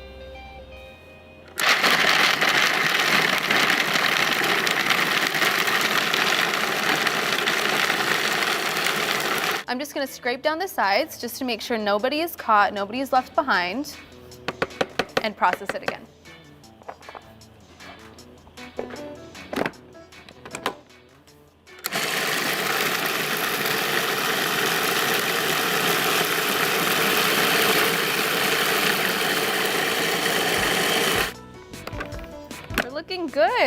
We want it to be crumbly, but there's also gonna be some of those pieces that remain. Now it's time to just pack it into our pan. Okay. Oh no. It says precious crust, precious cargo. We can't waste any of it. Now all I'm gonna do is just press it into my pan. Like this. And you wanna make sure it's evenly distributed throughout the entire pan, and you can kind of see that it's sticking together as I tend to pack it. This is gonna serve as a really nice home for our creamy, luscious cheesecake filling. It's gonna be really happy sitting on top of here. We don't want the edges of this pan to feel unloved. We want the crust to be in there too, so make sure you get those corners as well. Okay. I think this looks pretty good if I ask myself. We're done packing the crust into the pan, and now I'm gonna go grab the ingredients for our filling.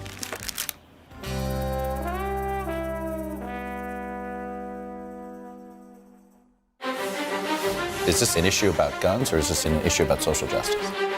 This supply chain issue has been a problem for months. Do you concur that this is going to get worse before it gets better? The question is, are you now more open to packing the court? If it's Sunday, it's Meet the Press.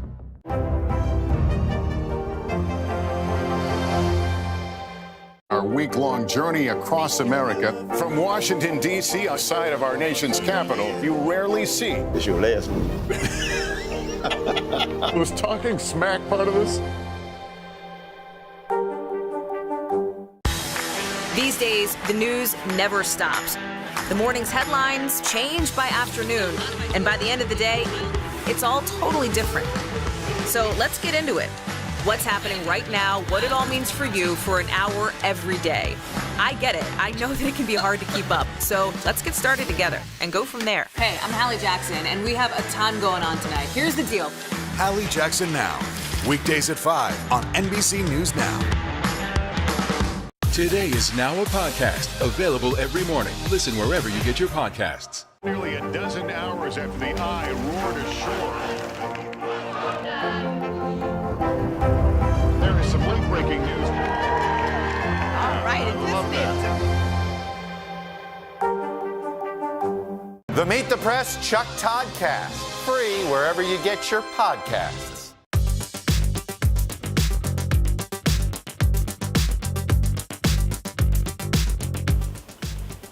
The secret about this cheesecake filling is that it's actually made from cashews. They're super rich and buttery, so they're the perfect ingredient to make really creamy sauces and fillings like we're gonna do in this cheesecake. But to get it there, we need to first soak them. You always wanna make sure you're starting with raw cashews. These are completely raw and unsalted. And you can either soak them overnight if you have patience and time, or you can do what I did, flash soak them for 1 hour in hot water until they're nice and soft. You are not gonna believe how creamy this cheesecake filling is gonna be. We're starting with our raw and soaked cashews, going straight into our blender. Right in there. We're following it up with some coconut milk. I'm using full-fat coconut milk here. We're not messing around with the low-fat kind. Perfect for a really rich and creamy cheesecake filling. And I think this is a really great time to mention that this is a non-dairy recipe. I don't know if you've noticed, but all of you non-dairy folks out there, rejoice because this is for you.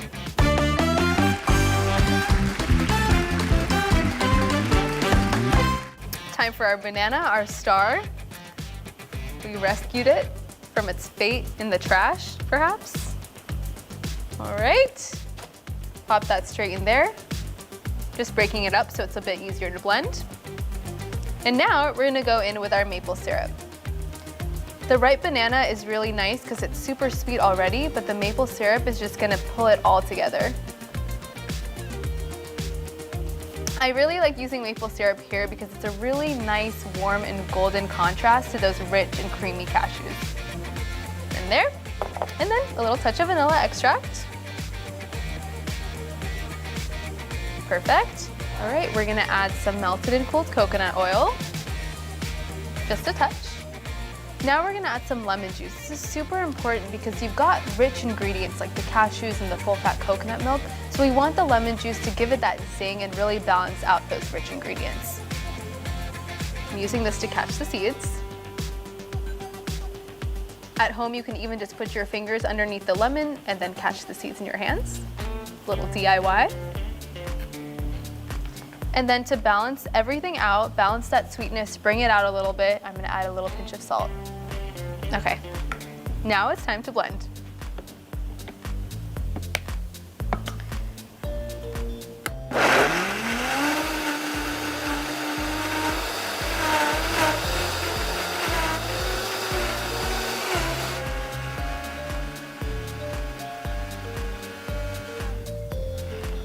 Okay. You just really cannot believe it. It's so smooth and so creamy. I want to show you a little peek. Look at that. I'm gonna taste it a little and see if I think it needs anything. Taste a bit. I'm gonna add a little more lemon juice and a little more salt. You can totally adjust this to your liking. I just like a little more zing, and then that salt's gonna really bring out that sweetness. Okay, we're gonna blend again.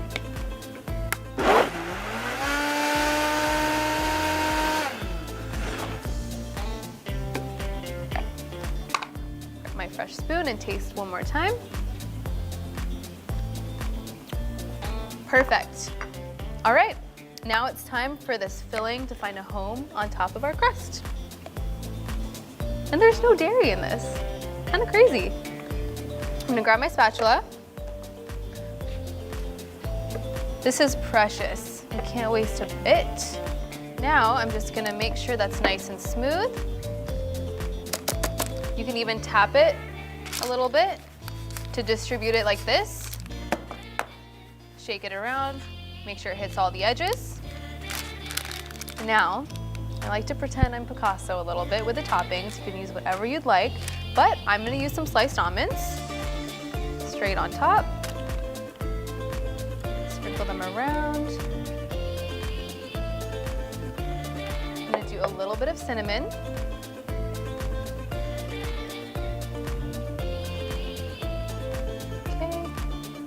More. And finally, just a little pinch of flaky sea salt. Okay, don't be mad at me because now we have to wait a little bit. We're gonna put this in the freezer for 5 hours, but I promise you it is going to be worth it. Now I'm just gonna cover it with some plastic wrap so that it's protected, and it goes into the freezer for its kind of long journey. And then it's ready.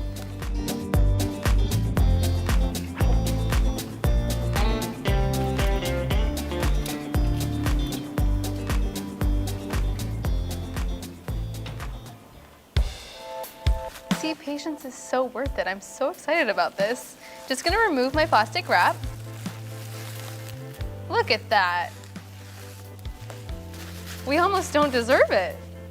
All right, this is why the parchment paper flaps are the best. We just lift it straight out of the pan like this.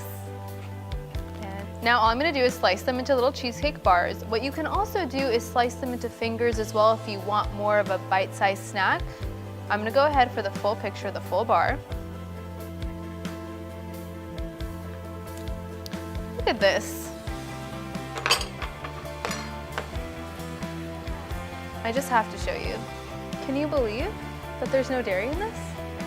Looks so creamy, right? That's for me. This is my slice. I am so excited to dig into this. All right, here I go.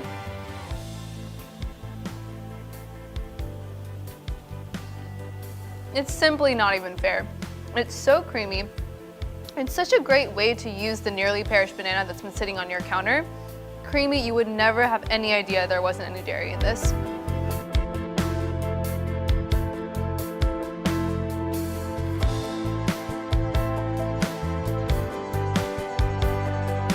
You know what?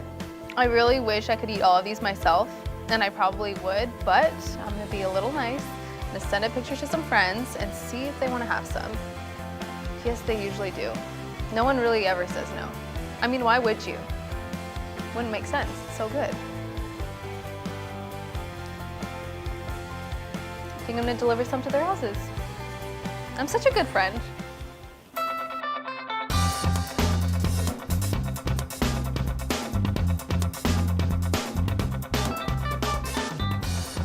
Ready?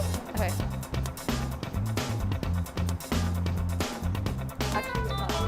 Yeah, we're gonna go after you. Okay. Okay, Sue, guess what I brought you? Your favorite banana cream cheesecake. I made it for your birthday. Oh, this is my favorite. Thank you. You're welcome. I did the same like date and almond crust that you like. It kind of does. Cookie breakfast. Once you get a smoothie on top of it. 2 Dadas eat.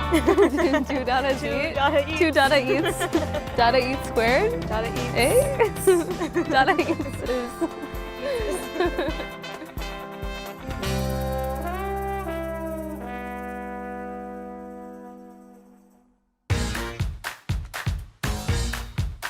We are back. I'm Anthony Contrino, and it is time to get saucy. We've got a brand new kitchen and new episodes coming your way this summer. Tune in to Today All Day, Mondays at 11 a.m.